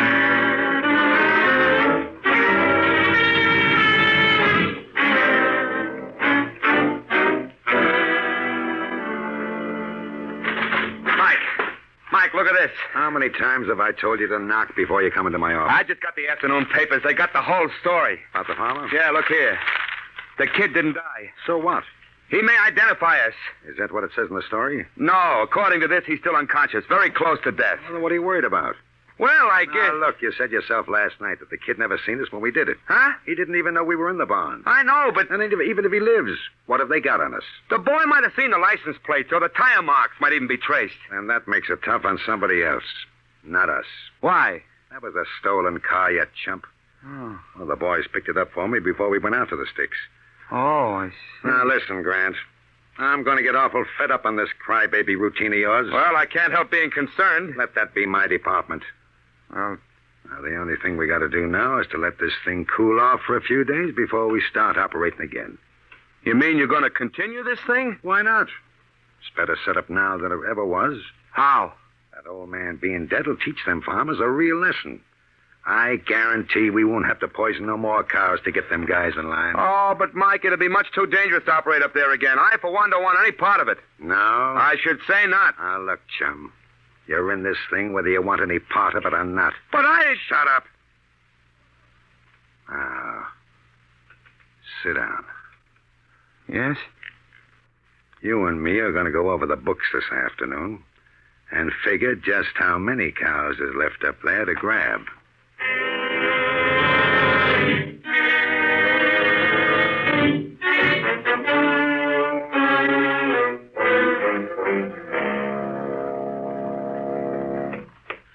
I'm over here, Miss Miller. Oh.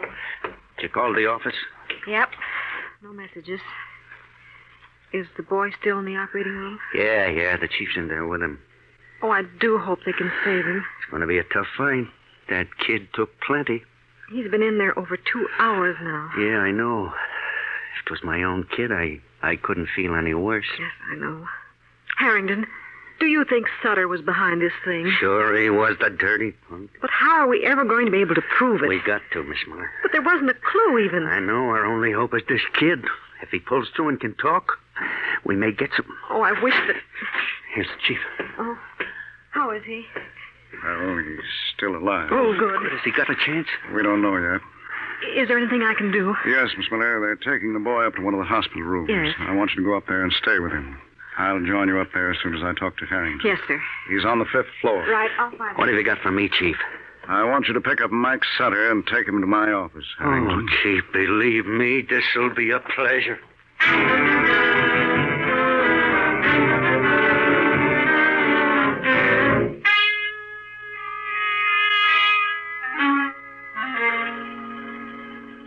Chief, Yes, Miss Miller. come here. Yes. Look, the boy's moving his hand. Do you think we should call a nurse? Oh, she'll be right back. Do you suppose he's coming around?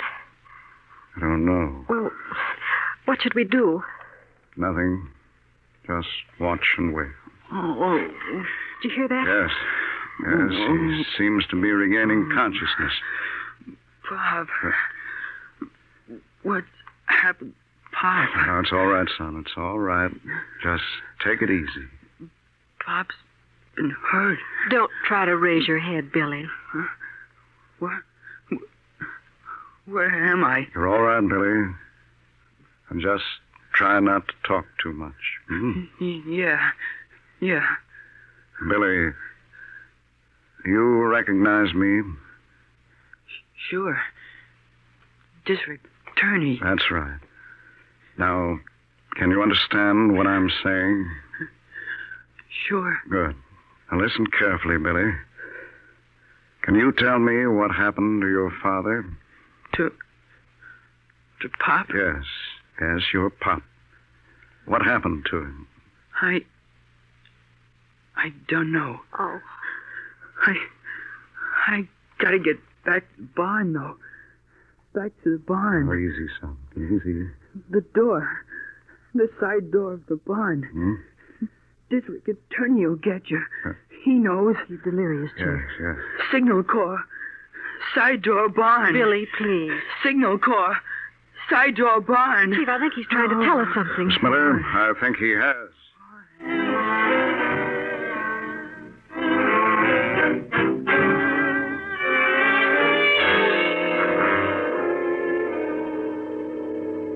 You know, Chief, this is all a great mystery to me. Why, how's that, Miss Miller? Well, in the first place, we come all the way out here to Putnam's barn just because of a little boy's delirious talk. Yes, that's quite true. Then the first thing you do when we get here is pick up a broken piece of string and wander around with it. Well, I'll admit that. Just a minute. Do you see something, Chief? Yes. I'll get this box over here to stand on. Oh, can I help you? No, that's all right. I just want to reach this crossbeam. There we are. Can you see all right? Yes. Well enough to find what I've been looking for. Oh, that's wonderful, Chief. Is it a definite clue? I have a feeling it can break the whole case for us. Oh, good. Come on, Miss Miller. Where to now? Back to the city. We've a lot of work to do.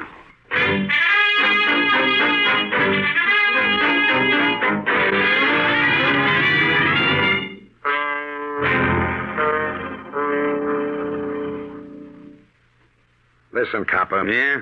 How much longer do we have to hang around this mousetrap? Until the district attorney gets here, and, brother, that may be a long time. I hope you know that you're violating our rights as citizens by detaining us here. No kidding. What about the rights you violated, Mr. Grant, when you guys knocked off that old man? Now, listen, are you digging that one up again? Sure, Sutter. I'm just keeping in practice for the time when I really go to work on you. You ain't never going to get a chance to work on me. Don't be too sure. Look, we don't know nothing about that old farmer. Oh, hi, Chief. Hello, Harrington. Did Miss Miller get here yet? No, but I got some customers for you. Good. This here is Mike Sutter. He knows me. And this added attraction is Sutter's front man, the one he used on the farmers. I see. He was in Sutter's office, so I brought him along. I demand to know why we're being held here, sir. Why, hasn't Mr. Harrington explained that to you? I did, Chief. But we know absolutely nothing about the death of that man in the country. I'm inclined to think otherwise. Now, look, DA, I can tell you right now. You're wasting your time on this thing. I don't think so. What does he mean? What happened to that old man and his son was one of the most vicious crimes I've ever encountered. Listen, save the speeches, DA. What evidence have you got? Excuse me, Chief. Yes, come in, Miss Miller. This may be the answer to your question, Sutter. Here's the envelope. Thank you, Miss Miller. What do you got there, Chief? It's the evidence we've been waiting for. Huh? Definite proof of who killed Mr. Putnam. Yeah? Harrington, you may arrest these two men on a charge of murder.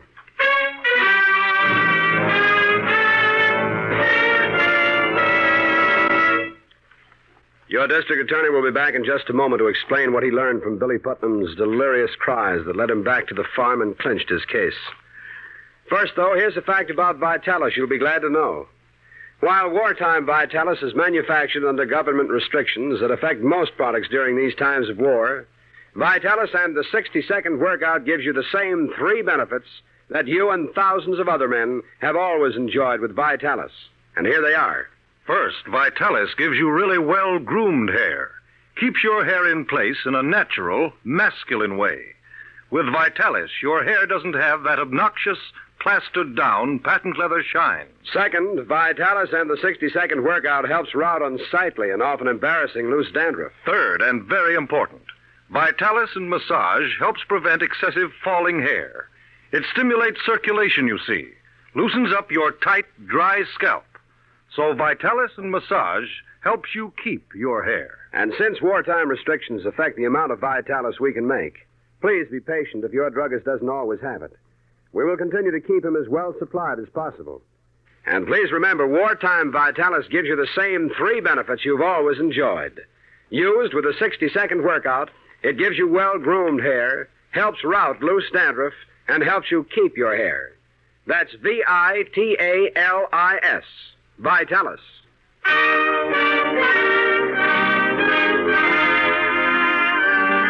Now, here is your district attorney.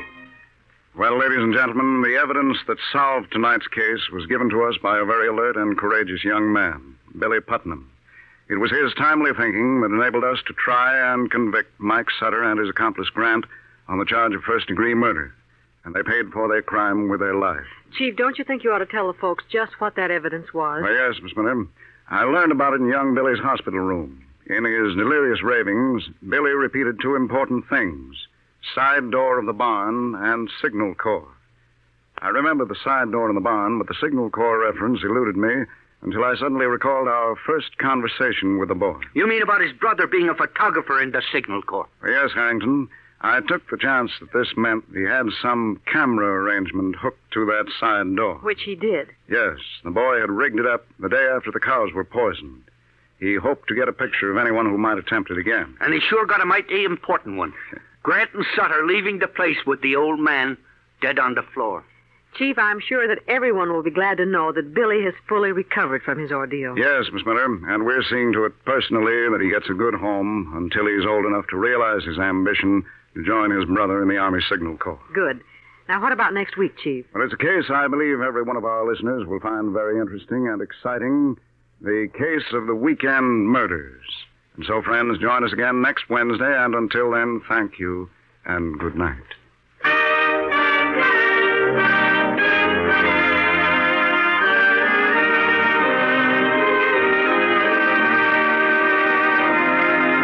The names of all characters in tonight's dramatization are fictitious, and any resemblance to names of living persons or actual places is purely coincidental. Jay Johnston was featured in the title role, Len Doyle as Harrington, Vicky Vola as Miss Miller.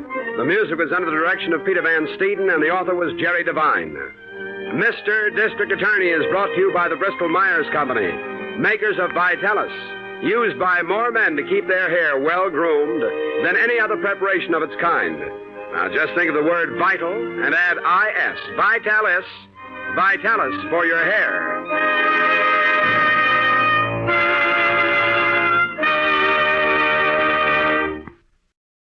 Mutual presents Under Arrest. Into your cell.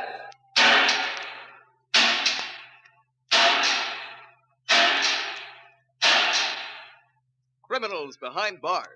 Under Arrest, the story of Police Captain Jim Scott's fight against crime.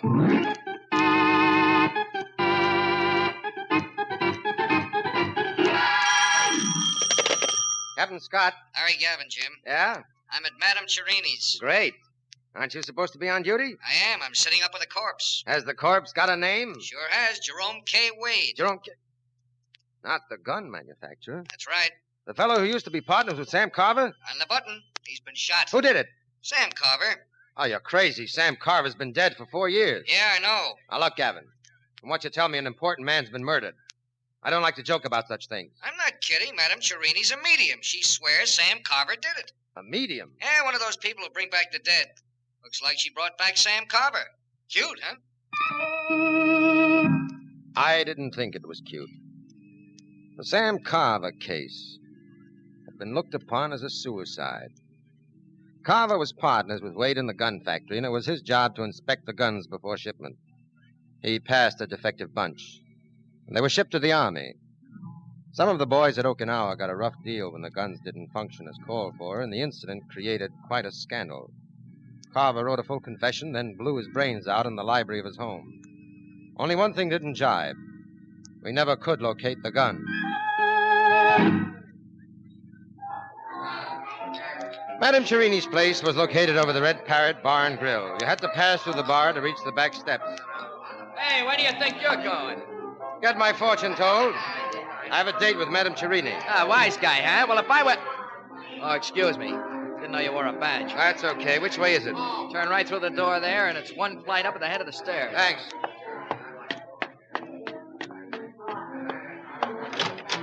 Hello, Captain. Oh, Larry. Where is it? Right here. That third eye in the middle of his head is a bullet hole. Thanks. You find a gun to go with it? No, Jim, and I've been all over the room. No gun? That's right. Just like it was with his partner, Sam Carver. This is Madame Cherini. Oh? This is a terrible thing to happen, Captain. I've been practicing for 30 years, and I never had any trouble before. There's always a first time. Oh, believe me, Captain, I run a respectable place. Such a thing has never happened to me. Nothing happened to you. Not yet. It happened to Wade. Were you here when he was shot? Yes and no. Yes and no. I was in my trance. Mr. Wade wanted to communicate with the spirit of his dead partner. We held a seance. I remember nothing. I just reached through to my control. Control? The spirit who makes my contacts for me, Kathy. Communication was established. The next thing I knew, I heard a shot. It penetrated the veil, and I came back to Earth once more. The room was pitch black except for a light behind me. I turned and saw him, just as plain as I see you now. It was Sam Carver, a gun in his hand. Oh, it was a beautiful materialization. Beautiful. Yes, no doubt. What happened then? It vanished right into thin air. Of course, it couldn't stay once I was my conscious self. Of course. I turned on the light. The switch is right here under the table. Oh? Mr. Wade was exactly opposite me. He had a look on his face, a look that I'll never forget. His mouth was open as though he were about to say something. Then he toppled out of his chair, just as he is now. You were conducting a seance? Yes. You need more than 2 people for a seance. Who else was here? Mrs. Wade and Mrs. Carver. Where are they now? Mrs. Carver took Mrs. Wade home. You mean Mrs. Wade saw her husband shot and she left just like that? Oh, she was hysterical. She kept screaming about divine judgment, and our husband got what he deserved. Benny might be able to tell you more about it. He helped her out. Benny? The bartender downstairs. He came running up just as soon as he heard the shot. Do you want to talk to him? Yeah. Yeah, go get him, Larry. Check. I think it might not be such a bad idea to question this Benny. While Gavin went to get the bartender, I took a look around the room. Nothing unusual about it. No secret trapdoors, sliding panels, nothing like that. There were heavy plush hangings, but they covered bare walls only. A low-hanging chandelier hung over the round table, and the light switch, as she said, was under the table. But you couldn't see any props, nothing to create contrived effects. Madame Cherini herself didn't look the part of the conventional medium, except for the fact that she was dressed completely in black and had a pair of the deepest, blackest eyes I've ever seen. Here he is, Captain. Hello, Benny. Captain? Madame Cherini tells me you rushed up to the room as soon as you heard the shot. Is that right? Yep. Why? Why? Weren't you afraid of getting shot yourself? Oh, I see what you mean, Captain. Well, no, frankly, I didn't think of that. Madame Cherini's a good friend of mine. I only thought she might be in trouble. And you're not afraid of guns? Not as much as most people, I guess. In a way, I'm kind of used to them. Where did you get used to them? Okinawa. Okinawa? Yeah, it was a war. Do you remember? Yes, I remember, Benny. I also remember a certain ugly incident. Bad guns delivered to our boys in a certain company. Could be some of your buddies died on that account. Jerome K. Wade and Sam Carver manufactured those guns. I'm not saying Wade didn't deserve to die, Benny. I ain't saying he didn't deserve it either. I think that... Hey, why look at me? I didn't do it. There was nobody in the room but the women when you entered, and nobody could have passed you on the stairs. Maybe you didn't run into the room at all, Benny. Maybe you were here all the time. Nuts, I was down at the bar waiting on my customers till I heard that shot. Why couldn't it have... Yes, exactly. Why couldn't it have been one of the women? I don't think so. As I remember seances, you all hold hands around the table. Isn't that right, Madame Cherini? That's right, Captain Scott. And Wade held each of the women by the hand, and they in turn held the hands of Madame Cherini. Doesn't seem possible, unless all 3 women were in league to kill Wade. In that case, the other 2 could have released Madame Cherini, but that seems like too long a shot. Yeah? Well, then maybe you can explain how I got to look like Sam Carver, huh? They all agree that it was the ghost of Sam Carver who killed Wade. Who do you mean all? Mrs. Carver, Mrs. Wade, and Madame Cherini here. That's right, Captain. We all recognized him. There couldn't have been any doubt that it was Sam Carver. Sam Carver's been dead for 4 years. Yet you're sure you recognized him. You must have known him well. Very well. Sam Carver was interested in spiritualism. Mr. Wade always used to laugh at him. Yet you claim it was Wade who asked for this seance. And it was here he was murdered. Now, who killed him? Sam Carver. Bunk. Dead men don't go around killing people. In my profession, Captain, you find out that dead people are not quite as dead as they seem.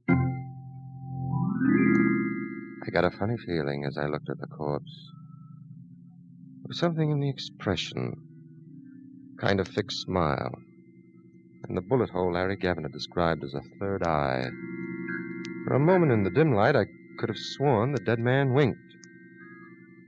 But it's my job to catch live murderers, not ghosts. Jerome K. Wade was killed by a slug from a .32. Nothing ghostly about that. But as far as the gun was concerned, it might just as well have been ectoplasm. I warned Madame Cherini and Benny, the bartender, not to leave town. Lieutenant Gavin went to look up Mrs. Wade and get her story. Myself, I went to pay a call on Mrs. Sam Carver. Captain Scott, I'm so sorry to have kept you waiting. Quite all right, Mrs. Carver. Naturally, you're upset. Naturally. First Sam, then poor Jerry. Would you care for a drink? I think I need one. Thank you. I don't. She looked anything but upset. Mrs. Carver must have been quite a beauty in her day, and her day was not quite past. She moved like an animal with a lithe, sensuous grace. She smiled invitingly and sank down on the couch beside me, sipping her drink. Pity we have to meet always under these circumstances. Isn't it? I won't pretend I'm exactly grief-stricken about Jerry Wade. He was just as responsible as my husband, even more so, for that arms shipment. Yet poor Sam took all the blame. What happened tonight? Exactly. Probably just what you already heard. Mr. Wade invited me to attend this seance. I thought Mr. Wade didn't believe in such things. No, but he knew I did. Oh? Sam and I were always great believers in spiritualism, and especially in Madame Cherini. Well, what was Wade's idea? To convince me he had nothing to do with Sam's passing. I've always suspected something peculiar about my husband's death. I could never quite believe that Sam committed suicide, although it was I who found the body and the gun was right next to his hand. That gun? What happened to it? It simply disappeared. Like the murderer disappeared tonight? Murderer? I'm sorry. The truth is, Captain, I don't like my husband being called a murderer. Your husband? Oh, you mean the ghost. I saw it with my own eyes. So did the Wades and Madame Cherini. There couldn't have been any disguise. Well, it was dark in the room. There was a light around him. He was pale and his eyes were burning. He looked straight at Jerry Wade. The same gun was in his hands. The same gun? How do you know? Don't ask me how. I just knew. Yes? Go on. He looked straight at Wade, and I heard Wade say in a strange, broken voice, No, Sam, I didn't mean to do it. I didn't mean to, honest. And then... Yes? My husband uttered one word, murderer, and fired. Madame Cherini awoke, and my husband disappeared. With the gun? Of course. Now, look here, Mrs. Carver. That was no ghostly bullet which killed Jerry Wade. It was a real bullet like the one which killed your husband. By the way, who was present in this house the night your husband was shot? Was shot? You don't think he killed himself, then? I'm not sure. In any case, he was shot. I'm asking you who was here. Well, there were Mr. and Mrs. Wade, my son. Your son? John. He'd just come home from college. There was quite an argument between him and his father. It was on account of that scandal about the guns. Where is he now? Away at school at Yale. Yes, go on. Anybody else? Oh, yes, of course. There was Madame Cherini. She stayed to dinner. We were going to have a seance later. Who was the last person who saw your husband alive? Madame Cherini, I think. She had a talk with Sam in the library. Sam was very upset about the argument with John. Madame Cherini was his advisor. You don't look like the mother of a grown son. Thank you, Captain. Are all policemen so gallant? I imagine they would be. With you. Thank you again. Are you sure you don't care for a drink? Quite sure. Too bad, Captain. We could both do with a bit of relaxation.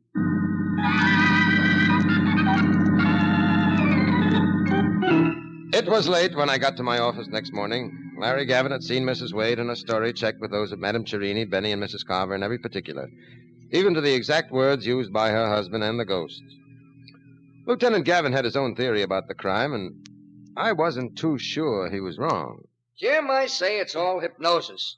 This medium sets up the mood, gets them all into a frame of mind where they're ready to believe anything. She shot Wade.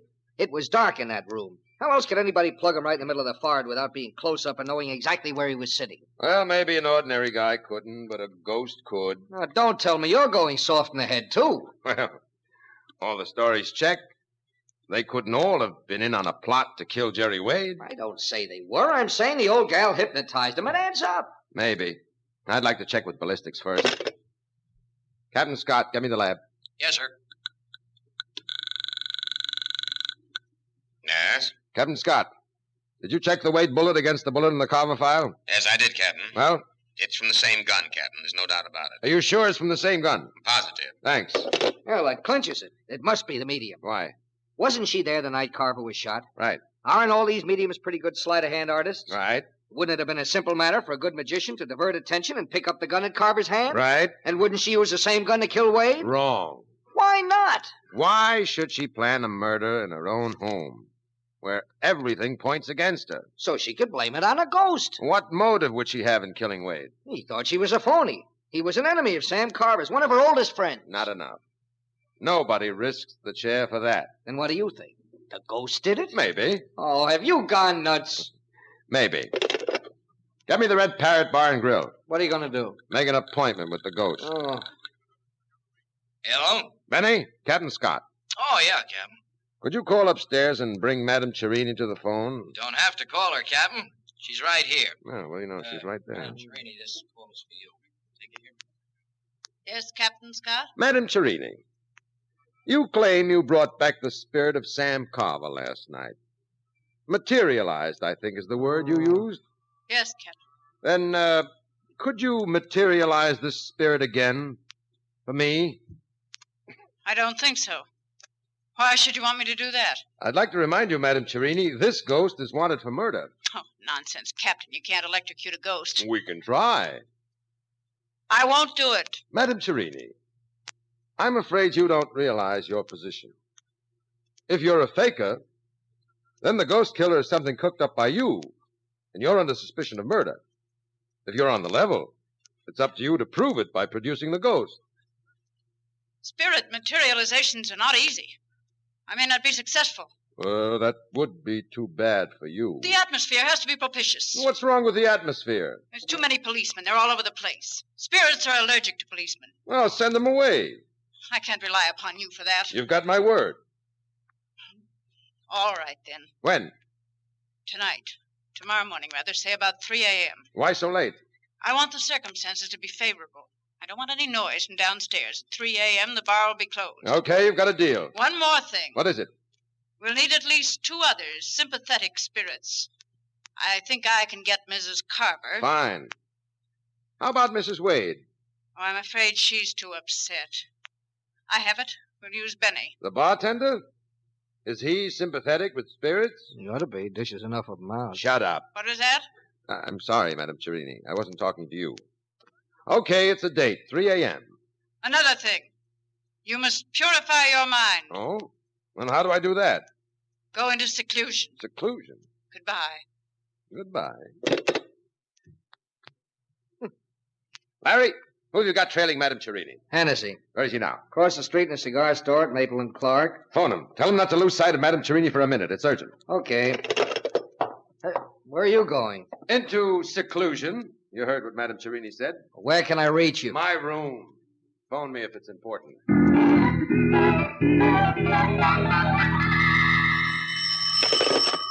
Hello? Jim, Larry Gavin, and this is important. Yes? Hennessy's been telling Madame Cherini she's gone to Mrs. Carver's house. Only natural.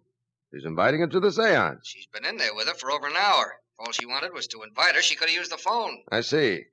Okay, I'll take care of it. You going to the Carver house? No, I'll wait for Madame Cherini at the bar in the room. Is that the way to purify your mind? It's my way. Did you call the boys off? Yes, Captain. Do you think it's smart? I'll let you know after tonight. All right, if anything comes up, I'll be at the bar. Boy, I wish I were a captain.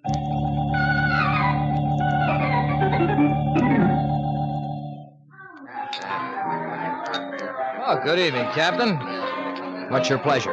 Anything with the original label? Madame Cherini told you about the seance? Yeah. Ever been to one of those things before? Yeah, lots of times. I'll have to hold your hand tonight, Captain. You mind? No, not so long as somebody holds your other hand. Here it is, Captain. Well, here's mud in your eye. Not mud, Captain.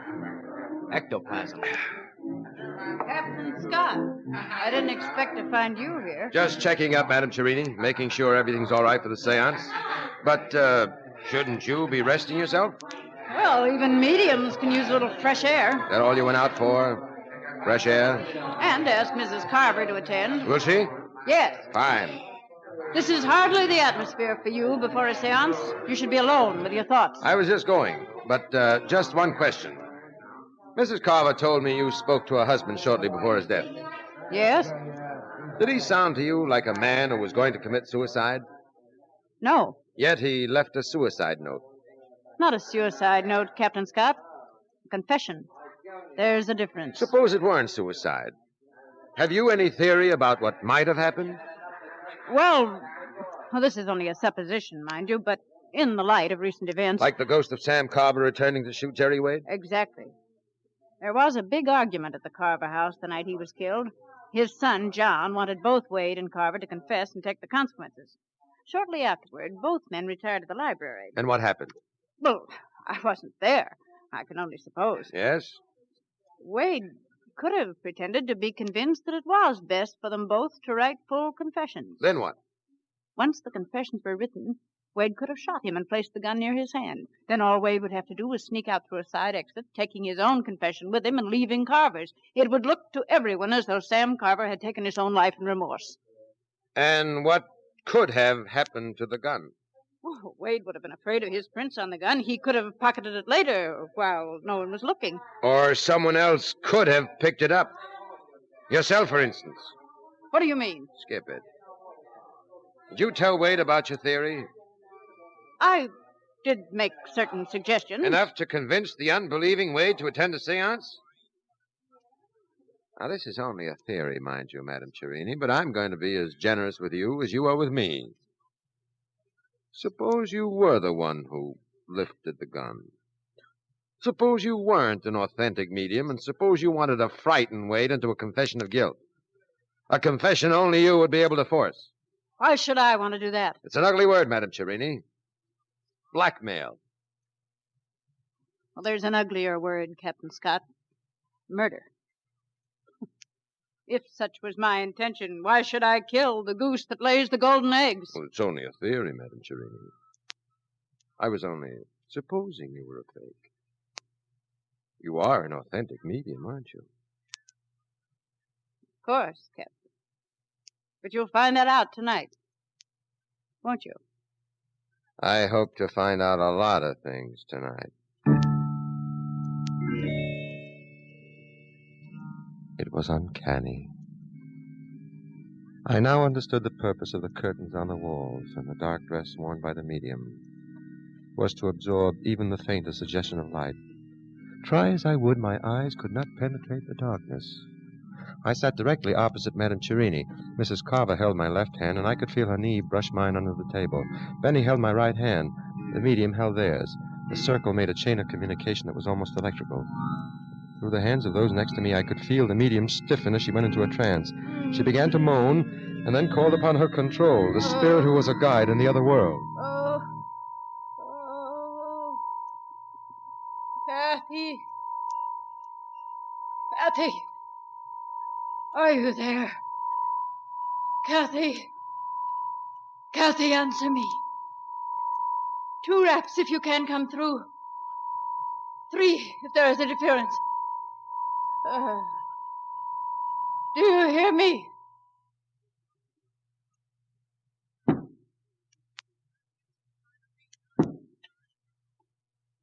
Good. Are the channels clear tonight? 2 raps, yes. 3, no.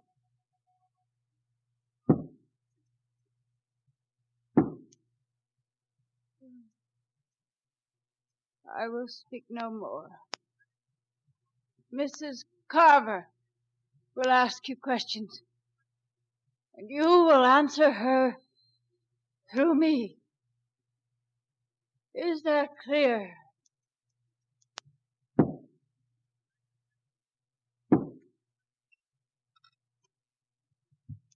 Kathy? Can you hear me?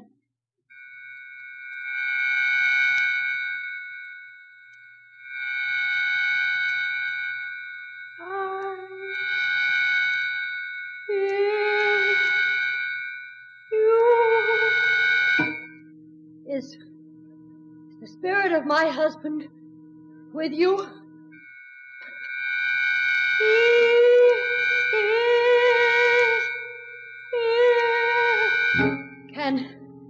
Can you make him materialize?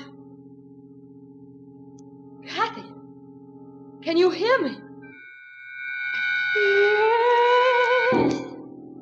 Can you make my husband appear?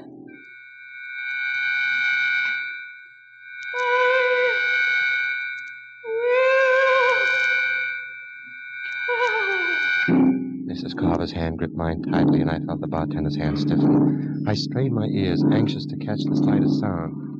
I thought I heard the creaking of the hall door, but it might have been the wind. We sat tense, holding our breaths. Kathy!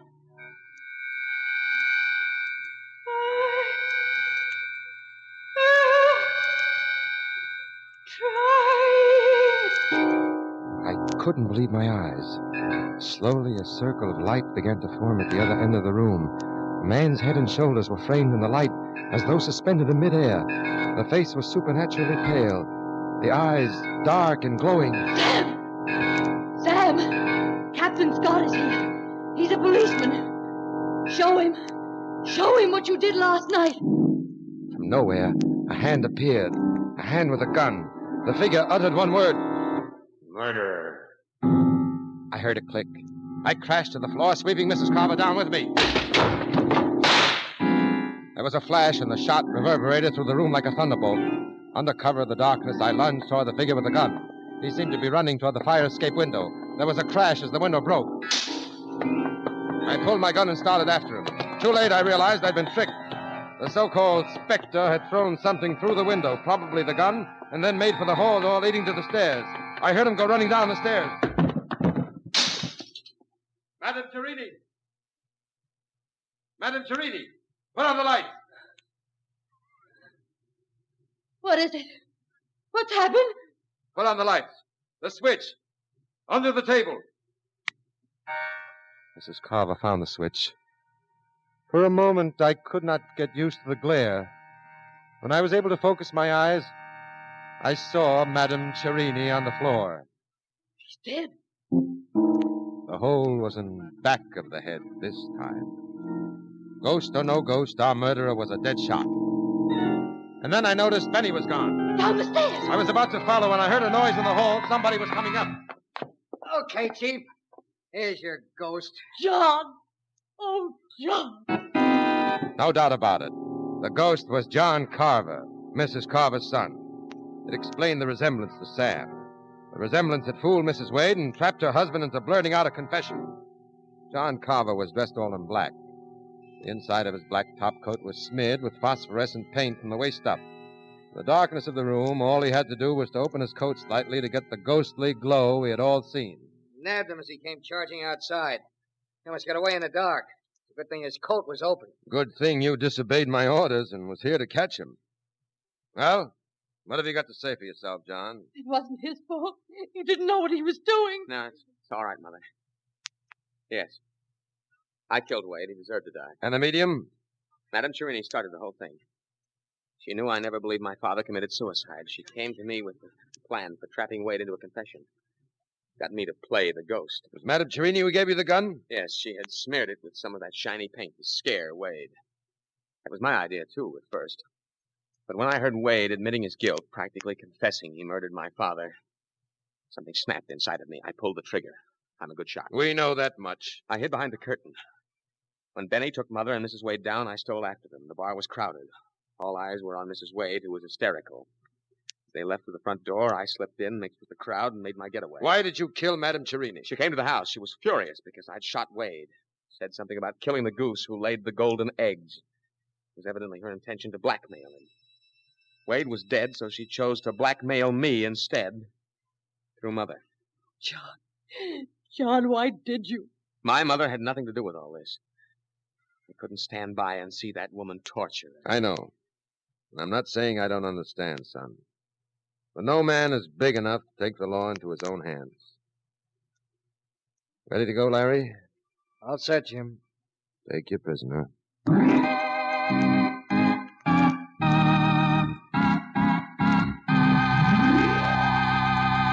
Under arrest.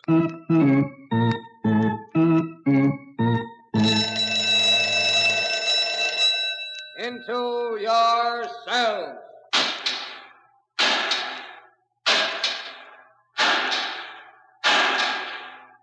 All prisoners present and accounted for. You have just heard Under Arrest, presented by Mutual, a new series featuring Joe DeSantis as Police Captain Jim Scott. Under Arrest is directed by Martin Magner. Today's drama was written by Norman Lessing. Original music is composed and played by Milton Kay. Madame Torini was played by Virginia Payne, Mrs. Carver by Linda Watkins, John Carver by Leon Janney, Lieutenant Gavin by Carl Eastman, and Benny by Annie Donnelly. All names of persons used in Under Arrest are fictitious. Any resemblance to names of actual persons, living or dead, is coincidental. Broadcast engineer, Cy Paget. Sound effects, Ronnie Harper and Walt Shaver. Their announcer is Jack Curtis. This program came from New York. Straight Arrow, the thrilling story of an Indian's adventures on the Western Ranges, becomes a top Mutual feature tomorrow and every Monday evening. You can enjoy Straight Arrow, and then stay tuned for intriguing mystery with the famous Sherlock Holmes, another Monday night highlight on the world's largest network. This is the Mutual Broadcasting System.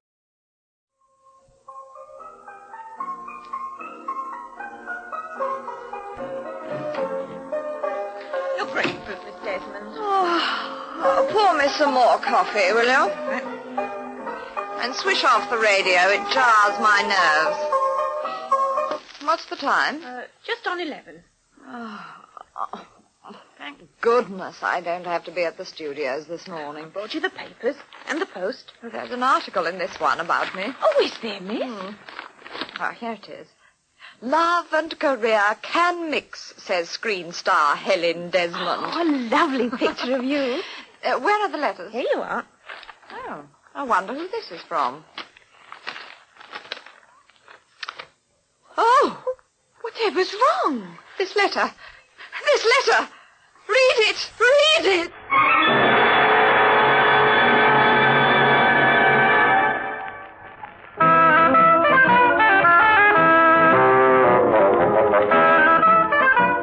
The BBC presents A Case for Dr. Morell, another adventure by Ernest Dudley, with Cecil Parker as the famous Dr. Morell and Sheila Sim as his secretary, Miss Frail. Threat to Kill. Hello, this is Dr. Morell's house. Is Dr. Morell there? Oh, he's engaged at the moment, I'm afraid. Who is that speaking? My name is Digby.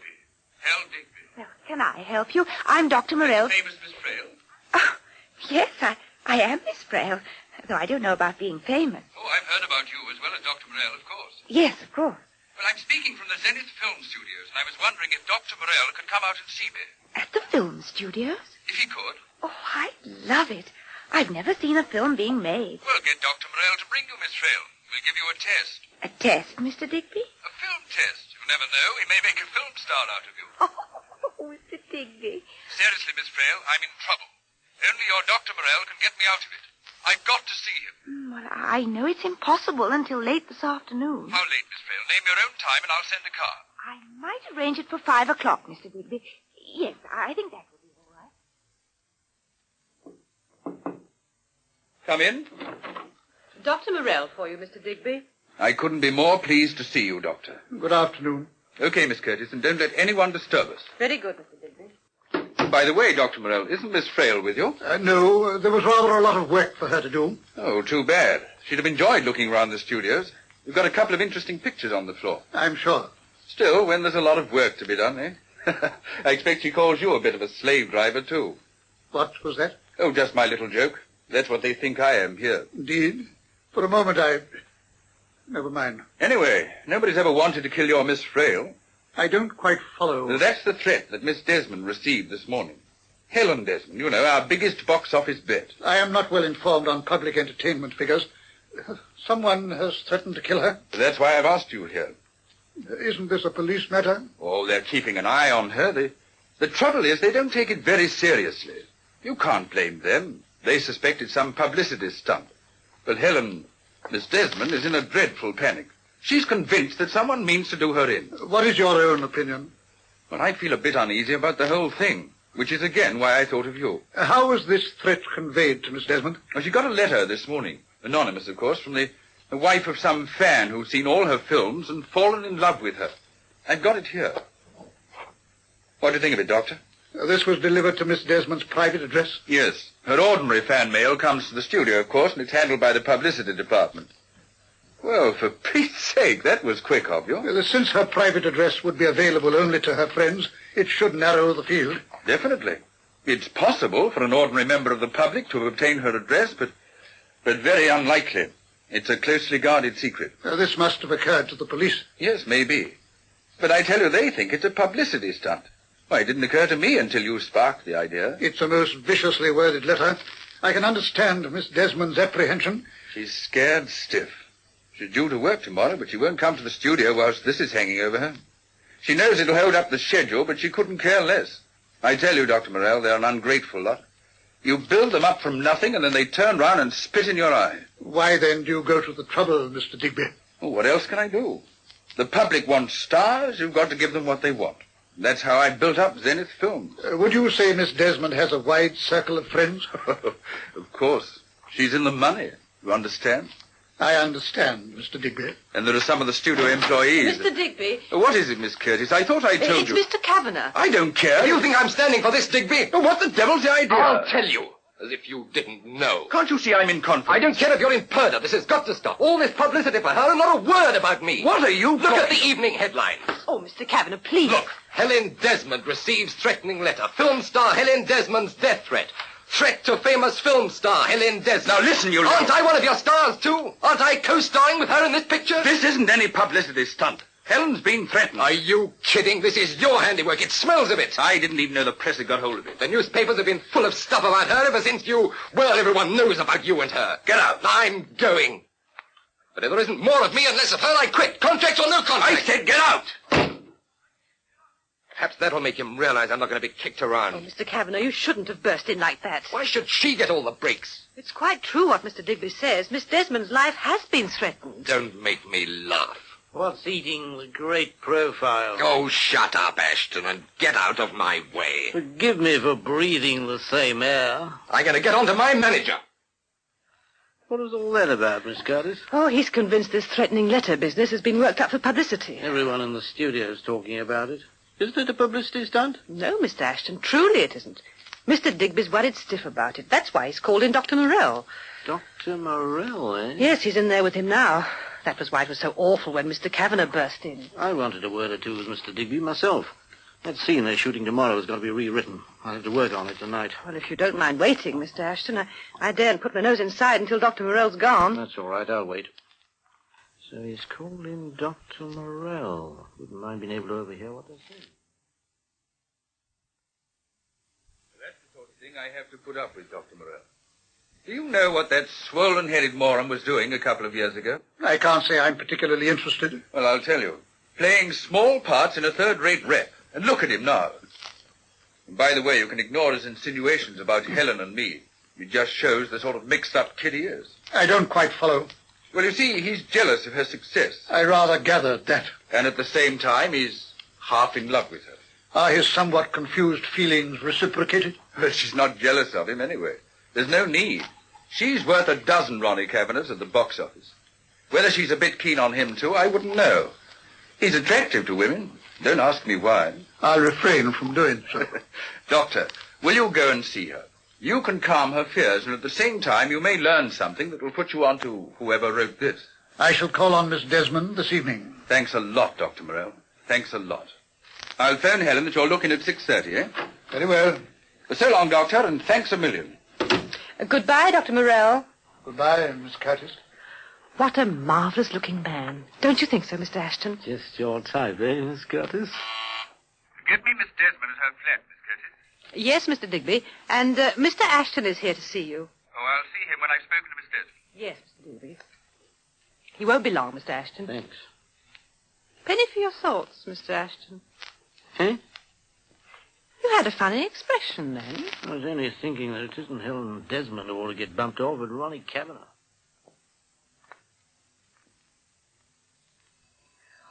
What luxurious flats, Dr. Morell. Just where one would imagine a film star to live. I'm glad that you're suitably impressed. Dr. Morell? Yes? Good evening, Mrs. Morell. Oh, no, I'm not Mrs. Morell. This is Miss Frail, my secretary. So sorry, Doctor. Please forgive me. Oh, it doesn't matter in the least. Will you come this way? Miss Desmond, Dr. Morell. Hello there. And Miss Frail. Oh. Good evening, Miss Desmond. Can I get you a drink, Doctor? Not just now, thank you. I was just trying to open this bottle of perfume. The stopper seems to have stuck. Shall I try, Miss Desmond? I'm sure Dr. Morell has strong hands. Allow me. You're very kind. What a fascinating-looking bottle. It's just arrived, made specially for me. How exclusive can you get? It must be terribly expensive. Have you done it, Dr. Morell? Oh, how wonderful of you. You had omitted to remove the seal. Had I? How silly of me. Aren't you going to try it, Miss Desmond?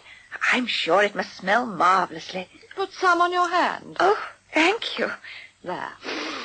Oh. Don't you like it? Oh, yes, it's just a bit strong. Strong? Of course it's strong. It costs the earth. Have a sniff, Doctor. Perfume doesn't appeal to me, although I'm sure it's delightful. From one of your admirers, no doubt. How did you guess? You say it arrived only today. That's right. Why? By post. I don't see. I'm really interested in what people know your private address. You mean that horrible letter I got this morning? That's what I'm here for, to allay your fears, and at the same time discover the writer's identity. I feel much safer now you're here. How wonderful it must be, Miss Frail, to have a job like yours. Do you think so? I'd give anything to change places with you and have such a marvelous boss. If people only knew the ghastly life I have to lead. Oh, I should have thought it was rather fun. Fun? Treated like a piece of merchandise, exploited by sharks like Hal Digby. I thought your employer was quite agreeable. Rather more than Mr. Kavanagh, for instance. Ronnie? Oh, I suppose he was throwing one of his temperaments again. Oh. Was that what it was? Well, it's just an act. He's not really like that at all. He's vain, takes himself too seriously, but you have to in this racket. After all, the women throw themselves at him. Do you find him attractive? Yes, as a matter of fact, I do. Why? I was wondering. He's mad about me. You weren't thinking that he'd... Oh, no, he may be jealous because I'm bigger box office than he is, but he... It occurred to me that his emotions might have become mixed to the extent of warping his mind. You mean, Doctor, each man kills the thing he loves? That's not a bit like Ronnie. I know he wouldn't play a filthy trick like that on me. Now, that rat Ashton, he's got a warped sense of humor. Ashton? The writer on this picture I'm making, Ted Ashton. He hates my soul. Why should he hate you? One of these highbrows. Doesn't think much of me just because I can't say his dialogue. Can I help it if I'm not an actress? What do they pay me for? But you're a star, Miss Desmond. Biggest box office Zenith ever had. But they don't queue up to see me act, but because I've got what it takes. Oh, yes, I see. And I give it to them on a plate. Has it occurred to you, Miss Desmond, that since this letter was sent to your private address, it might have come from someone among your friends or acquaintances? You mean... But of course you're right. It isn't someone I don't know at all. It is more likely that was to cover up the writer's identity. But if he or she was that clever, would they have made the mistake of not writing to the studio? Ah, you see, Miss Desmond, the criminal can't help himself. Some inner compulsion, some subconscious force impels him to give himself away, to bring about his own self-destruction. Thank you, Miss Frail. What Miss Frail means is that the letter had to be addressed to you here for it to have had the required effect. If it had gone to the studio, you might never have received it. That's true. My fan mail comes in sackloads. I never see it, and I don't suppose the publicity boys bother with it either. Well, if they had seen this letter, it would have been kept from you to save you unnecessary worry. Oh, Dr. Morell. Oh, what is it, Miss Desmond? Oh, Doctor, help me. I feel faint. It's the shock. Lean back on this couch. Oh, thank you, Doctor. Shall I get you something? A drink of water? No. Just you stay by me, Doctor, and I'll be all right. Let me take your hand. Such steel-like strength in it. It could be so gentle. I can feel your strength flowing into me. And she says she can't act. Realizing it's someone who knows me makes it seem so much more horrible. We can't be sure of that. You may have had servants who gave your address away to a complete stranger. Yes, I've had scores of dumb fools like the maid I've got now. Business people may have inadvertently passed it on to others, or some tradesman. It still isn't inconceivable that some unknown wrote to you for some stupid joke. Now you're just trying to comfort me. I can reassure you, for obviously, if it is a stranger playing a joke, you're in no danger. I'm sure it's someone I know. Then equally, you may be reassured. How do you mean? They've threatened to kill me. Can you think of any friend or acquaintance whom you would suspect? People don't go about murdering just for nothing. If there is anyone who might have designs upon your life, all you have to do is to name them. Steps can then be taken to deal with whoever it is. Well, Can you think of anyone you know whom you seriously believe wants to kill you? The way you put it, I suppose not. There you are, Miss Desmond. You've nothing to worry about. Oh, thank you, Dr. Morell. You've made me feel better. You can have your hand back now. There is a 24-hour police watch being kept on you. A purely precautionary measure. It'll be the same at the studio. Do you really think it's all right for me to work tomorrow? You will be equally well guarded there. Oh, I don't know. If you promise to see me safely there, Well, really, Miss Desmond, that isn't necessary. Oh, if you don't, I won't stir an inch. I'll only feel safe if you come down, too. Oh, very well. I'll accompany you. Meanwhile, you can relax and sleep well. I will, Doctor. I'll dream of you. Good night, Miss Desmond. Good night, Miss Desmond. Come in. It's Dr. Morell, Mr. Digby, and Miss Frail. Hello there, Doctor. Good morning. This is Miss Frail. So, Miss Frail, you've come for your test after all. Oh, Mr. Digby. Miss Frail insisted upon accompanying me this time. I didn't realize how interested she is in behind the scenes of filming. Or was she afraid of leaving you alone with that man-eater? You're just her type. Well, I left Miss Desmond in her dressing room. If it hadn't been for you, she wouldn't have been working today. You've certainly been a comfort to her. Eh, Miss Frail? Mr. Digby, Mr. Kavanagh's on the phone. He says it's very urgent. Kavanagh? All right, Miss Curtis, put him on. If you'll excuse me, Doctor. Digby here. What's on your mind now? What? Where are you speaking from? Okay, I'll come right away. Well, what do you know about that, Dr. Morell? What is it? Ronnie Kavanagh's had a threatening letter now from the husband of some woman. Ronnie Kavanagh? Sounds quite an intriguing development. It's in his dressing room. I'll have to go and talk to him, if you'll excuse me. Dr. Morell, what are you going to do? Do? About this? Precisely nothing, my dear Miss Frail. Well, don't you think there's anything to it? I had been anticipating something of this nature. It is the typical reaction one would expect from an individual of Kavanagh's temperament. You mean? It requires only the smallest amount of perception to realize that he wrote the letter to himself. But why? That will appear obvious to Mr. Digby. You really think so? A curious coincidence, don't you agree, that he should receive a letter couched in terms similar to Miss Desmond's?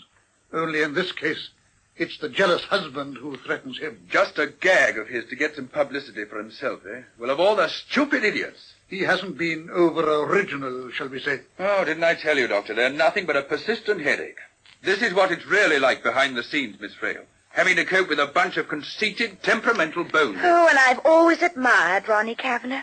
I thought he was much better than Helen Desmond. No doubt, Miss Frail, you would. Well, I'll have to go and placate him anyway, or he'll come charging up here like yesterday. If you'd wait here, I'll be as quick as I can. Very well. What an extraordinary way to behave, Dr. Morell. I've already explained it's no more than I expected of him. I wasn't thinking of Ronnie Kavanagh. I meant Miss Desmond. I think she's awful. Dr. Morell. What? Do you see what I see in the waste paper basket? What is it? This cardboard box. It had that perfume in it. The strong stuff Miss Desmond used last night. That means he sent it to her, Mr. Digby. Indeed. It must be. She said that it had been made exclusively for her. Most interesting. And what do you deduce from it? Why? That Mr. Digby's in love with her, too. Well, I imagine you can hardly take it for granted in these somewhat exotic circles in which we find ourselves that the gift of perfume necessarily has anything to do with luck. Oh. No, perhaps not. Oh, dear, I thought I'd made an important discovery. And all that you've discovered is that the office cleaner omitted to empty the waste paper basket this morning? Oh, I thought Mr. Digby was... Oh, he's gone down to see Mr. Kavanagh. Oh. He won't be long. Oh, excuse me. That's my phone. What is it, Doctor? Have you got a cold coming on? What makes you think so? You were sniffing. Yes, Mr. Digby, I'll call him. Dr. Morell, quickly, please. Something's happened. It's Mr. Digby, Doctor. He sounds very upset. Hello, Dr. Morell here. You're in her dressing room? I'll come straight away. What is it, Doctor? Miss Desmond. She's disappeared.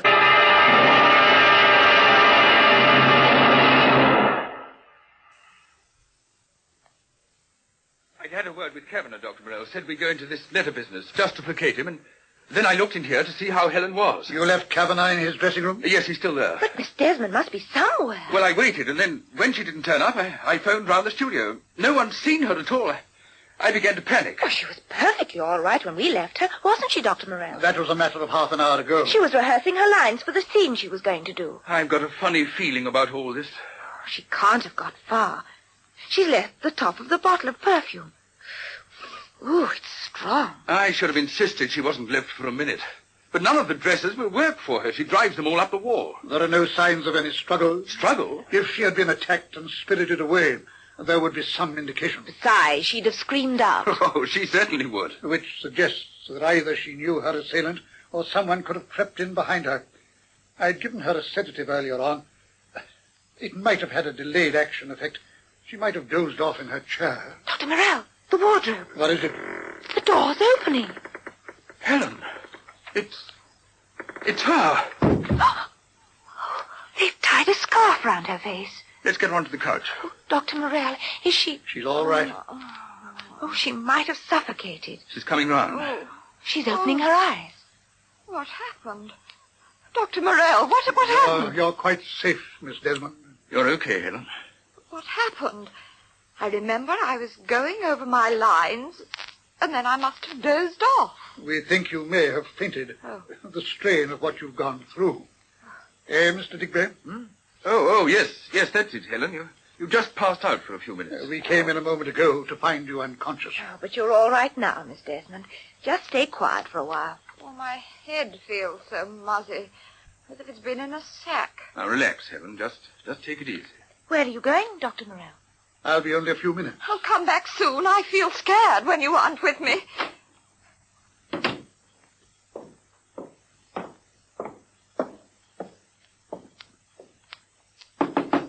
Come in. I'm Dr. Morell, Mr. Kavanagh. I saw you in Digby's office yesterday afternoon. Has he sent you about this threatening letter I've had? Not exactly. He told me you're investigating Helen Desmond's. I am. But the threat you've received sounds so much more dangerous. I recommend that the police be called in. The police? Oh, but that is... They will probe the matter. Dr. Morell, I might as well come clean. I sent the letter to myself, a sort of joke, you understand? Not in very good taste, I suppose. Not particularly. So let's forget all about it, shall we? I mean, I'm sorry and all that. Just as you wish. How about Helen? Or is that all a fake, too? One of Digby's bright ideas. I rather fancy it's genuine. I wonder if Ashton wrote it. He hates her. The writer, you know. I've heard of him. As a matter of fact, I thought they were quarreling just now. She was telling someone to clear out of her dressing room. Get out, I heard her say, and don't ever come back. She actually said that? I didn't hear the other chap's voice, but I'll bet it was Ashton. His office is just along the corridor, if you're interested. Why not ask him? Thank you, Kavanagh. I will.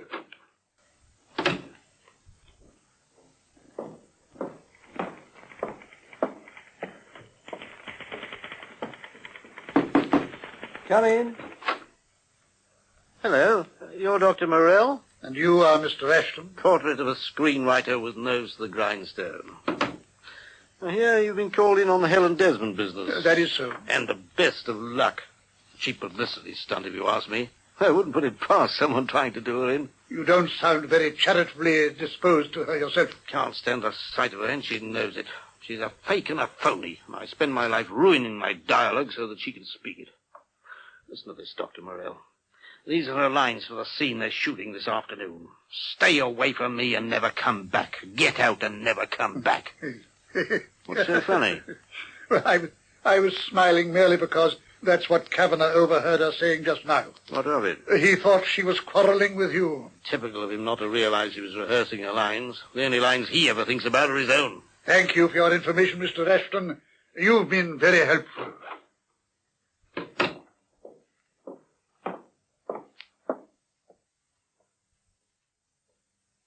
That was very smart of you, Dr. Morell. Not to let Helen know what had happened to her. I thought it wiser. Oh, she'd have gone off into terrific hysterics. The end of any work today before she'd even started. That was what I foresaw. We'd never have got her onto the set if she'd realized she'd been attacked. Dr. Morell thinks of everything. How about a cup of tea, Miss Frey? Oh, yes, please. I'd love some. I meant to ask you when we came back here. You too, Dr. Morell. Thank you. Get some tea for us, Miss Curtis, will you? Oh, and get me stage 3, Mr. Harris on the line. Yes. Well, I suppose the next thing, Dr. Morell, is to call in the police. You really believe that is necessary? But we daren't risk a repetition of what happened just now. If we hadn't been there, she'd have suffocated to death. I think we can now prevent it from occurring again. How? Oh, excuse me. This will be Harris from the set. He's the assistant director. Harris? Mr. Digby here. How's it going? Is Miss Desmond okay? Fine. Oh, just to check that we're keeping the schedule. She's okay. Good. But you were saying, Doctor, you were on to something. Dr. Morell, you know who it is. I can tell by that look on your face. Is that so? Well, now look, for Pete's sake, who is it? You see, Mr. Digby, jealousy is an emotion that can assume several forms. One can be jealous of someone for a variety of reasons.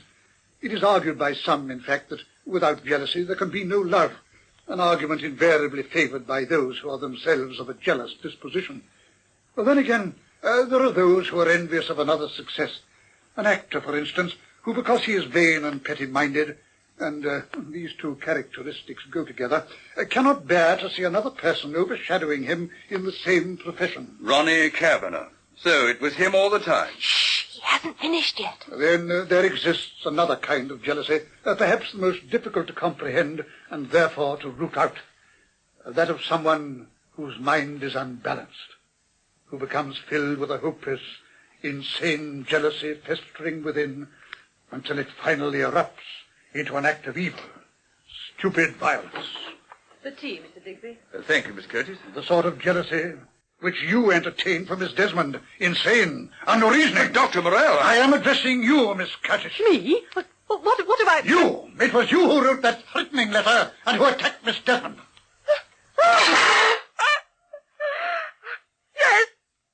Yes, it was me. You?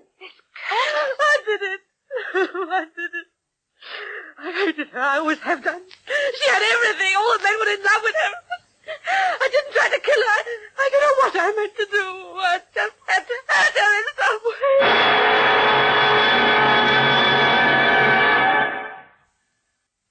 Poor Curtis. You know something, Dr. Morell? I couldn't help feeling sorry